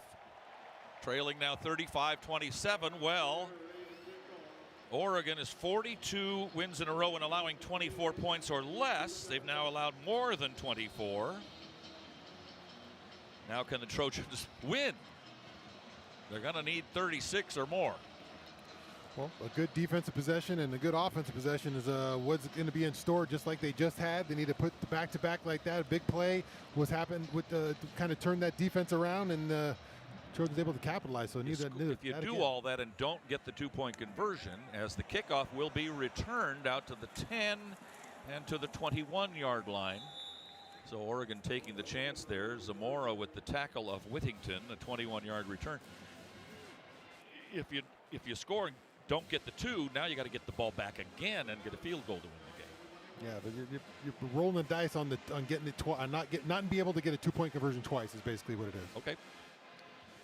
I've known some high school coaches that go for 2 every time all year. And if they get half of them, they're pretty happy. Yep. Ducks back on the attack. That's because they don't have a kicker, though. That's most of the time. 18 for 25 for Moore, so his numbers have come down a little bit. Dante, a 6'3", 206-pounder, will throw on first down and throw to the left side, complete. And out to the 31. That'll be enough for a first down, 11-yard pickup. Johnson, the backup tight end, the kid from Inglewood, with catch and run. That's got to be called 10 for Oregon. That's an illegal pick play right there. They started blocking. They started blocking before. That's not coming back, but I'm saying they started blocking before the receiver, the red quarterback, even threw the ball there. That's a pick play right there. Whittington, the one back for Dante Moore and the Oregon Ducks. Toss forward goes to Whittington. Trojans trying to get him down. Got hands on him, but that's all. And finally, Cameron Crawford will pull him down. Out across the 35 to the 38. Gain of 5.5. There they go again, get 5 yards on those first down plays. That really helps their offensive thrust, that's for sure. Oregon will finish their season next week at Washington, and somewhat of a rivalry game for them. They don't like each other much. Washington's not a bad football team. Get them in Seattle in some funny weather, you never know. Overloaded line here. Off to the left side, the line is 4 blockers that way, but Dante Moore will throw against the grain, incomplete at the 40. They're hoping the crowd is for Walker for a pass interference on Noah Whittington. He was sort of escorting Whittington with his hand on his back. Jaden Walker right there staying home, trying to give you a little disguise with all those linemen over there thinking they're going to go that way, try to run the screen on the backside. Well, here you are. What the Trojans are looking for, a 3rd down play. Can they get a stop here? Get the football back, down by 8. Just over 10 to play in the ball game. Dante Moore in an empty backfield. Trojans don't get any pressure. Throw off the left side. Sliding catch is made nicely by Benson at the 46, 47, maybe the 48-yard line. Nice pass, nice catch down on his haunches, sliding across is Malik Benson. Yeah, heck of a catch right there. That looked like that was a low percentage throw right there, and Dante Moore got it there, and Benson had to catch it. And sometimes offenses, they make a play, Pete. So another first down. And the Ducks keep the ball at their own 48. Johnson, the tight end, sets up on this near side. Out of the pistol this time for Dante Moore. He'll hand off. And this is Whittington, who gets hit hard at the line, manages to get to the 50, and that's all pushed back there. A nice tackle by Devin Tompkins. He was waiting for Whittington and pushed him back after really no gain after contact. 2nd and 8. That's what you need. Spot. That's what you need. Big men making tackles on running backs right there. Not too often you see the Trojans able to get off blocks right there. Devin Tompkins gets off his block, defeats his block, and makes a tackle. That's the kind of bodies you need to bring to the party. Those big guys who can wrap up those running backs and stop their momentum before they get going. Whittington, 13 carries for 81 yards, averaging 6 a pop. 2nd and 8 at midfield. Moore will throw, drifts deep back for setting up to a Sadiq, a screen, and Sadiq hurdles a man, gets the roar of the crowd, run out of bounds finally by Crawford at the Trojan 43, 3rd and 1. Athletic and strong and big. Yeah, that's a heck of a move from a man that size to do that. I mean, DeCarlos Nicholson, you only got one option. You got to take a guy like that size, low like that. He throws low, and Sadiq knows it, and just being a heck of an athlete, able to get over him. Nothing like a hurdle to get the crowd going. It didn't go for much yards, but the fans love a good hurdle. Yeah, and enough to get him a 3rd and 1 here. You got to think it's Whittington. No, it's Davison up the middle, and he'll get the first down by a half a yard to the 41. What it does is move the chains and the clock. Now 8:10 remaining in regulation time. They're sneaking up on field goal territory as well. So the Trojans, it would behoove them to get a stop right here, right now on this set of downs. Yeah, it might have to be, and Coach Lynn might have to roll some dice here to maybe bring some heat here to get some people home or dial up something here, because Trojans just can't get mushed back into the end zone. Pistol again for Moore. Handoff again to Davison. Davison will get inside the 40 to the 39. Only 2. 2nd down and 8. Stone IPA has inspired a generation of brewers and beer lovers. Made in Southern California, Stone Brewing's first anniversary ale continues to be today's iconic West Coast style IPA. Crisp, light-bodied, and packed with hoppy flavor. Located at fine.stonebrewing.com. Trojans rotate some defensive linemen in there, get some fresh bodies in here. They know they got to come up with a stop here. They're getting a little too close to this side of the field. De'Air Hill, the freshman running back, now in as the feature back on 2nd and 8. He'll get a long toss to the left side, hits the 40, 35, 30. And I think where did he go down? Where is the spot? First down, 31-yard line. Another set of downs. One more first down. Sappington's in field goal range. That would put him up by 11. Yeah, kind of been what Oregon's been doing all day, just attacking those edges of the defense there. We've seen a lot of outside stuff, a lot of quick screen stuff to the outside, just challenging the Trojans to tackle on the outside, challenging their ability to contain this run. What do we got here? Going to take a look at the spot, maybe? Yeah, it looks like they're going to challenge the spot. the line judge on the far side. The runner's knee was down with the ball at the 32-yard line. Looked confused as to where he went out of bounds because he was watching something else. I was watching him on the binoculars when it was happening. And as a result, he got the spot wrong. Instead of the 31, it's going to be at the 32. So it's 3rd and a half a yard. Maybe gives Oregon some more clock. Yeah, it looked like about a half yard short. 6:35 to go in the game. Trojans trail by 8. They're still in it for now. They need to get a stop very soon, or they'll just run out of time. And of course, if Oregon scores a touchdown, the game will probably be over. A field goal, not quite over, but getting close. Moore will throw on 3rd and short. First down. And out of bounds goes Johnson, the tight end. Urlacher will pull him down at the 24-yard line, throw him out of bounds, actually. And now they're in field goal range with 6:07 to go. Yeah, just a little play action pass there and just leak that tight end right underneath. You're hoping you'll lose your eyes a little bit. Urlacher's a step late to that one, and easy first down. Is this a situation where you got to take a chance? Yeah, occasionally you got to jump a pass pattern and hope for the best. Well, yeah, you're getting to that point where it's fourth quarter, 5 minutes left here. If you go down 2 scores, it's not looking good. You almost have to take a heroic chance, and if you blow it, they score and win the game. But if you get it, you get it. Moore will pass on first down up the left lane. Incomplete. Flag is down. Nicholson didn't turn around. That'll be half the distance. Pass interference. Defense number 17. 15-yard penalty from the previous spot. Automatic. First down. Get that head whipped around. We've seen it time and time again this year. It's just an uncomfortable thing to do, Pete. It's the next level, taking your play as a cornerback to the next level, being able to turn that head around. Because you know, once you turn your head around, you kind of lose all positioning and you feel uncomfortable. But that's the next step Carlos Nicholson has to take, is getting that head around, and you want to feel the guy, you want to hold on to the wide receiver when you turn your head around, and just you got to put your hands away and not grab him. Ball at the 9-yard line. Only 5.5 to go in the game. It would take a bona fide miracle for something to turn this game around and have the Trojans come back to win it at this point. Yeah, first of all, you got to try to keep him out of his end zone right here and hold him to 3, but even then, that's still a tall order. Motion this way. Just going to run it with Whittington. Touchdown. Adios. Might be even better they scored fast. The only good thing about that is scored fast, yeah.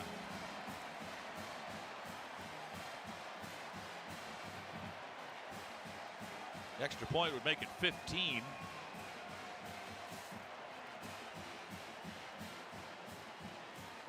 Only 5:30 left in the Trojans' playoff dream for 2025. This is the kind of game that could teach you a lot of good things for the future.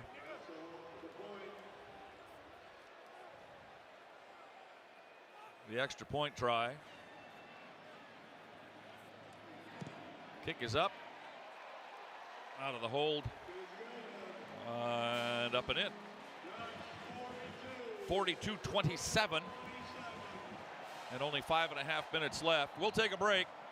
Back after these messages on the ESPN LA USC Trojans Media Network.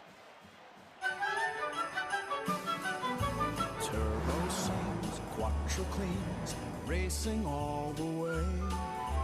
Oh, what fun it is to drive when an Audi leads the way. What fun it is to drive along in an Audi every day. Drive performance all the way home. Celebrate the season of Audi at your local Audi dealer.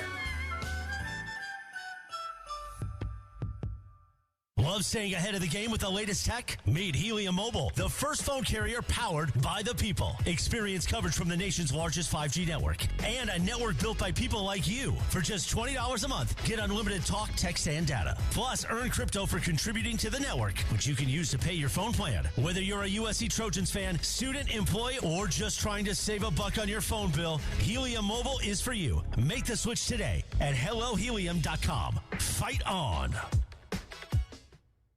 It's time to recharge, reconnect, and rediscover your perfect combination at Pechanga Resort Casino. And with your resort favorites back in action, there's all of the excitement and comfort you love with the peace of mind you can depend on. So whenever you're ready for a little rest, a little relaxation, and a lot of fun, we'll be here. Play your perfect combination at Pechanga Resort Casino today.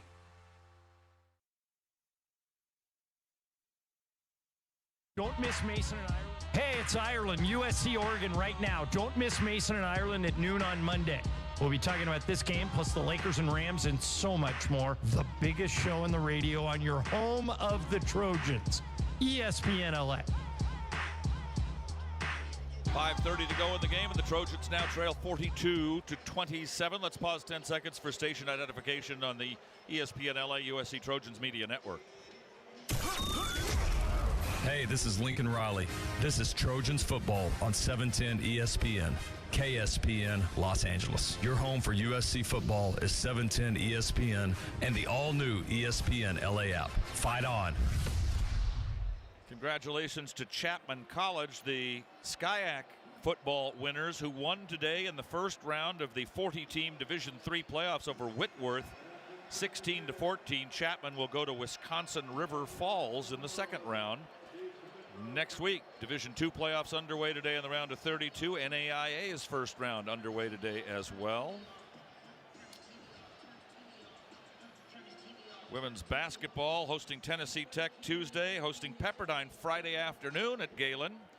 The Thanksgiving day after matinee at 2 o'clock. Southern California sports broadcasters will be there for that one.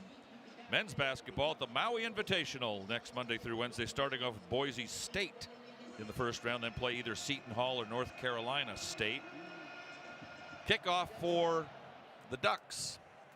And over the head of Makai Lemon into the back of the end zone, and the Trojans will start from their own 25 in front of 59,588, and most of them are still here. Some of them are leaving, but not many. Shadows all over the field, just a little strip of sunshine across the way in the auxiliary press box as the sun starts to set here in the Pacific Northwest. Stay with us for our post-game show, the Modelo Locker Room Report. We'll have interviews with our Trojan players at the game, stats and highlights. We'll talk to John Jackson at our ESPN LA studios and hear from Lincoln Riley about today's game and the UCLA game coming up a week from now. We don't know what time yet at the Coliseum next week, but the big game, SC and UCLA, as the Trojans try to seal their bowl fate. Can they come back in this one? 5.5 minutes to go. We'll find out. Throw inside screen, a little slant in, I should say, to Jacoby Lane. First time we've had him catch a pass on the field to play, then not being interfered with at the 30-yard line. Gain of 5, 2nd and 5. 10 tackles for Betcher, the all-league candidate linebacker for the Ducks. It's like Oregon will finish third, it looks like, behind Indiana and Ohio State in the conference. Looking right, then throwing underneath, and for a loss to King Miller, loss of 3. 3rd and long.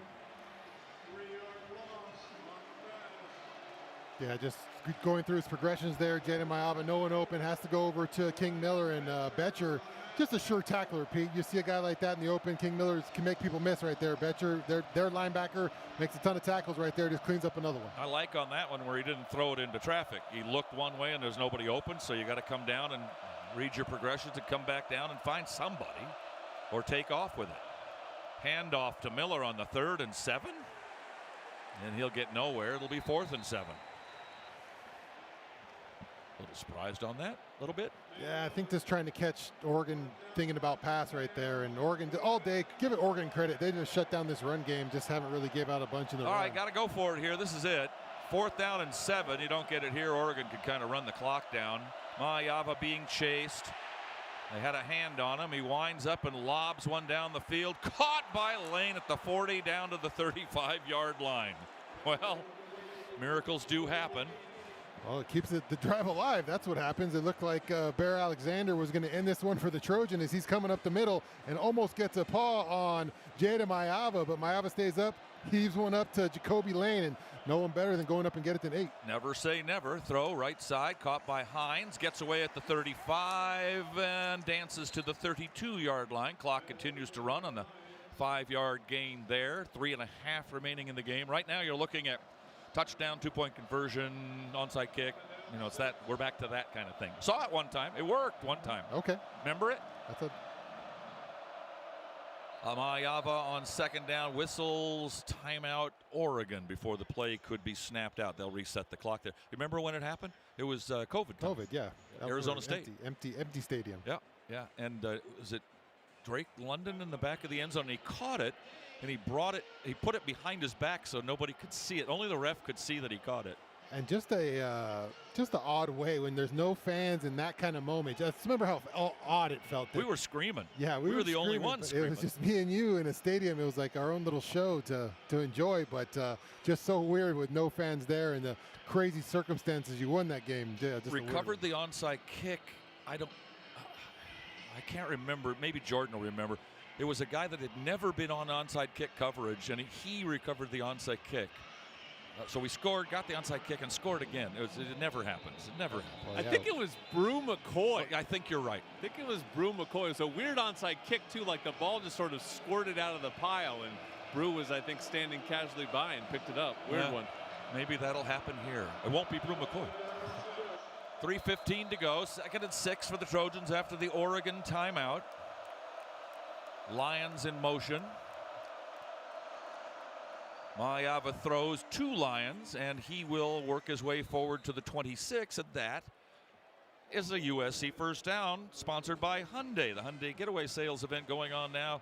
Get deals so right, the deals wrong. Don't miss out. Visit your SoCal Hyundai dealer today. Got to start getting at it here. The clock is starting to work against you here. This is Oregon giving you 5 yards at a time to make the clock run. Yeah, 2:52 running a lot of clock running right here on this play. Down by 15, 42-27. It seems impossible. Mayava fakes to Jackson, throws to the end zone, and it is over the outstretched hands of Jacoby Lane. Not by much, but just enough. Wasn't a lot of room on that one. He had to give. That was when you throw it in a place where only your receiver can maybe get it, and as long as Jacoby is, he's just able to get to that one. 2nd and 10 at the 26. Good idea to throw for the end zone.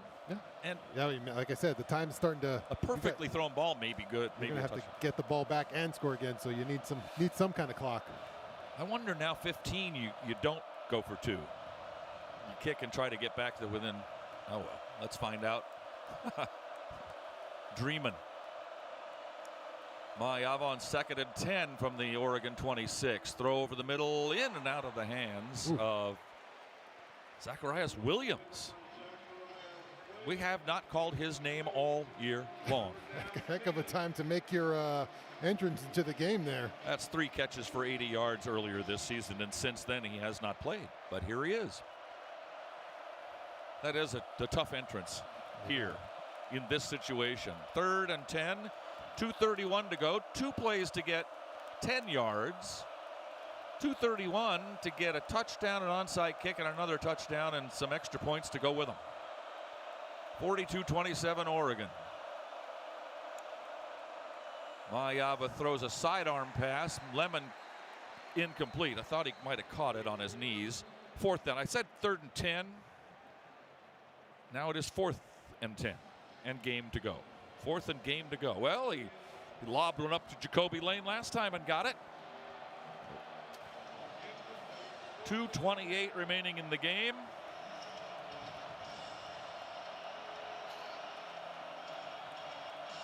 Trojans do have all of their times out remaining for what it's worth. 4th and 10 from the 26. Look like some tired boys out there right now. And I think SC's called timeout because why not? You know, if you don't make this first down, there's no more reason to call timeout pretty much. Yeah, it gives Lincoln to dial in a play here.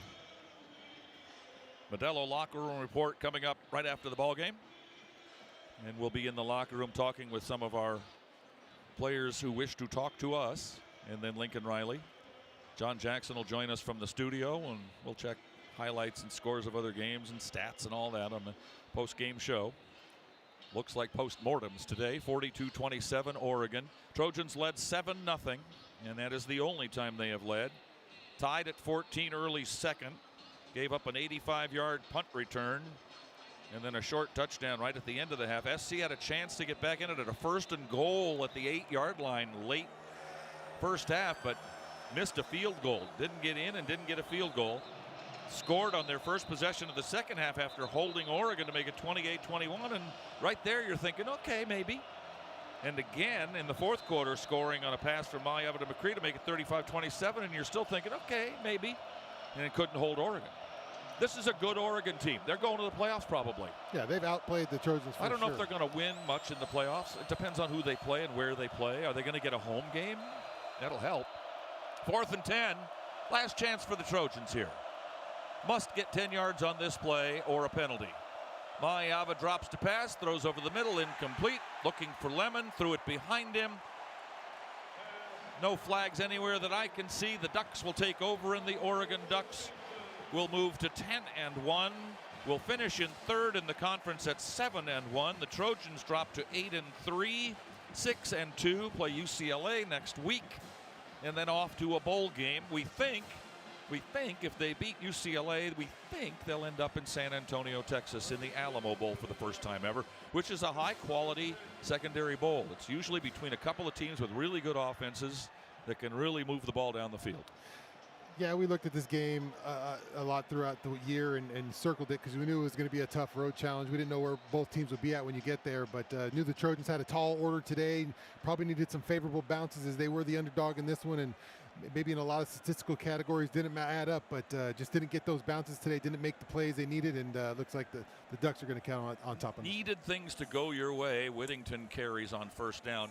That'll take us down to the 2-minute warning. Needed things to go your way, and 10 plays in this game did not. Yeah. They went the other way completely.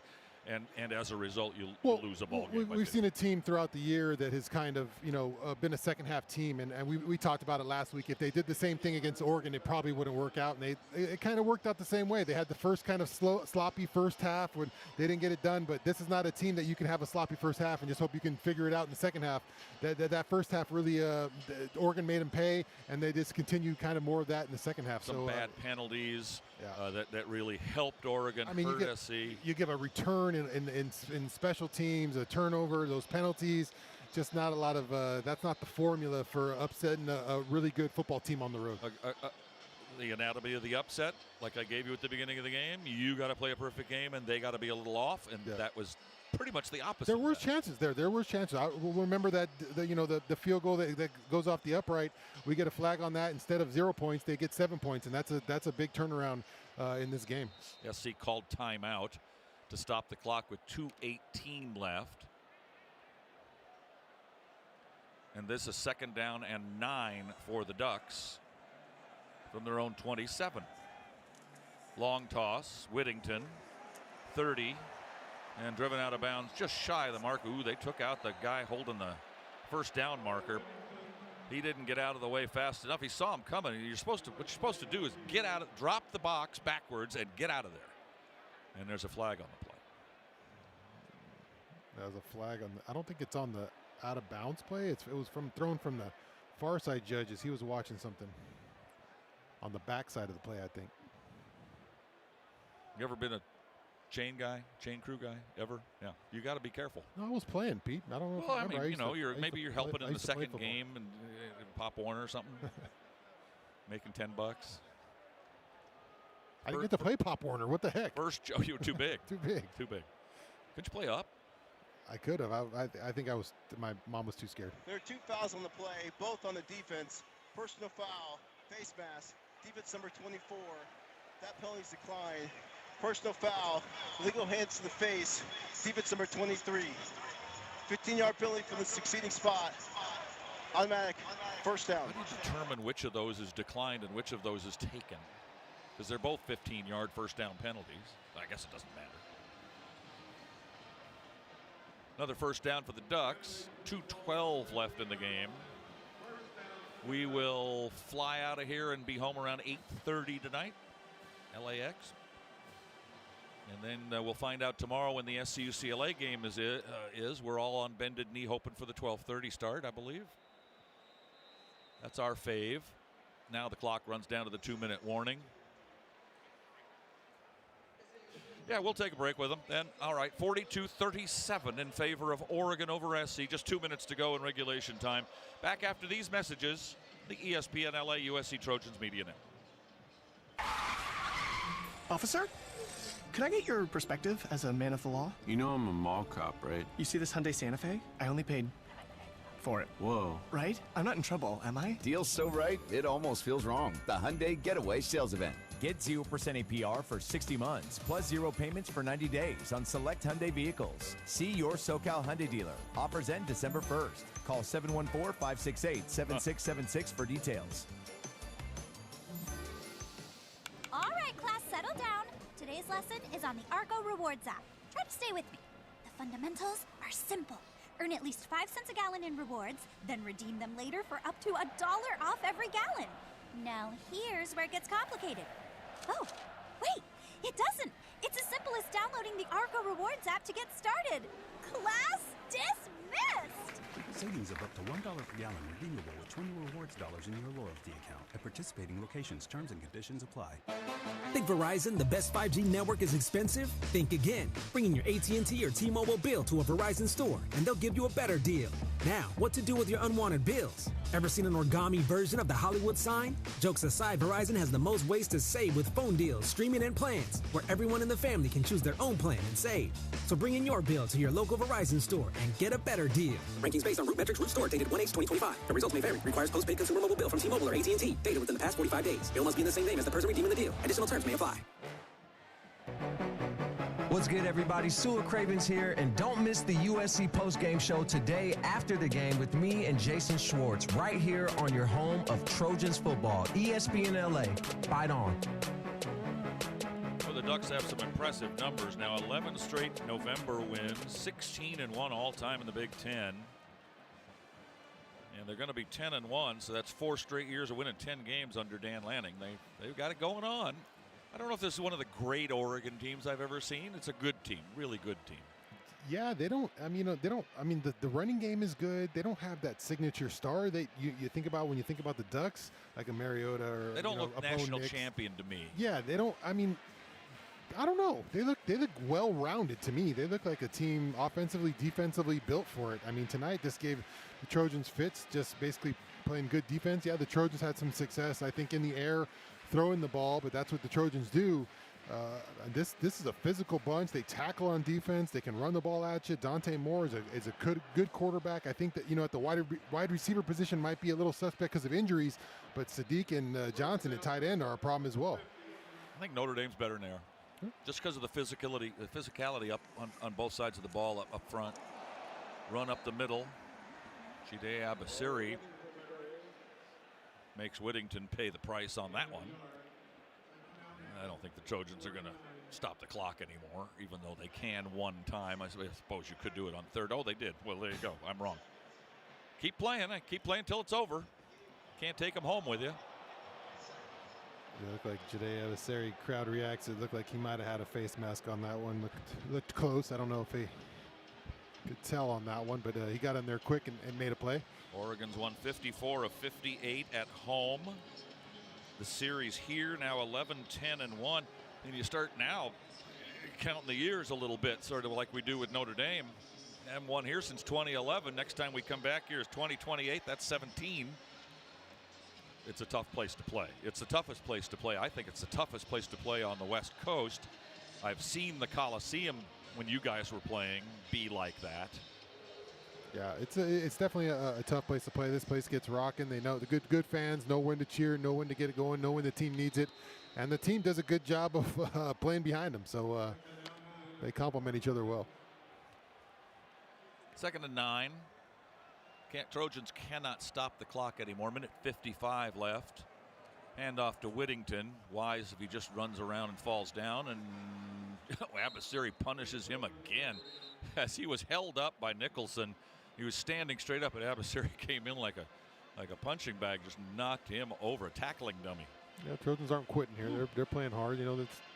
They have the pride on the line here as well. Play every play. No reason not to. 3rd and 9. Clock runs, minute 28. No hurry to snap this football for sure.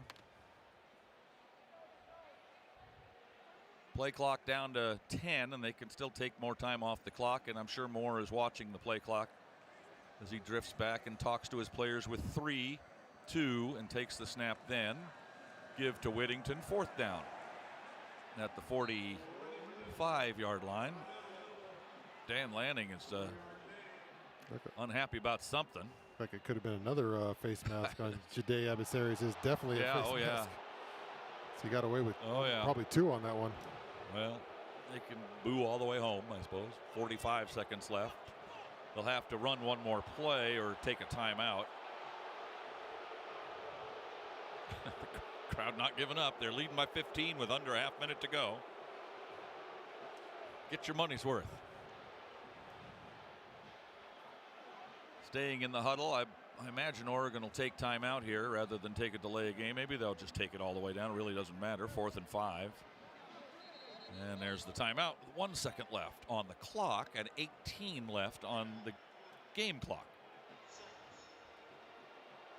See if there's anything happening in football worth an interest. Kansas State leading at Utah 47-37, only 3 to go. 12th ranked Utes are in trouble. There's a team that SC is rumored to maybe be playing in the Alamo Bowl. TCU, Utah, BYU is a possibility if they lose to Cincinnati. Could be Cincinnati. Yeah, we know our struggles with Utah for sure. Boy, no kidding. Arizona's 8-3. They would be in the mix, I would think. Arizona beat Baylor today.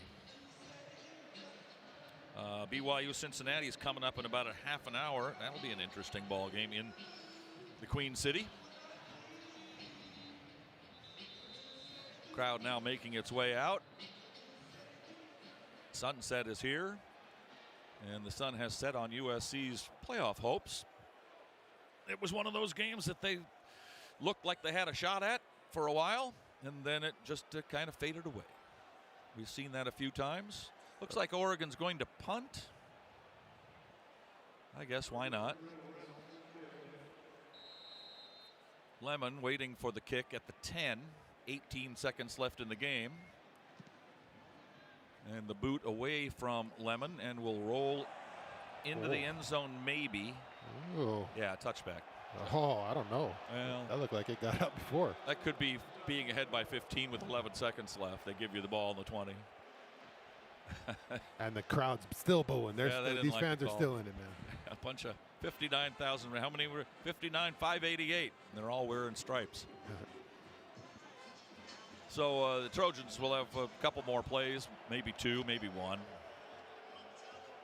If you compete all the way, then you throw a bomb, and if you don't,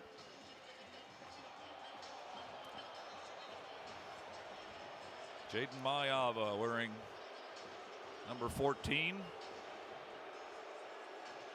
The crowd booing after seeing the replay, thinking it went out of bounds at the 1.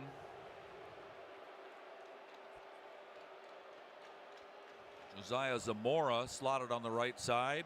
Over there as well, Jaden Richardson wearing Drake London's old number 15. This way, you've got Zacharias Williams. Come on, reason to get anybody hurt. On the last play possibly of the game, Mayava will hand off to Brian Jackson. Back to the line of scrimmage, no gain. Trojans can't stop the clock, and the game is over. Oregon wins it. 42-27. Back after these messages on the ESPN LA USC Trojans Media Network. If you are a fighter, Modelo is your reward. So listen close. You put up with a lot, but you always hold it down for your people. You are strong. You are fearless. You are the baddest on the block. You are an elbow grease factory, a force of nature. You are not to be reckoned with. You are a ride or die, a powerhouse of productivity. You are a fighter, and Modelo is your reward. You've earned every last drop of this rich golden lager, so raise it up high. Modelo, the mark of a fighter. Drink responsibly. Beer imported by Crown Imports, Chicago, Illinois.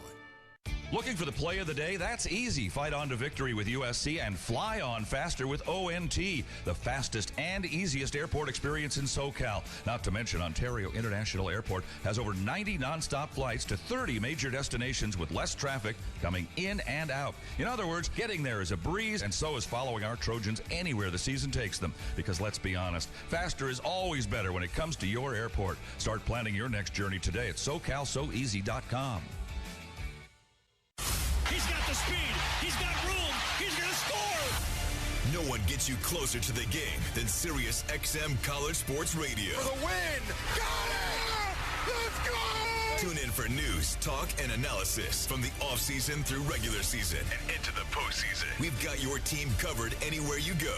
Deep to center field! Oh, it's gone! Get a free trial at SiriusXM.com/College Sports Radio 2025. This is USC football on the home of the Trojans. 710 ESPN and the all-new ESPN LA app. Your destination for LA sports. Fight on! So the Oregon Ducks at home beat USC by 15. Their 5th straight win, 11th straight in November. They're 10-1, and if they beat Washington and Seattle, they're heading for the playoffs. For the Trojans, 8-3, 6-2 in conference play. They'll likely finish in 4th place, and we believe likely headed to San Antonio if the Trojans beat UCLA at the Coliseum next week. Game time still to be determined. Trojans lose it today. The final score presented by Wells Fargo, official retail bank of USC Athletics. Oregon 42 and USC 27. We invite you now to stay tuned for the Modelo Locker Room Report, the show that takes you into the Trojan locker room for interviews with our players of the game from the SC perspective. We'll have stats and highlights, talk to John Jackson from our ESPN LA studios, Lincoln Riley with the final word as we close out a disappointing Saturday in the Pacific Northwest for USC, the players, and the fans. Final score once again, Oregon 42, USC 27, and this is the ESPN LA USC Trojans Media Network. And it is a final. USC Oregon is a final from Autzen Stadium in Eugene. You've been listening to USC Football, brought to you by Coors Light, Mountain Cold Refreshment. Choose chill. Celebrate responsibly. Pechanga Resort Casino.